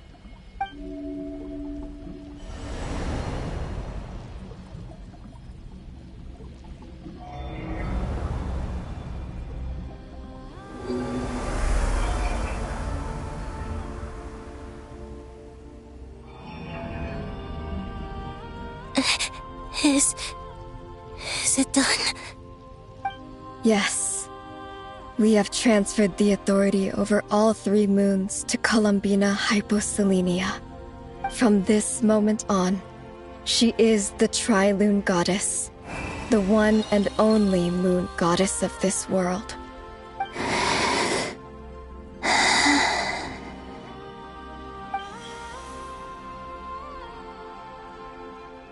Thank you. Thank you, my sisters. Now go, and do what you believe is right, Columbina Hyposelenia. Be aware that we cannot grant you the power of the 3 moons beyond these prison walls. The conflict that arose over their remains following our disappearance will still take place. I understand. Sisters, oh, my body. It feels... Now that we have given up our power and authority, our bodies are merely mortal shells. This prison is dissolving them as we speak. It's okay, Sonnet. The end must come for every god, just as it does for every human. That's all this is. The final destination of our lives. Canon and I will be by your side the whole way. We have one final request, Columbina. Could you use the Three Moons' power to send us back into the real world? Now that we have lost our powers, I doubt this space will seek to hold us further. It's just... we would like to spend our final moments together in the only place we ever called home. Of course. Gladly.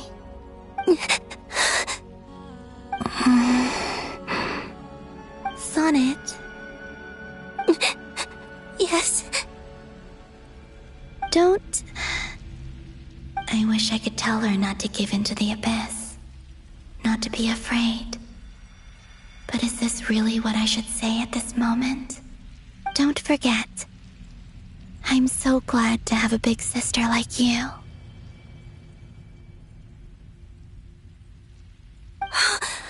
No, Hypo.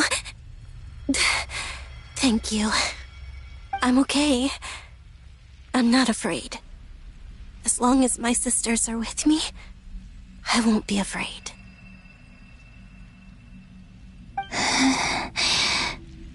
It looks like this is goodbye, sisters. Goodbye, Columbina.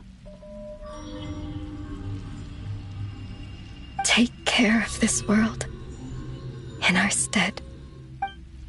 I will.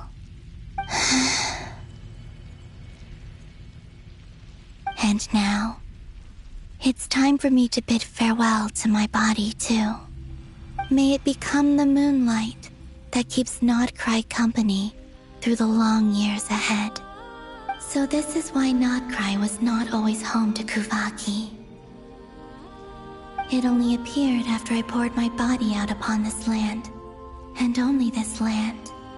Kuvaki responds to me because it is me, my body, answering the call of my soul. And the golden energy I've encountered on my way here was, in fact, that very soul, which I am about to leave here to guide me. O power Trilune, eternal moonlight. I, Columbina Hyposelenia, lay aside my body.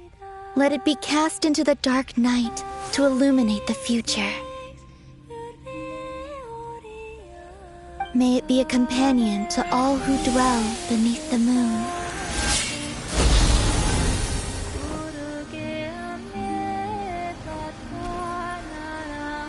Until the time comes for me to return home.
Were we even allowed to see that? Is anyone? Can you still see? How many fingers am I holding up? I see 2 fingers, and a look of sheer terror on your face.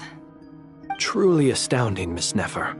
Your eyes have glimpsed the very ends of the world, and yet they remain as sharp as ever. Or is the credit for this miracle due to Miss Lauma? It seems that even time itself is no match for your medical skills. Surely you jest, Mr. Flint. I suspect we have Columbina to thank. She must have realized the immense toll that the ritual would take and purposely set aside some of her power in the past to protect Nefer's eyes when this moment arrived. There is always a great price to pay for witnessing the truth, but it seems that this time, Columbina has shouldered that burden on our behalf. She chose the perfect method of getting a message to us. Though her eyes were always shut, she was clearly so perceptive. She knows us well. She knew exactly how we would think and what we would try. Despite being separated by time and space, we're seeing the same possibilities and seizing the same opportunities. We still don't even know if she's okay right now. But as long as there's a chance we can do something, we'll fight to make it happen. We'll get you back somehow, Columbina.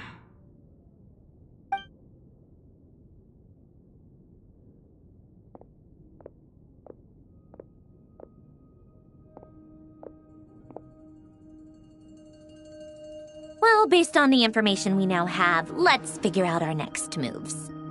Thanks to these gentlemen, we have a much clearer picture of the situation with Dottore. The civilian population has been moved to safety, so we no longer need to hold back. Miss Androne, how are the calculations going? So far, so good. I'll keep seeing how far I can push the system, though. Can't have Hatman being powered down for nothing. There's still a long road ahead. Where should we begin?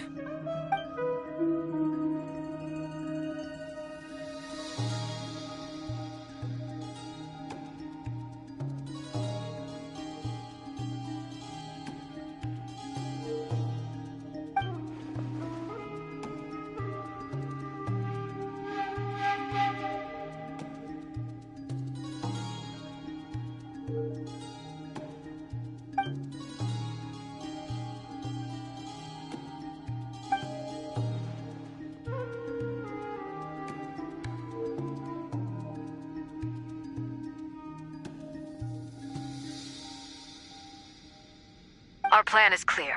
Time is short, so let's get moving.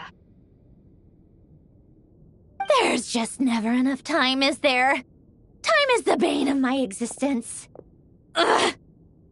Anyway, I'm gonna get back to work. All right, we'll do our part too. Yeah.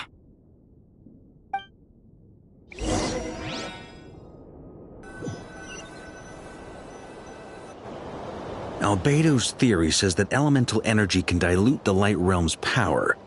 But I'm no expert in building elemental defenses.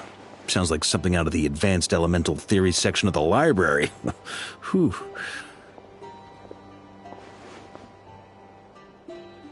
You seem quite troubled. Well, yeah. I mean, who doesn't get a little flustered when they're completely out of their depth? You were the very picture of confidence back when you approached the Hexen Circle. Yeah, I could have been faking it through that whole meeting for all you know. Who's to say I'm not just a ball of nerves in a charming and gregarious package?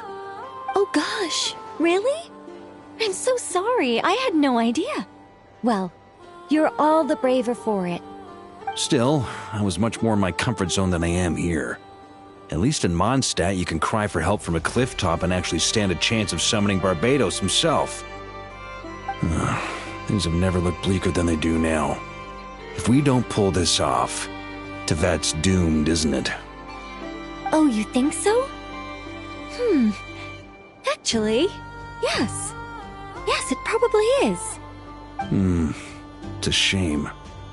Don't put too much pressure on yourself. Tevat has faced annihilation many times in the past, but it also gave us you, didn't it? Hey, don't give me that. It's not like I'm anyone special. I disagree. Every human born in this world is special. We angels have always believed that. In that case, this humble human being has a big favor to ask of you. I thought you might say that. I'm sure Alice, in her great wisdom, sent you here precisely to help us in this difficult time, yes? Well, that has less to do with her wisdom and more to do with my power. Of course, of course. Well, the thing is, these elemental defenses we're about to build, I don't think it's a question of if they'll fail, but when. Durin's findings from his patrols make it clear that Dottore is constantly expanding his territory. First it was his lab, then the design bureau, and now this. It's not realistic to completely stop him encroaching on the rest of Nagrai. Rather, our goal should be to stall him for as long as possible. If Miss Sandroni's calculations are correct, well, they're the closest thing to certainty we have in this situation, so let's assume they are. Anyway, her calculations suggest that our best hope for victory lies in Miss Columbina's return. It's up to us to slow Dottore's advance and buy time for her to make a return. Are you asking me to help you with building the defenses? No. I'd like you to prepare for what comes next. When he eventually reaches us, we will have to fight him. You were an angel once and a mage now. I'm asking you to lend us your protection. Oh. Can I take it that you're triggering the terms you fought for during our three-way talks? Well, technically those terms were about protecting Mondstadt. But if you're happy to agree to the change in location, then yes, let's do that. You're cashing in on this much sooner than I'd imagined. Well, yeah. The way things are going, I might not get another chance. Very well. The mages have heard the knight's plea, and we will respond.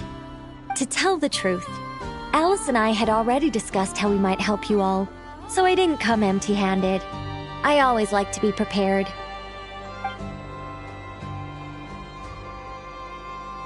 This is... wow. Yeah. This is great. Seriously, thank you. It's been many long years since I had a chance to dazzle humanity with a little divine intervention. To humbly serve as a reliable and responsible guide. Anyway, Knight of Boreas, please accept this gift in recognition of your great virtue. Go now. May the angel's blessing deliver you safely to your destination.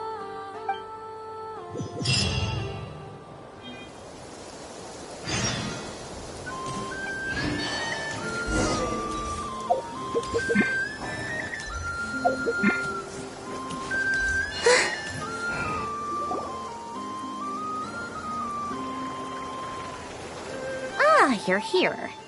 Sandroni, how are things going?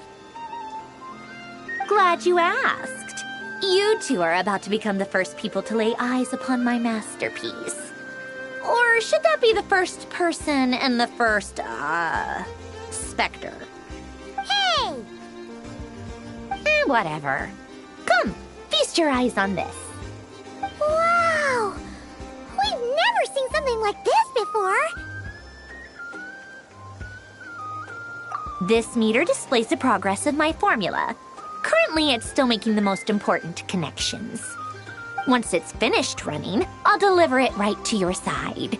And then, we can finally bring Columbina back. What do you mean, deliver it? Can't you just tell us over the Dodo communication device? It'll just be some numbers, right? Ugh, you're such a greenhorn. This isn't the kind of formula you solve in math class. It's a highly complex algorithm capable of constructing a framework of rules. Ugh, whatever. We'll be here all day if I start trying to explain it. All you need to know is the formula must be completed before we can bring Columbina back.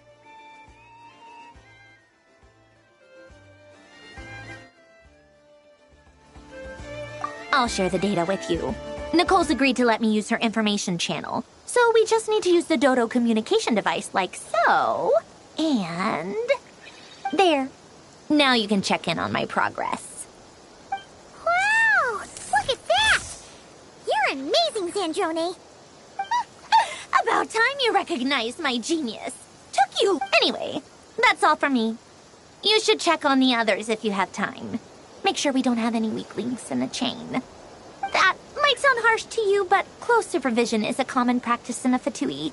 Not looking to catch anyone out. I just care about everything. I'm kinda stuck here while the formula's running, so I need you to be my second pair of eyes in the meantime.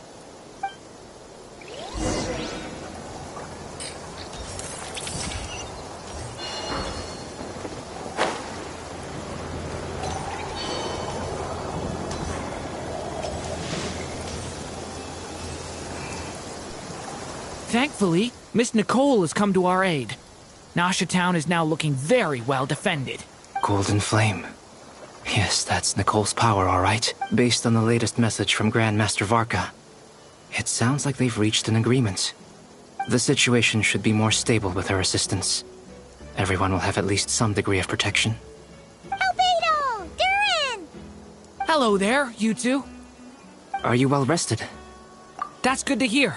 As per the plan, Albedo and I will be in charge of Nasha Town. As Dottoro's energy field expands, it's creeping ever closer in that direction. But we will do our best to hold our position. We fought side by side many times before, and always with great success. I believe this time will be no different. So don't worry about us.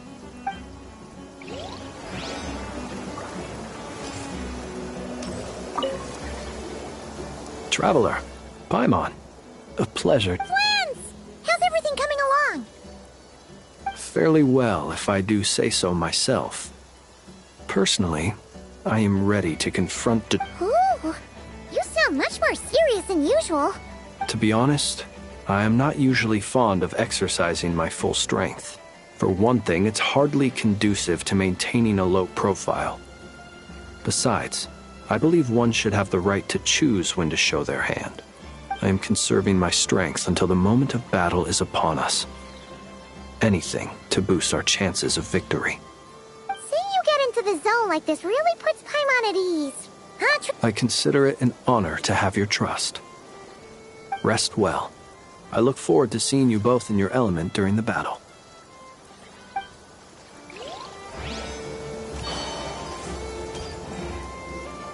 Yes, Miss Moonchanter? What are you staring at?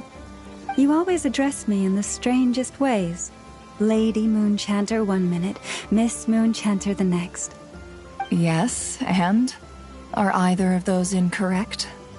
Not as such. It's just that I simply call you Nefer nowadays. Uh-huh. That's my name. What's your point? The point is I don't add any honorifics or titles. Meaning what? That maybe we're on friendlier terms now than we used to be. Is that how you see it? And I thought I was the one with eye damage. Never! Wilma! Paimon, traveler. Just swinging by to check in on you. How are things going? Did you manage to get some rest? Don't worry about me. I won't slow us down. And I give my all to ensure our victory. Ah, yes. Allow me to give you two a quick checkup. All done. You're both in good shape. You're welcome. You'll have your work cut out for you in this battle against Dottore, so make sure to get some rest in first. Paimon will keep an eye on him, don't you worry. I'm glad to hear it. Take good care of yourself, too, Paimon. Sure thing.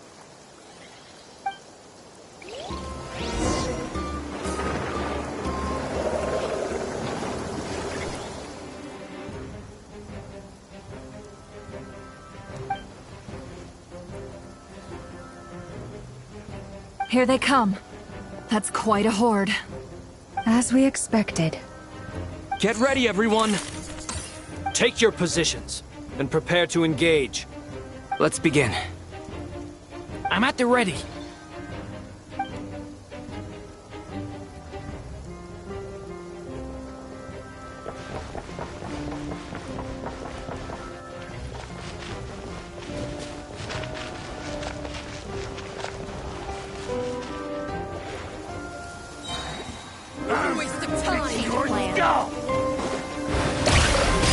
Wipe out! Close your eyes. Night falls. You're too Fear the dark.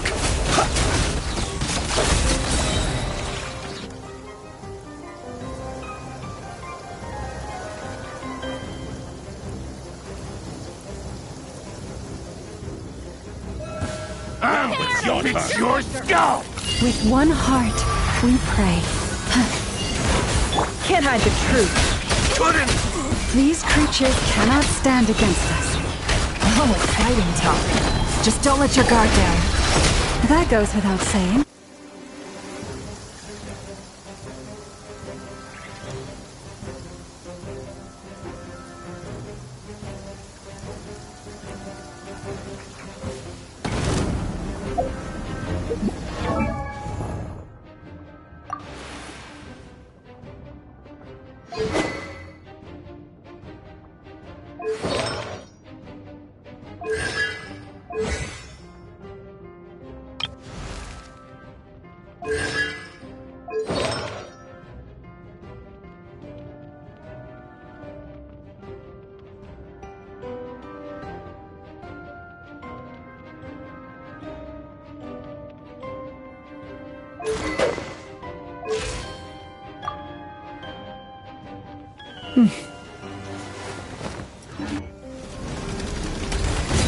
Witness my great undertaking! Decay! New life!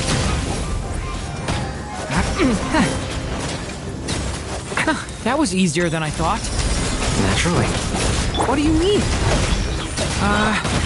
Is it because as...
By the Frostmoon of old. No more lies. Can't hide the truth. People have always used fire to drive away wild beasts. Wouldn't a lantern work just as well? You read my mind, my dear friend. I was just about to say that. All right then, dear friend. Bring the light! Close your eyes.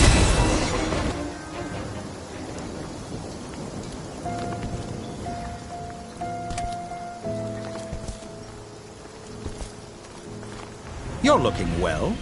I trust you've had a good couple of days. Dottore. It's actually a good thing, in my view. If the subjects of my experiment were to die prematurely, it would throw quite a wrench in the works. And so, I must thank you all for your resilience. We are no longer on the same level, but you are nonetheless worthy of my respect.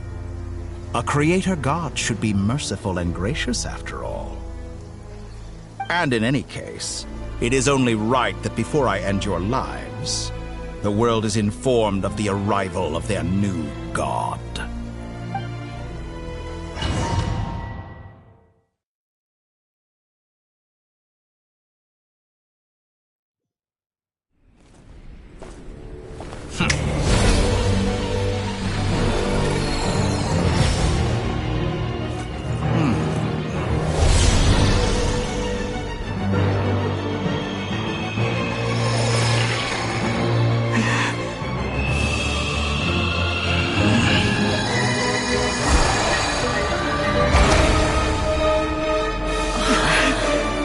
The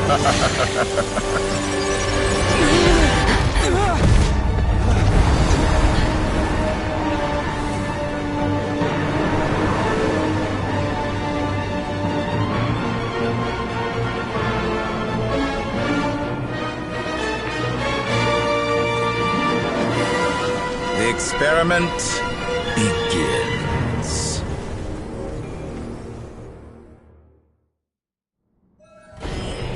With the marrow of the 3 moons in my hand, behold the false moons fall! Water jet!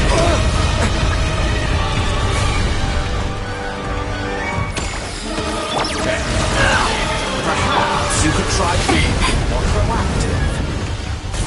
Observe. Replace. Be silent.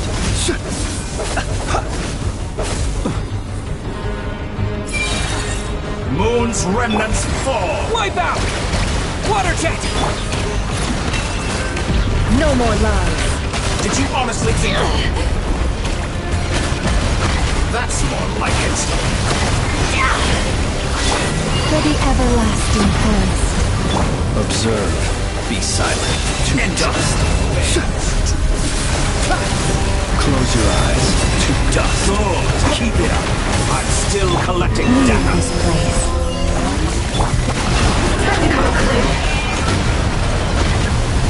Can't hide the truth.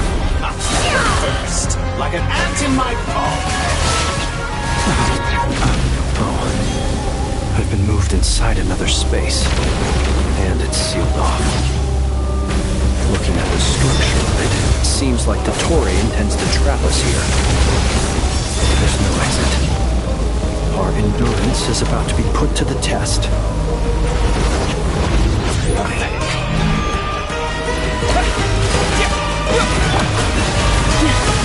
Stay your hand. No more lies.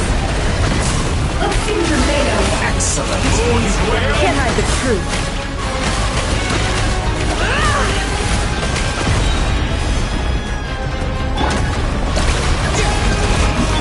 You poor lost lamb. By the frosting of air. Did you honestly think that would hit me? It all adds up. No more lies. Entropy bends to me. Good. Keep it up. I'm still collecting the data. Behold the false moons fall.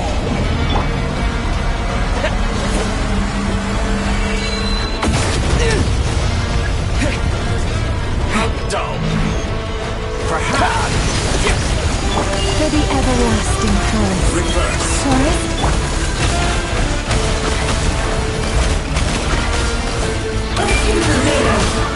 Tell me, where will you try scurrying off to next? Looks like Dottore has opted for a divide and conquer strategy. But we will not allow him to triumph. Now, I shall pray for our victory.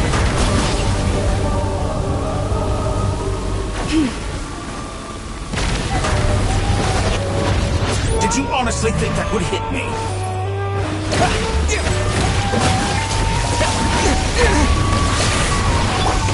No more lies. Excellent. You barely managed to touch my veins.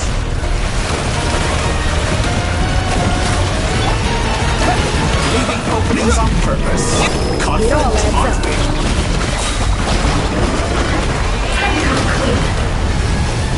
The mystery unravels. Can't hide the truth.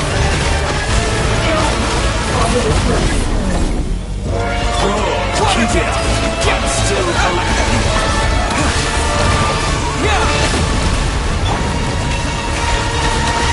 Moon's remnant.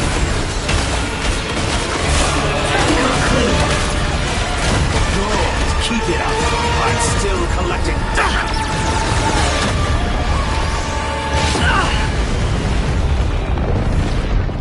Be annihilated. That which cannot stand against me. What's this supposed to be? A knockoff version of the space Columbina got trapped in? There really is no way out. We'll see about that, Victor.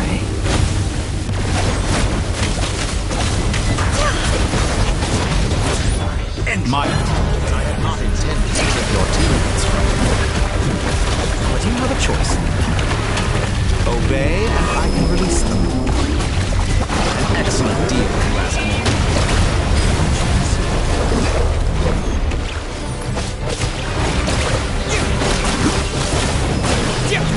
Water jet!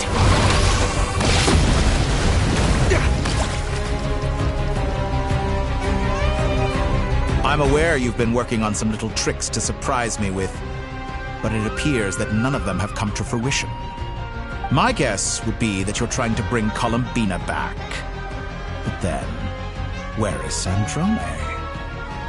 Or are you trying to buy time for her?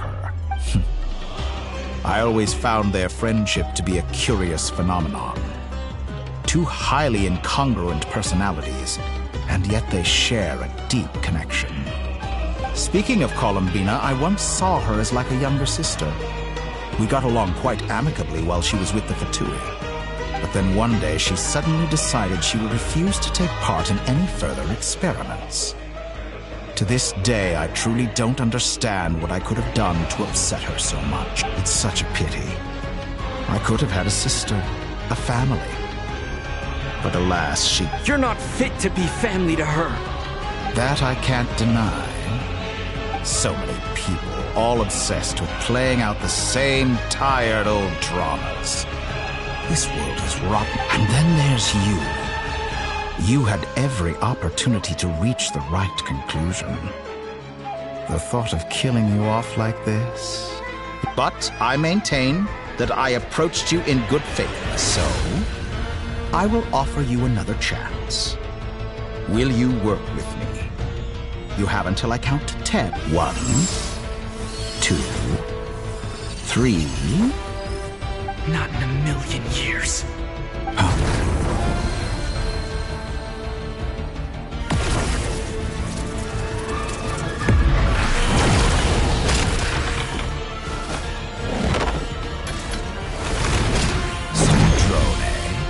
What a pleasant surprise.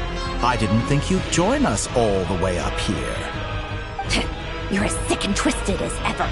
Don't fool yourself into thinking anyone's grateful for the chances you're offering them. Sandrone? But the formula hasn't finished running yet. Funnily enough, I was just discussing a collaboration opportunity with the Traveler, and then I see you, who I must say is a good example of an opportunity gone to waste. Gone to waste? I said that everyone would get one chance, and you've used yours to march right back into the lion's den. So yes, it's an utterly wasted opportunity. And what makes you think I believe a word that comes out of your mouth? I was planning on disposing of your little formula after wrapping up more urgent business here. Since you've taken the trouble of serving it to me on a silver platter, I can simply bring it forward in the schedule.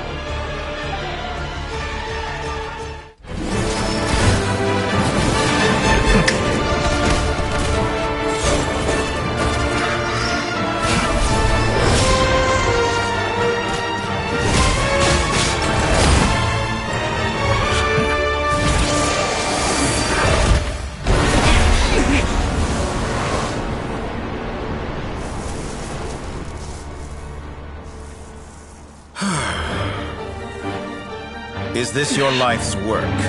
This piece of trash?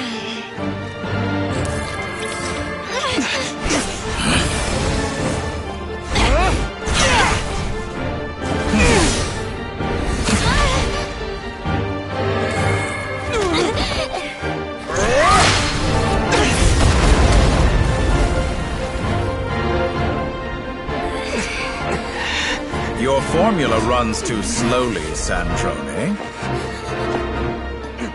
You put your hope for success on others instead of fighting dirty. That is why you have failed. Now, whom should I slay first? Any volunteers? No one? How nice of you to leave the decision to me.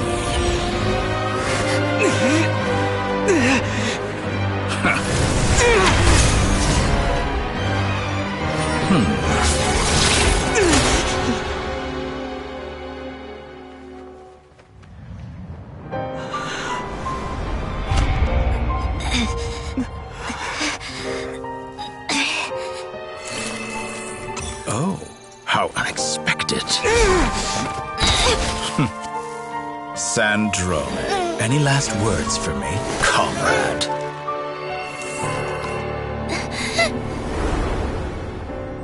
Is there anything you wish for? Not really. But I've always known what I don't want. Go to hell, Dottore.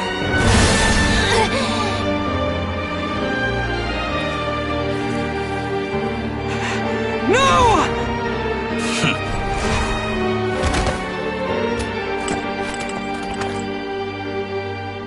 And now, you have failed.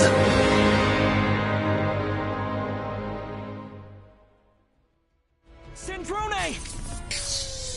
Now you see how fragile mechanical contraptions are. Just a gentle tap, and they fall to pieces. However keen of an inventor Sandrone may have been, her death spells the end of the formula that was running inside her body. Of course, I have to commend her for making it this far. As her colleague, I have to admire her stubborn tenacity. Now, it is time for you to take your place by my side. My count was interrupted, but the second chance I extended to you still stands. Once again, you are welcome to join me. By now, I'm sure you have gained a greater appreciation for the power and authority I wield. What is stopping you from embracing a new world of endless possibilities? Not in the mood to talk? As you wish. You seem less talkative than usual today. I'll change the topic to something more apropos. Sandrone was always like this, never trusting anyone, always so reluctant to share her research with them. Objectively speaking, she had her strengths. It is remarkable how she extracted and even optimized the world formula from so much data. But her inability to trust was her undoing. Had she allowed someone else to monitor or run the formula for her, you might still have a chance at victory even now. But regrettably, she was a stubborn fool. As much as it pains me, she had to go. Dottore. Maybe this is news to you, but people can change.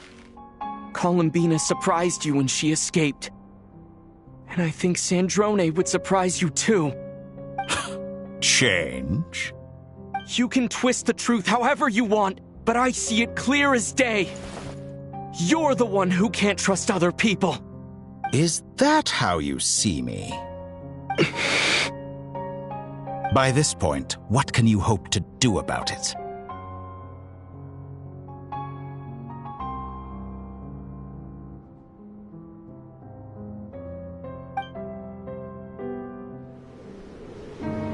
It is pointless to fight on. You've already lost. Wrong. You can't win this, Dottore.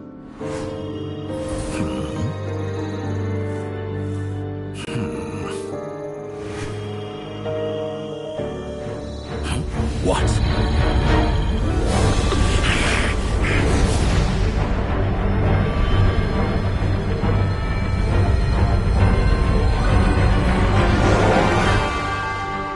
My formula can get us 90% of the way. It will connect you to Columbina. Then, I will bring the formula's output to the Traveler's side. For the last 10%, do whatever it takes. Just bring the moon down.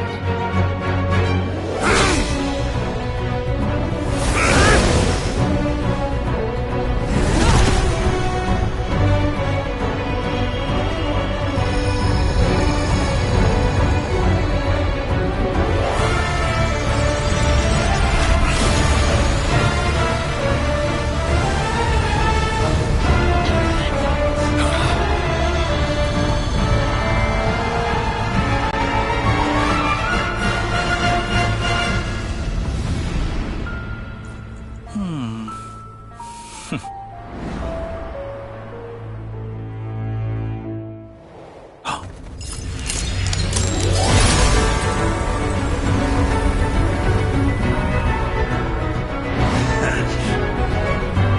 moon will never be yours!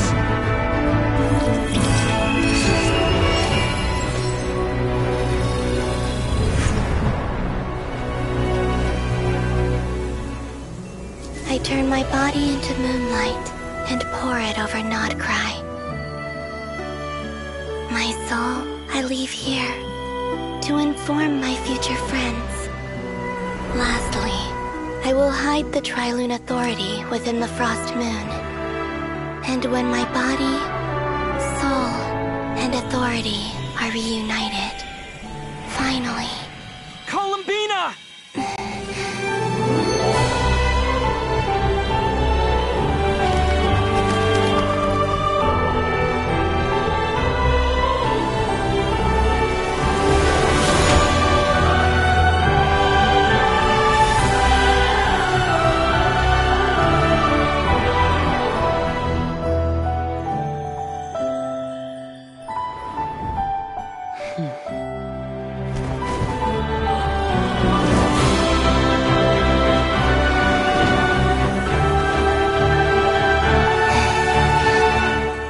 It's been too long. I'm back.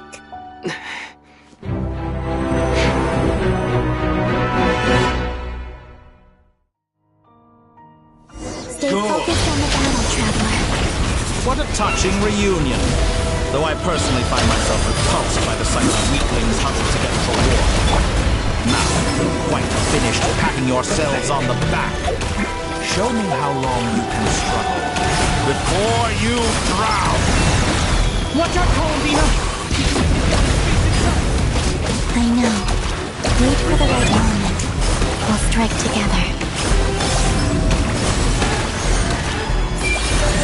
Moon's remnants fall!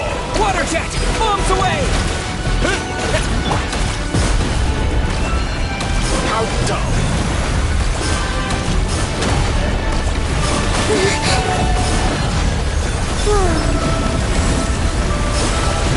Water jet!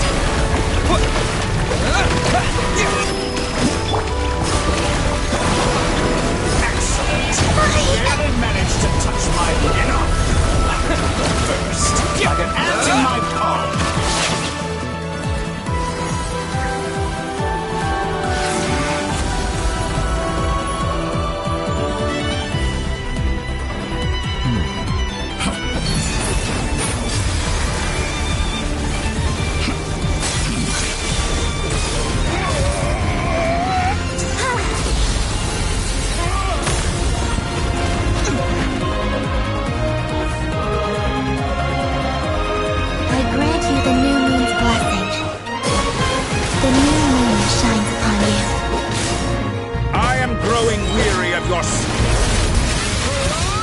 It's over, Dottore!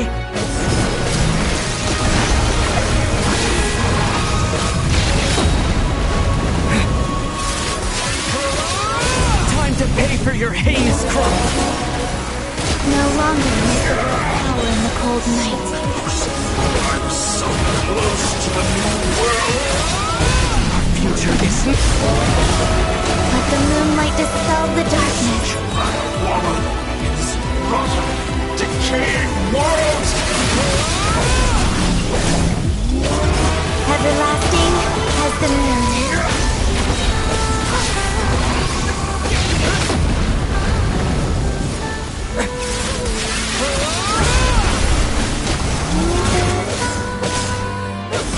Only I could have shaped the new world! Only I...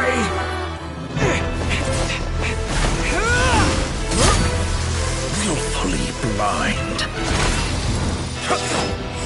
How can you be so satisfied with your fate?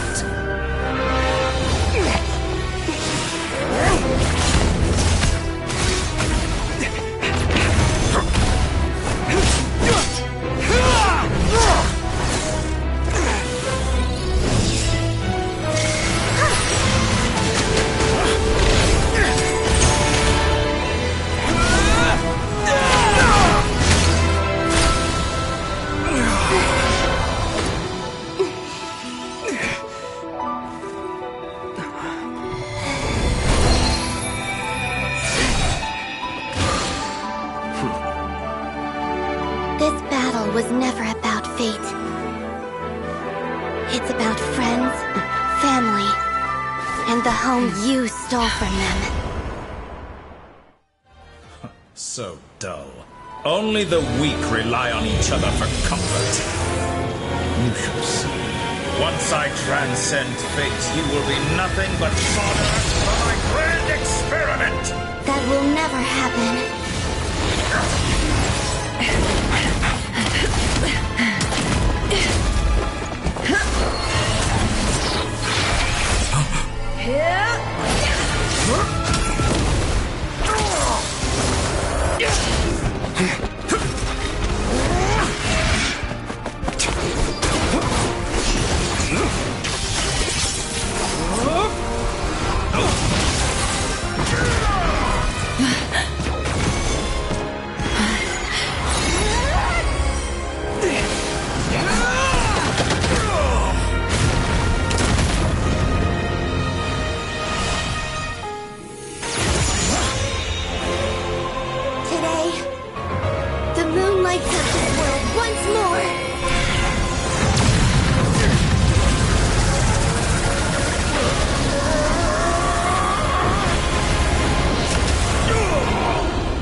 No, this world is our home.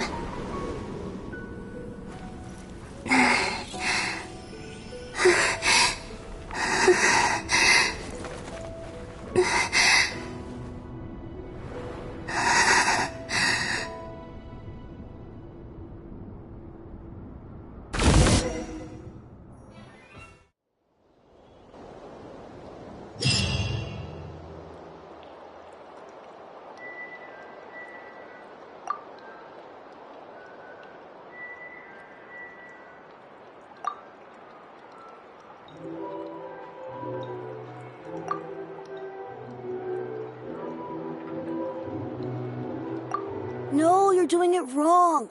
The moon looks like this now. What are you trying, children? The new moon, Mom! It looks different than before, doesn't it? Also... Can I go buy a sugar sculpture today? Please? Just one?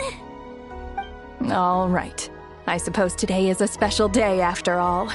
Almost like a festival. Extra, extra! Get the latest Nasha Express here! Post-disaster report! Nasha Town reborn beneath a new moon! The voyage begins today! The future looks bright thanks to the League. Want a copy?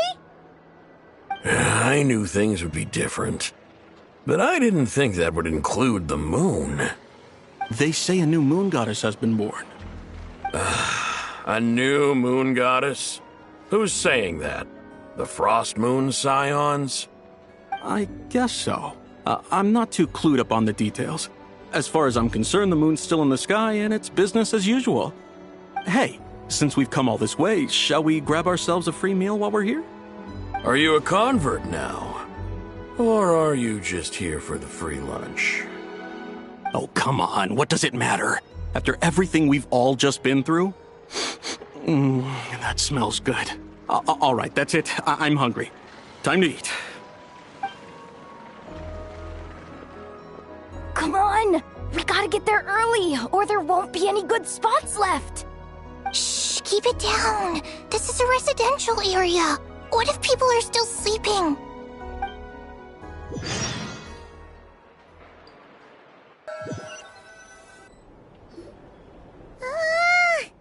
Why is it so noisy outside?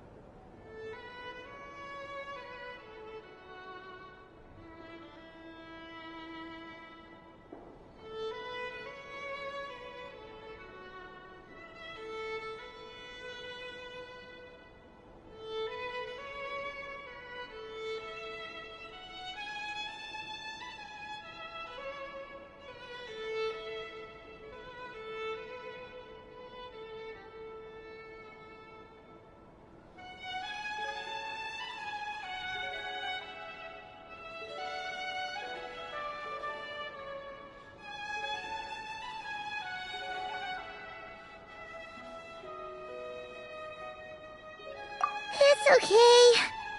Paimon was pretty much awake anyway. It's been so long since we last had a chance to relax, huh? Feels like time is moving slower than usual. What about you? Did you rest well?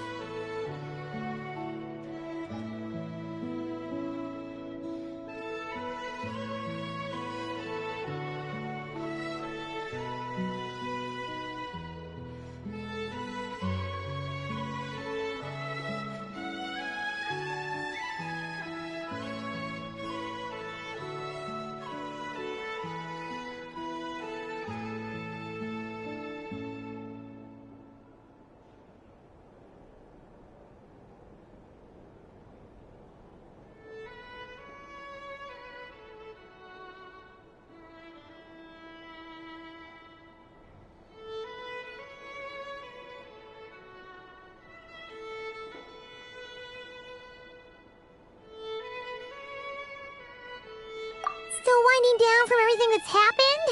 Or are you wondering how our friends are doing? Okay, if you say so. But don't push your... What we just went through was... a lot! Luanatar disappeared after Columbina came back. Apparently, she still... Paimon... Anyway, you did great. So did Paimon, so... Chin up, Traveler. You... Hey! Don't poke fun. Paimon didn't think you'd mention it. You have no idea how anxious Paimon was. She was worried sick about you. Well, if you really want to show Paimon you're sorry, you're gonna need to make it up to her.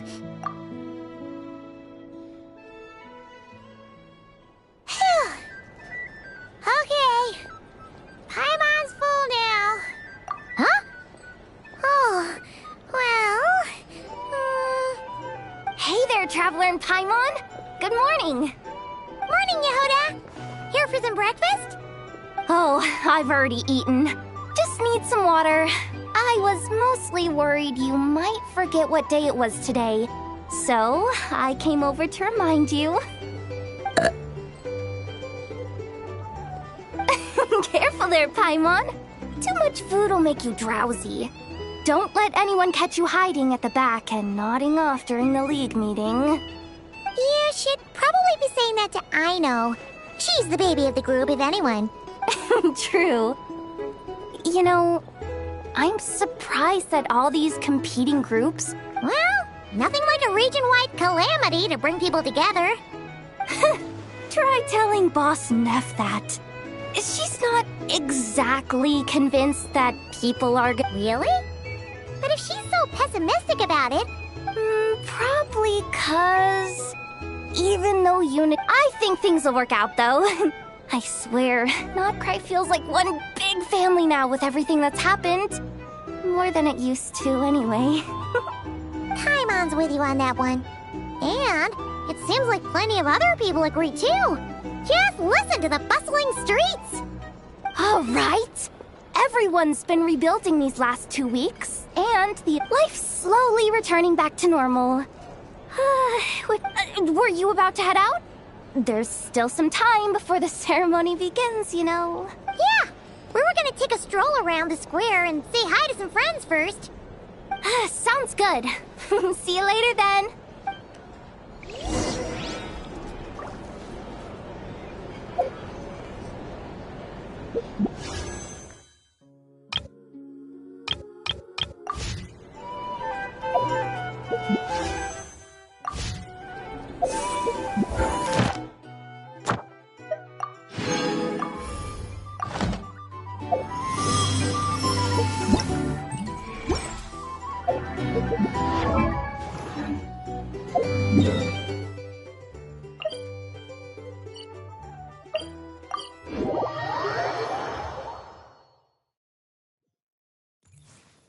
Ad Astra. Thank you for complete.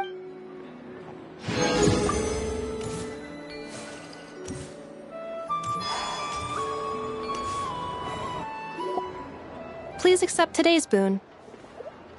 Have a nice day. Are Paimon's eyes deceiving her? Or is that Inefa? Hello there. Would you like a feast of the moon, along with some snacks of the day? So, what's new, Anefa? It was only a few days ago. And I know too? What are you talking about, Paimon? We're just here to help. Duh. In the wake of the disaster, it's all hands on deck. We responded to Lama's request for support. At times like these, the smallest good deed can inspire others and help them through the hard days ahead. And we're using eggs and heating tubes to make that a reality. In true Kromkake crab shop style! Enough! Did you hear that? The Traveler said I did good. The Traveler! That's because it's true, I know. Proposal. If you can resist eating today's dessert, I will provide you with compliments, too. No way! Well, that proposal got shut down quickly. I need something to get me through the hard times too, you know. Mom! Yes, dear. Go right ahead. Excuse me. Could I take a photo with the robot lady? She helped us get safely out of Notcry, and she helped us get back home too. She's the best. Of course she is! And since I'm the whiz kid who built her, that makes me even better than best, right? But you stole my snacks, though. Oops. Shall we move to the open space near the center? The view there is better. Thank you! Aren't you the better pick for this job, Flint? You underestimate yourself yet again, Master Ilua. Not at all. I rarely come by Noche Town. I don't know any of the big shots here. All in good time. Socializing is a step-by-step journey. But you're much further ahead on that road, aren't you? You're not seeing the full picture. You know the truth now. My friends do not understand my habits. There is no question about it. The Lightkeepers need a representative in the League. Someone who is upright, cares about other people, and can realize their self-worth through group action. You say it like you wouldn't make the cut. I am most flattered that you think I would. Sigh a little less, Master Ilua, and have more faith in yourself. All the Lightkeepers agree that you're a very promising young man. That is precisely why Starshina Nikita felt safe delegating such important work to you. I'm sure we all also agree that we would sooner die of dehydration than manage to wrangle anything out of you in a discussion. My apologies. I am not in the... Whatever. I'll take the job. By the way... Oh, it's quite the who's who of Notcry. There's the Moon Chanter of the Frost. I'm sure you will find speaking with them to be a genuine pleasure. If you say so. I've never done this work before, so I'm honestly a little scared of making mistakes. But I'll do it. Not only is it our duty as Lightkeepers, but because I want to make Notcry a more welcoming place. An admirable attitude to take. The beacons are lit, Ilua. We have the chance to band together and build our shared homeland into an Elysium. This is unprecedented for Notcry. Yeah, you're right. Quite a few familiar faces have arrived. Let's go.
You seem well rested. I know no one's asked, but I'm sure you all want to know, so let me just say, we're doing great. Thanks. Well, great, but not perfect. I'm starting to lose my mind from boredom. I'm sure you had a sneaky swig or two. Wait, how'd you find out? I'm sure you must be missing Mondstadt after all these years away, Grandmaster. Yeah, you could say that again. Every time I get news from Mondstadt, it makes me want to go back and see the place from... Honestly, once things are wrapped up here, I think it'll be time. Hey, looks like someone's taking the stage. Can everyone see okay? Anyone need a boost? I'll just listen from the back. You're taking this pretty seriously, huh, Durin? Well, it's not every day that I get the chance to see how people speak in official settings. Soak it up like a sponge. I'll make sure you get a chance to practice for yourself later down the line. Actually, I know just the thing. You can do— Mr. Varka, are you forgetting that I'm not a Knight of Favonius? I can knight you. Any particular title you'd like? Is he joking? I really can't tell. You'll have to figure this one out for yourself. It'll be a good learning experience. It is my honor to host the opening ceremony for the League, and to have this opportunity to speak to you all in my capacity as Voynich Guild representative. Could this person also have been pushed onto the big stage by the real big shots? Guess I'm not the only one then. We come here today, having weathered the trials and hardships of yesterday, and having learned from them the importance of unity and cooperation. All right, here we go. Uh-oh, looks like Aino's off in Dreamland already. Wait, Boss is looking kinda drowsy too. What's up with her? Come on, get the speech over with already. Nodcry is our home, the land we rely on for survival. And as we chart a course for the future, may we persevere through the storms ahead as we sail towards a new era of prosperity, freedom, and hope.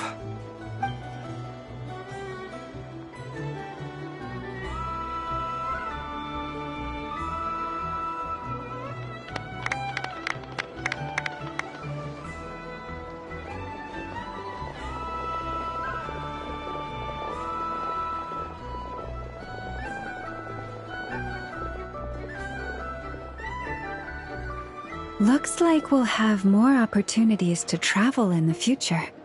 I'm sure you'll cope, Lady Moonchanter, given how fleet of foot you are. Unfortunately, I suspect I'll be too busy at the curatorium to act as your host. We have a busy schedule, not to mention an international network of contacts to manage. That'll be all right. I'll just check your schedule with Yehoda well in advance. And if she's not available, I can simply ask Ashru. You...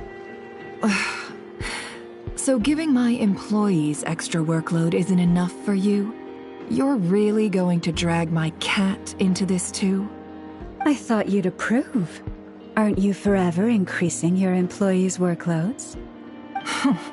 That's a bold statement. Are all the Frostmoon Scions feeling more audacious now that your moon goddess has returned? Columbina's return has brought joy to all who care about her. That includes both you and me. As for the Frostmoon Scions, we are learning how to thrive independently, without relying on the moon goddess. It is up to us to make our home a more livable place. Joining the League is one of the steps we are trying towards that end. I like the word try. It's nice and non-committal. You can opt out in... You don't see a bright future for the Frostmoon Scions? Or did you mean the League? I'm just not as optimistic as you. The Frostmoon Scions should count themselves lucky that they have a leader as stubborn and enterprising as you. But Nodcry's a big place, with all kinds of people. Most of them don't enjoy answering to a leader, or even listening to reason. Well, that's where you and your methods come in. Unless The Curatorium of Secrets is only here for appearances. For now, yes. And that won't change until this venture becomes worth my while. What would make it worth your while? Getting out more than I put in. Right now, I'd barely break even, but I'll grant that it's a good start for Nodcry. Then maybe it's worth a try. All right, you can stop now. Or do I have to join the Frostmoon Scions before you'll get off my back? You'd be very welcome to join us. Hey, you two! Congrats on all your hard work! What are you chatting about? Nefer was trying to dissuade me from adding to her employees' workload. Also, she's considering joining the Frostmoon Scions. Sorry, what?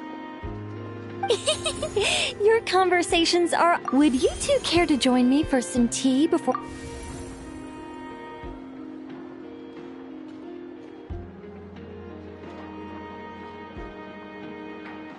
Nicole?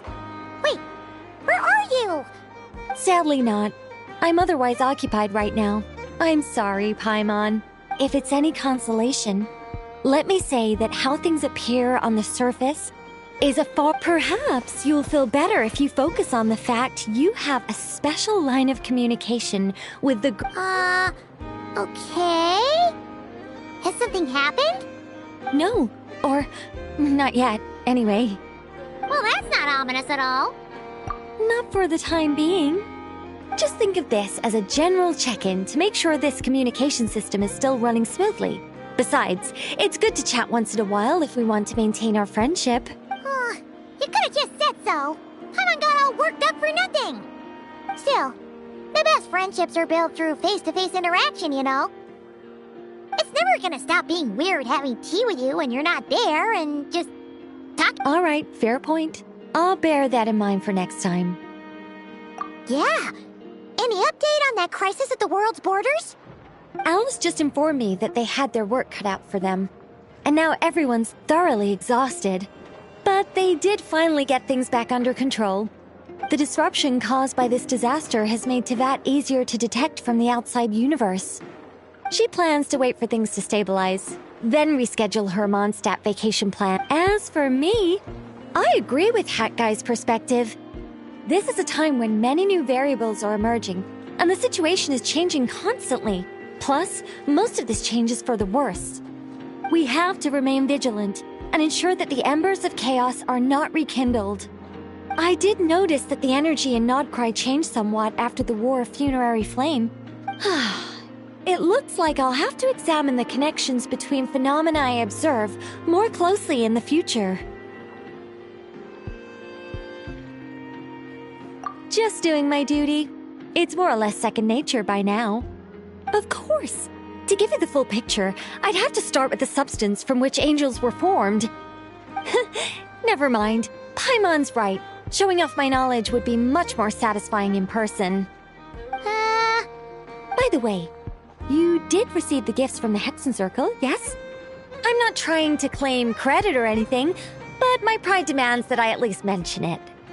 They're quite similar to the protective talisman that Alice gave Dory, but with some very special enhancements. Oh! So that's what kept our friends safe when Dory trapped them.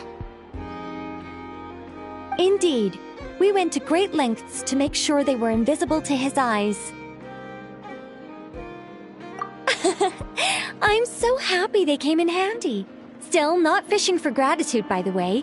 I just want you to be aware that sometimes your friends may be protecting you in ways you cannot perceive. Anyway, I'll contact you if anything else crops up. Oh, my angel, you should head to the docks next.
You're here.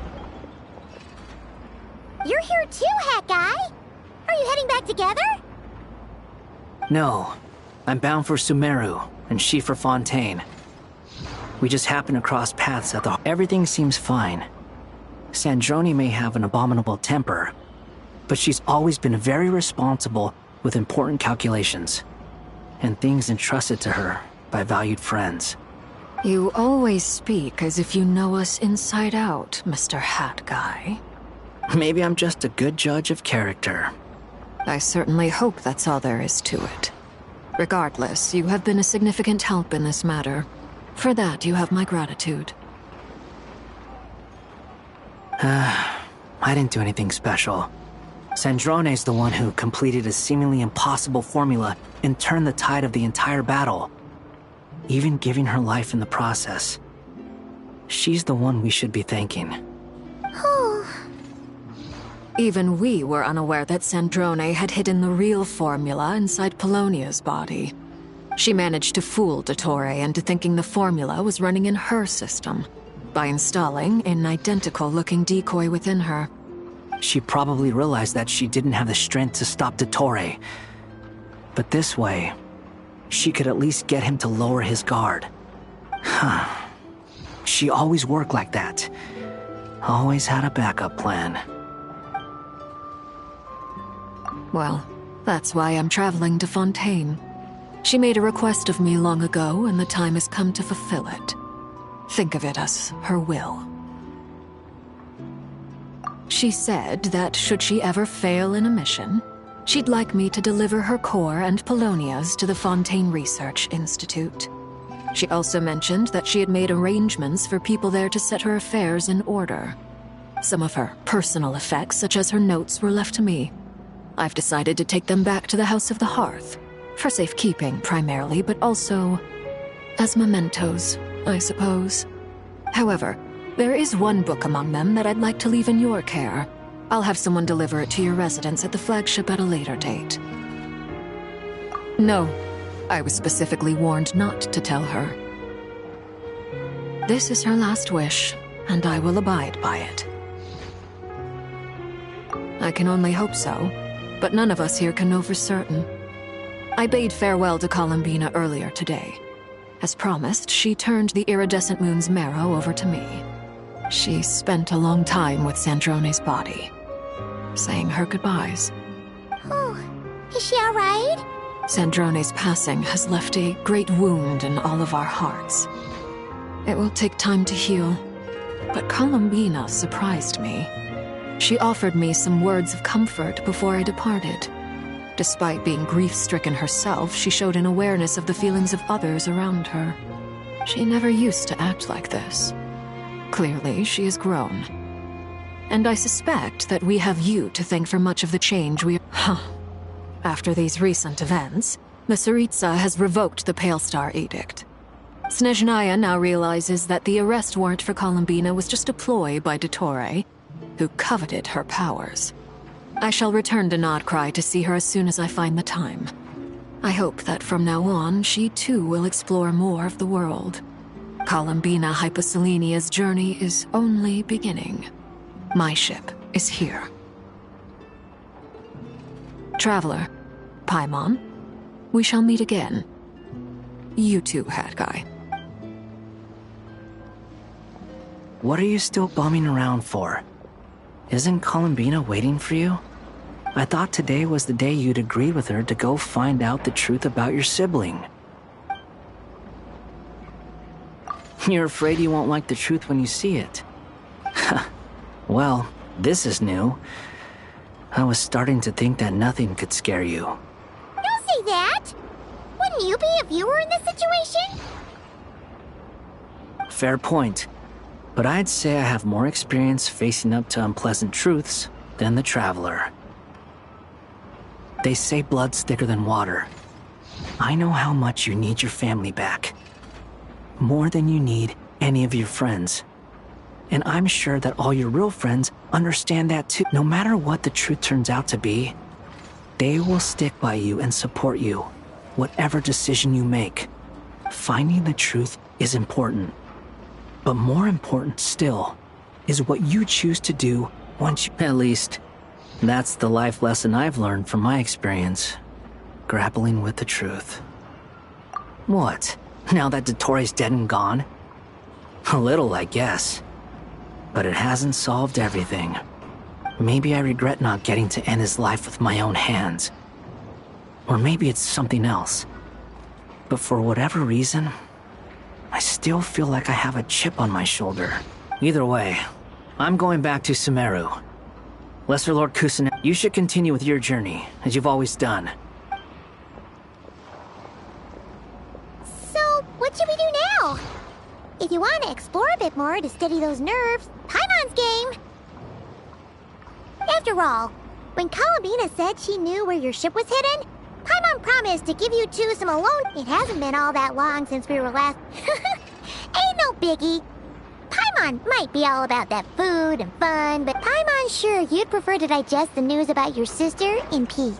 But, no matter what you see, just know you can share it with Paimon.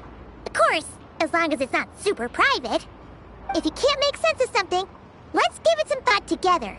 And even if we both can't figure it out, Paimon can at least treat you to a nice meal. Glad to hear it. Feel better now? Alrighty. Next up, time to meet with Columbina.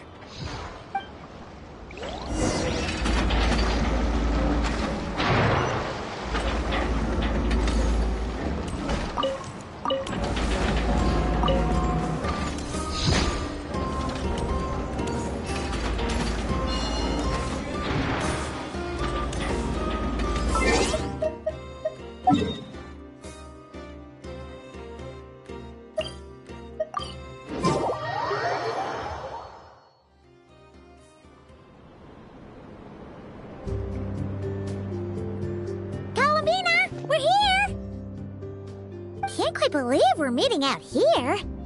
We've gotten used to walking over to Silver Moon Hall whenever we go see you. Well, you're still welcome to go there whenever you want to see me. It's just, now that it's all over, I've decided to make some changes. Try and fit in with the Frost Moon Scions, like Lama suggested. The older generation are still timid around me.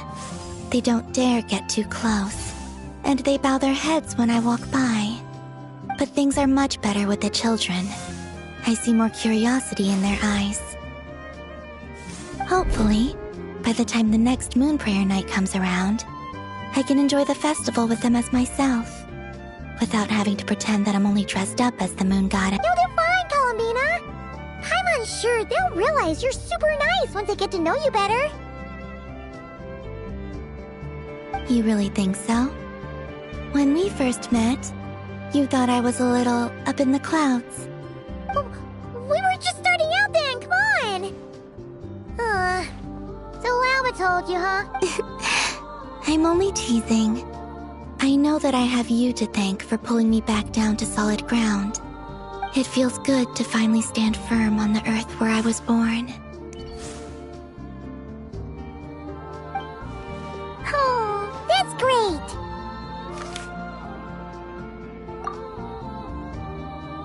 Thank you.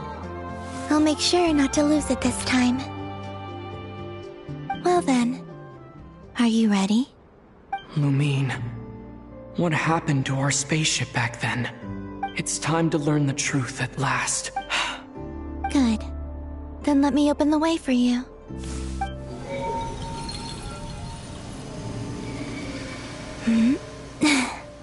Where does this lead?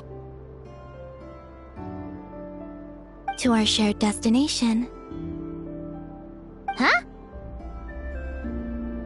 Do you remember me telling you about my missing prologue back when we just met? I said that my story began on the moon. But while I was inside the moon's reflection, I realized that my prologue was really hidden in the future. I just had yet to discover it at that point. The story of the time before I was born was in fact the story of my distant future. It's truly fascinating. But when I obtained the Trilunar Authority and returned to our present reality, I sensed something I hadn't expected. Your prologue. So you mean... Yes, your spaceship.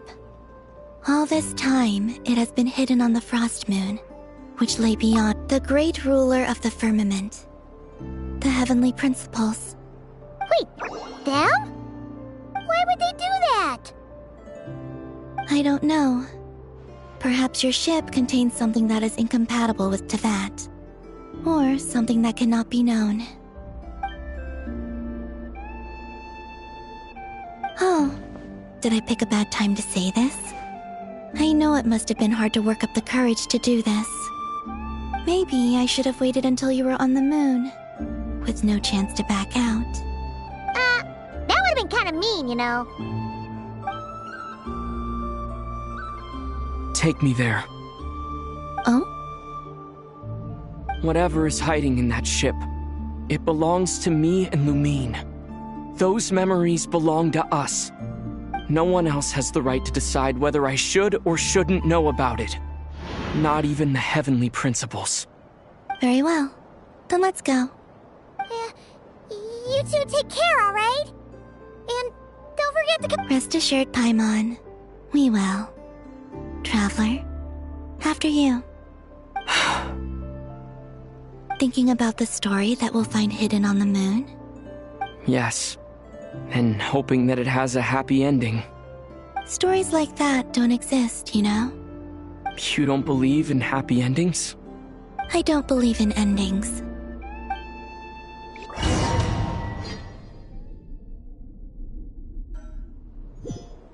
Where am I? This is the pathway I built between Tevat and the Frost Moon. The moon is very far away from us, so it could be a long journey.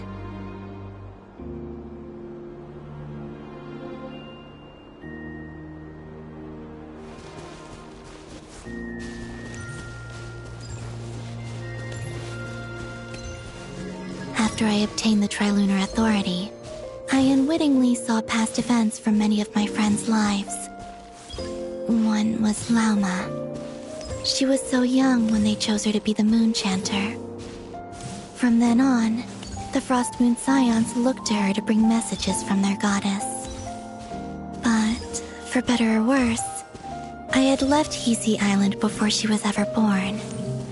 It was not until much, much later that she met me. I think it's for the best. Because of the way things turned out, you had the opportunity to become friends. You're right. In that sense, I think we were both very lucky.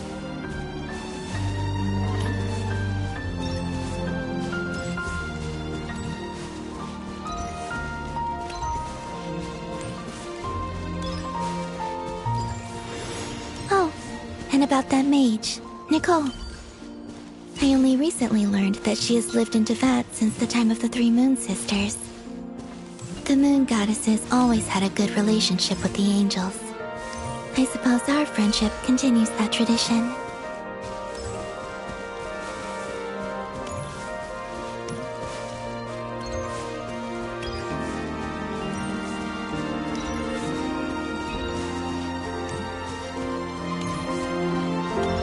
And then, there's Sandrone. I never knew that much about her, beyond the fact that she was created by someone called the Lord Artificer. She, too, suffered for a long time before joining the Fatui.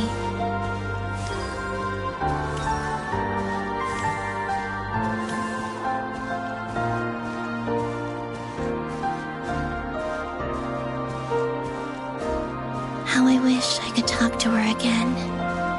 Even if only to hear her say nasty things to me.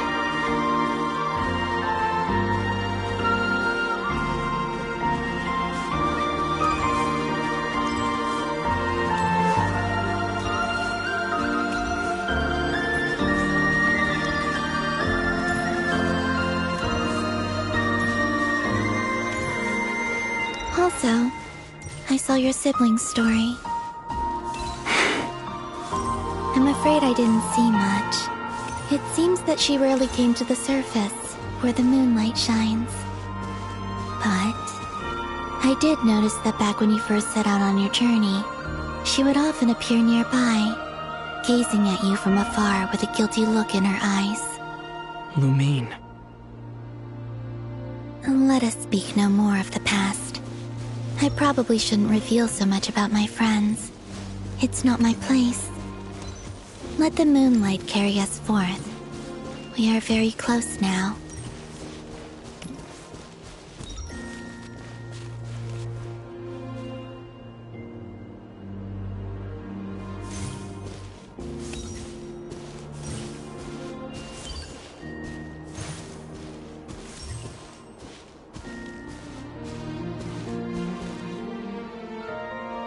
After this, I'd like to bring some kuhenki to the moon as well. If they're willing, of course.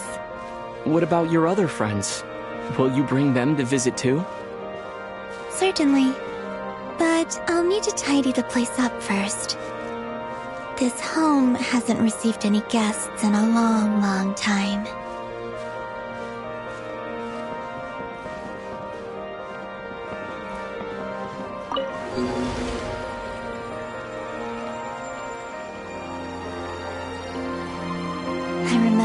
Something similar with you on Moon Prayer Night.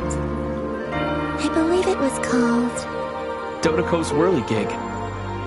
Yes, that was it. You asked me if I was afraid to return to the moon, and I said that I was. The idea that I had gained something precious, only to lose it so quickly. That frightened me. But I'm not afraid anymore. Besides, this time, we're traveling together.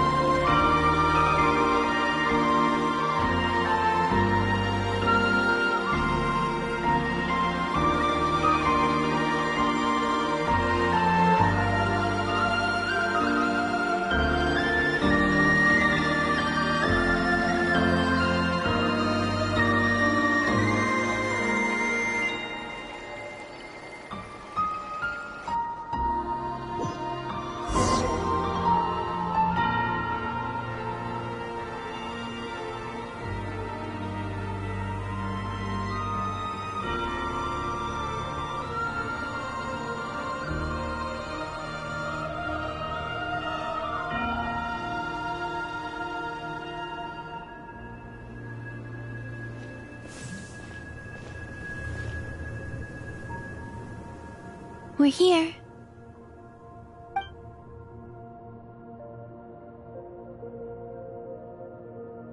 Over there.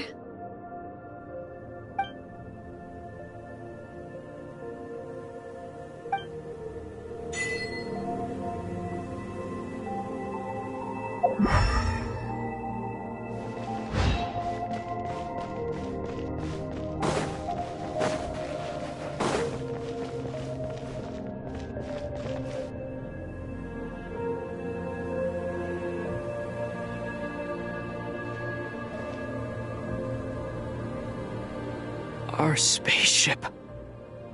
It's huge. I suppose that the moon is the only place one could hide it. It'll be all right. Huh?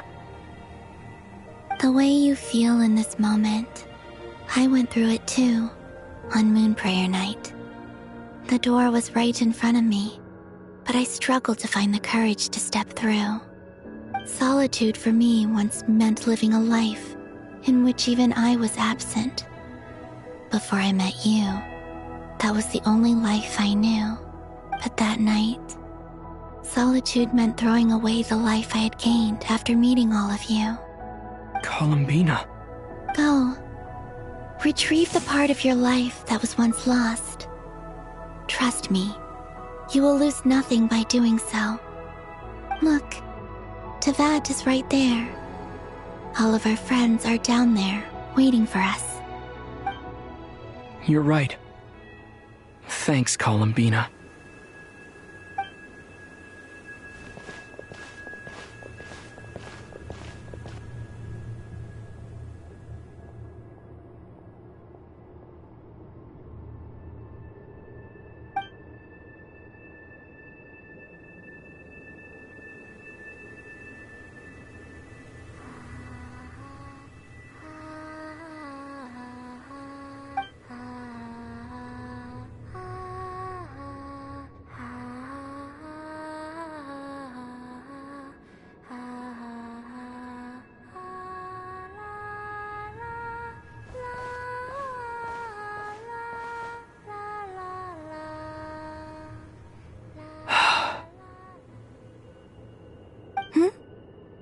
finished? Yeah. Why did you take your eye mask off? Well, since my return, I've decided to take more opportunities to see the world with my own eyes. Besides, I've always wondered how Tevat looks from the moon. And what do you think? It's beautiful. I could spend a whole day here just gazing at it. What about you? What do you think of the truth you found? I haven't looked at another person's expression in a long time, but I think yours is saying it was neither good nor bad. Keep this up, and it won't be long before you give Nephra a run for her money. Oh, I don't think that's going to happen. I'm much more used to sensing what's going on around me with Kuvaki. I think I'll save my eyes for seeing special moments I really want to remember. I read the spaceship's flight logs. I always assumed that this was my first time in Tevat. I thought that Lumine and I must have been hibernating in space for centuries on end. But the logs show that our spaceship flew over the skies of Tevat once before. A long, long time ago. Flew over? So you didn't land? No, the ship barely came to a stop before flying on again. After that, it continued traveling through space for a long time. Some of the data is corrupted, but I suspect that it kept flying for thousands of years. It was only after that that the ship made a forced landing in Nodcry.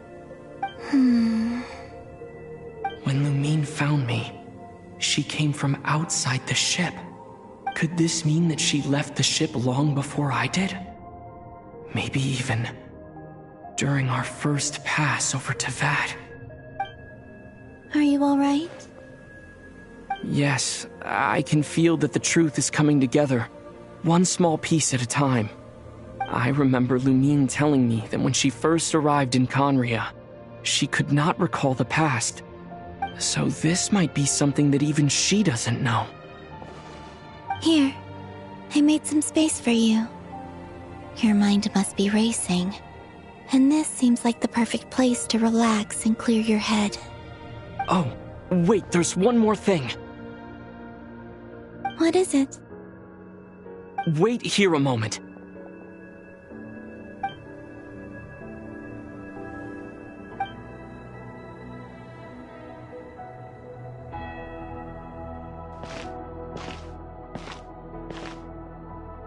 Hey, Columbina.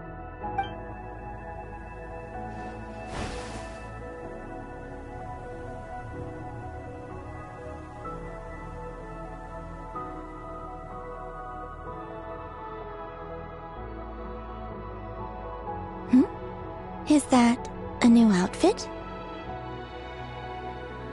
An old one, technically. It's been in a cabinet inside the ship this whole time. It's a matching pair with Lumine's. She always liked this set more. Huh. I don't think there's a huge difference. Really? Yes, it's still the same you. You're the same person, no matter what clothes you wear. Only Columbina would make an observation like that. Traveler, do you consider Tevat your home? Home is wherever Lumine is. But then after all the time I've spent here, and everything I've been through, yes, I'd say it's my home. Would you change your answer if Tevat changed appearance? I mean, if the truth about Tevat turned out to be different than what you thought. I don't know, but I don't think so. The truth is not what matters most to me about Tevat. When I was first born, I longed for a home. And when you get something before you're mature enough to understand the world, you just take it at face value. I thought that a home was a transaction. You give me what I want, and I'll do the same for you. But you and your friends taught me what a true home should look like. You never asked for anything, yet you gave so generously to me. That's because your friendship matters to us. It was worth it. In the past, I thought that my birth in Nodcry must have been a mistake. But after journeying to the distant past where the story began, I realized that it was I who chose Nodcry to be my future home. Now, I am glad that I made that choice. I'm sure your friends are just as glad. In fact, I intend to make the same choice today as I did back then. What do you mean? Well, I've given the Eternal Moon's Marrow to Lauma, and the Iridescent Moon's Marrow to Arlecchino. And now, I shall return my Kuvaki to Nodcry again, that it may continue to protect my chosen home. Wait, but what about your body? Oh, are you worried that I'll disappear again? I won't. Not this time. The Frost Moon has now entered the fall sky, and I am the Trilune Goddess. I am only returning to Nodcry the part of me that it needs. I am giving what I can, because my home is worth it. Oh, and I have something for you, too. For me? Yes. Come closer.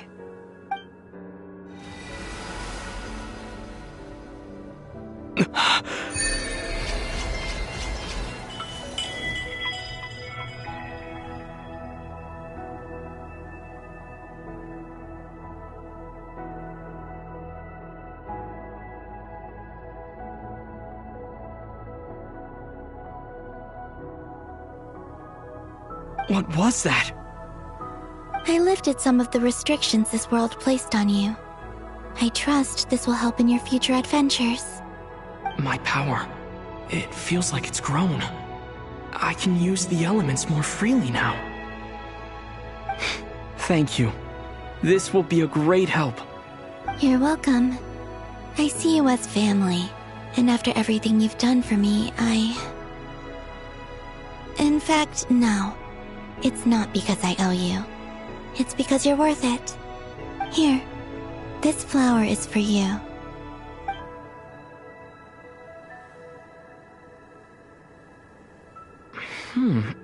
Isn't this a moon prayer blossom? Yes. Don't worry. You will never see these flowers lose their color again. I'm finally discovering the joy of giving. How I wish I'd learned this sooner. Hey, better late than never. What are you thinking about now? Why don't you take a guess? You get... one shot. I don't think I'll get it in one guess. But I'm sure it's a happy thought. That's kind of a sneaky answer. I can't say you got it wrong. Down into that, the moon seems so far away. I felt it might always lie beyond my reach. But on the moon, everything feels so close by. The haze that once enshrouded the skies has finally been dispersed. I feel like a traveler on a winter's night, starting a new chapter in my tale by the warmth of a bonfire. I don't have a lot of luggage, but I do have a lot of hope for the future. Well, what's next? Next? To start with, I want to stay here just a little longer. After that, let's return home and continue our journey.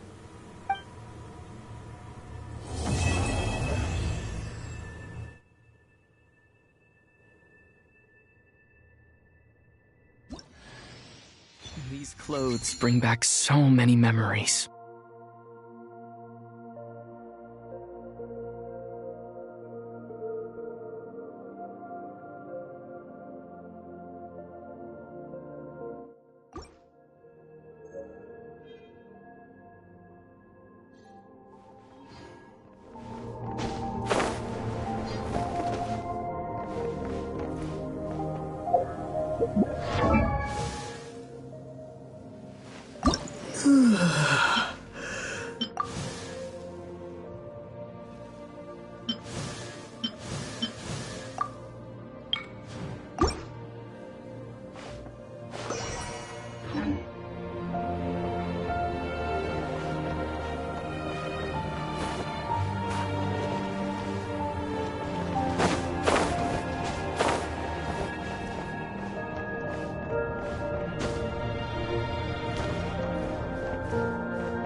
journey goes on.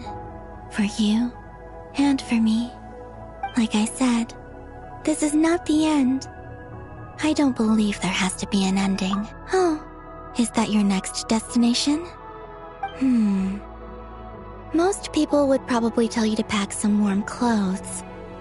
But I experience things differently than most people, so I can't know how cold it is.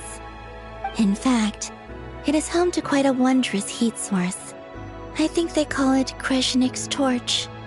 Every city in Snezhnaya is built around one of those. I sensed the energy it gave off as I was passing by on a railway train. It felt grand and distant. I also recommend the Korolievsky troupe in Snezhnograd. They give performances quite regularly, and entry was free for harbingers. I liked them a lot. Okay. As you continue on your journey, don't forget to gaze up at the moon once in a while. It is, after all, no longer an illusion. It shall cast down its true moonlight, connecting us in truth.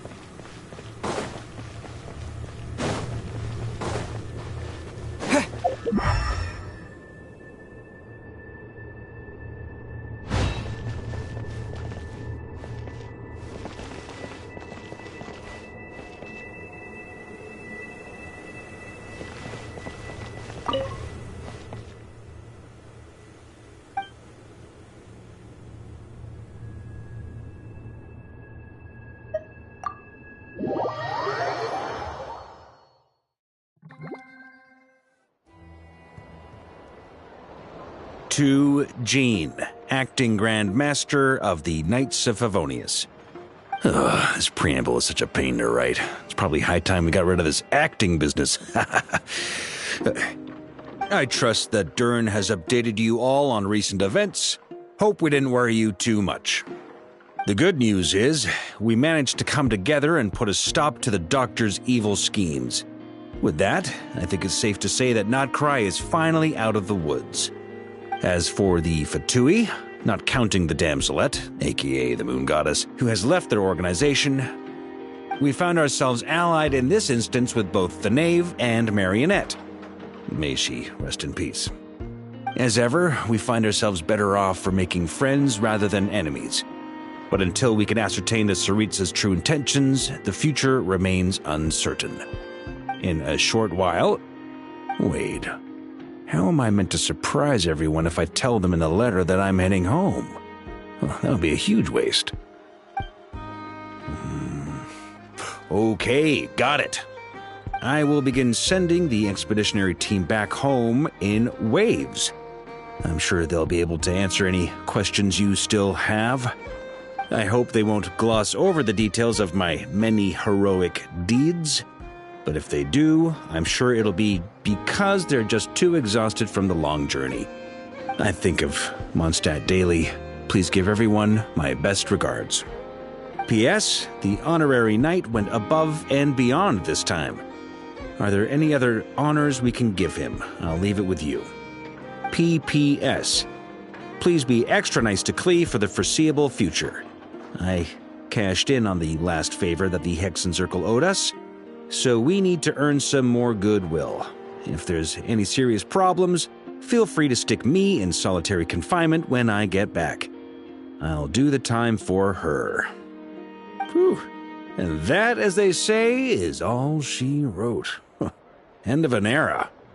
And with the moon shining down brighter than ever, I think everyone is going to sleep well tonight.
Can't hide the truth.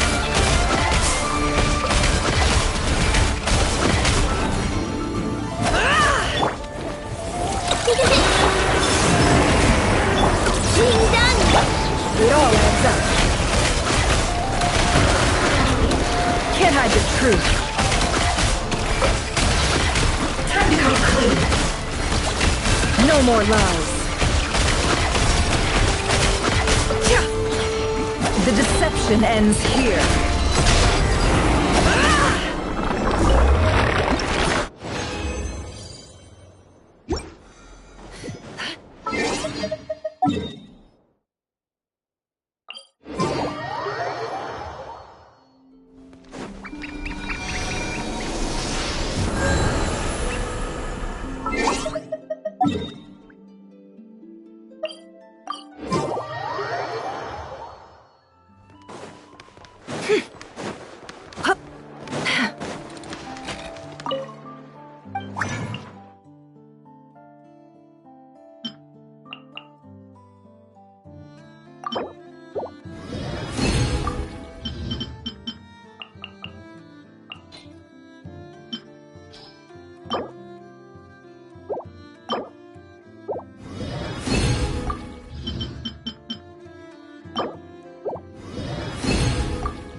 We got ourselves a fire. Let's attack! A moonlit night for all. Sir, you poor lost lamb, with one heart. I can't hide the truth. It all adds up. It all falls into place.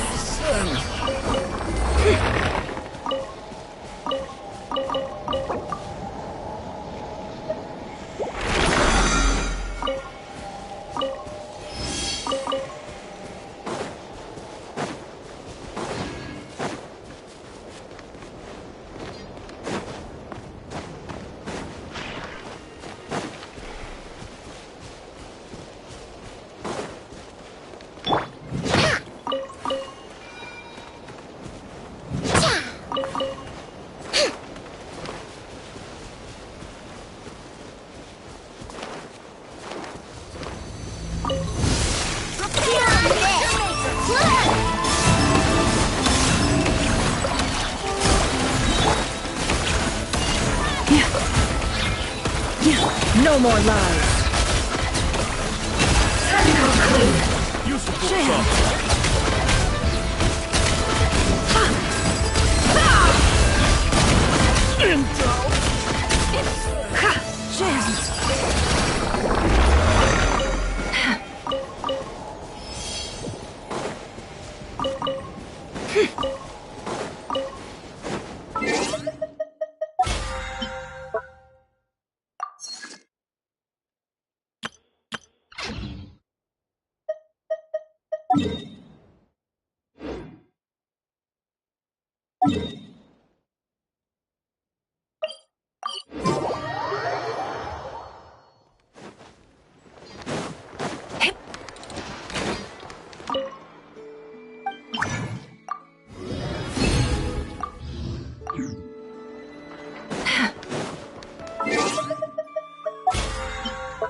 Add Astra.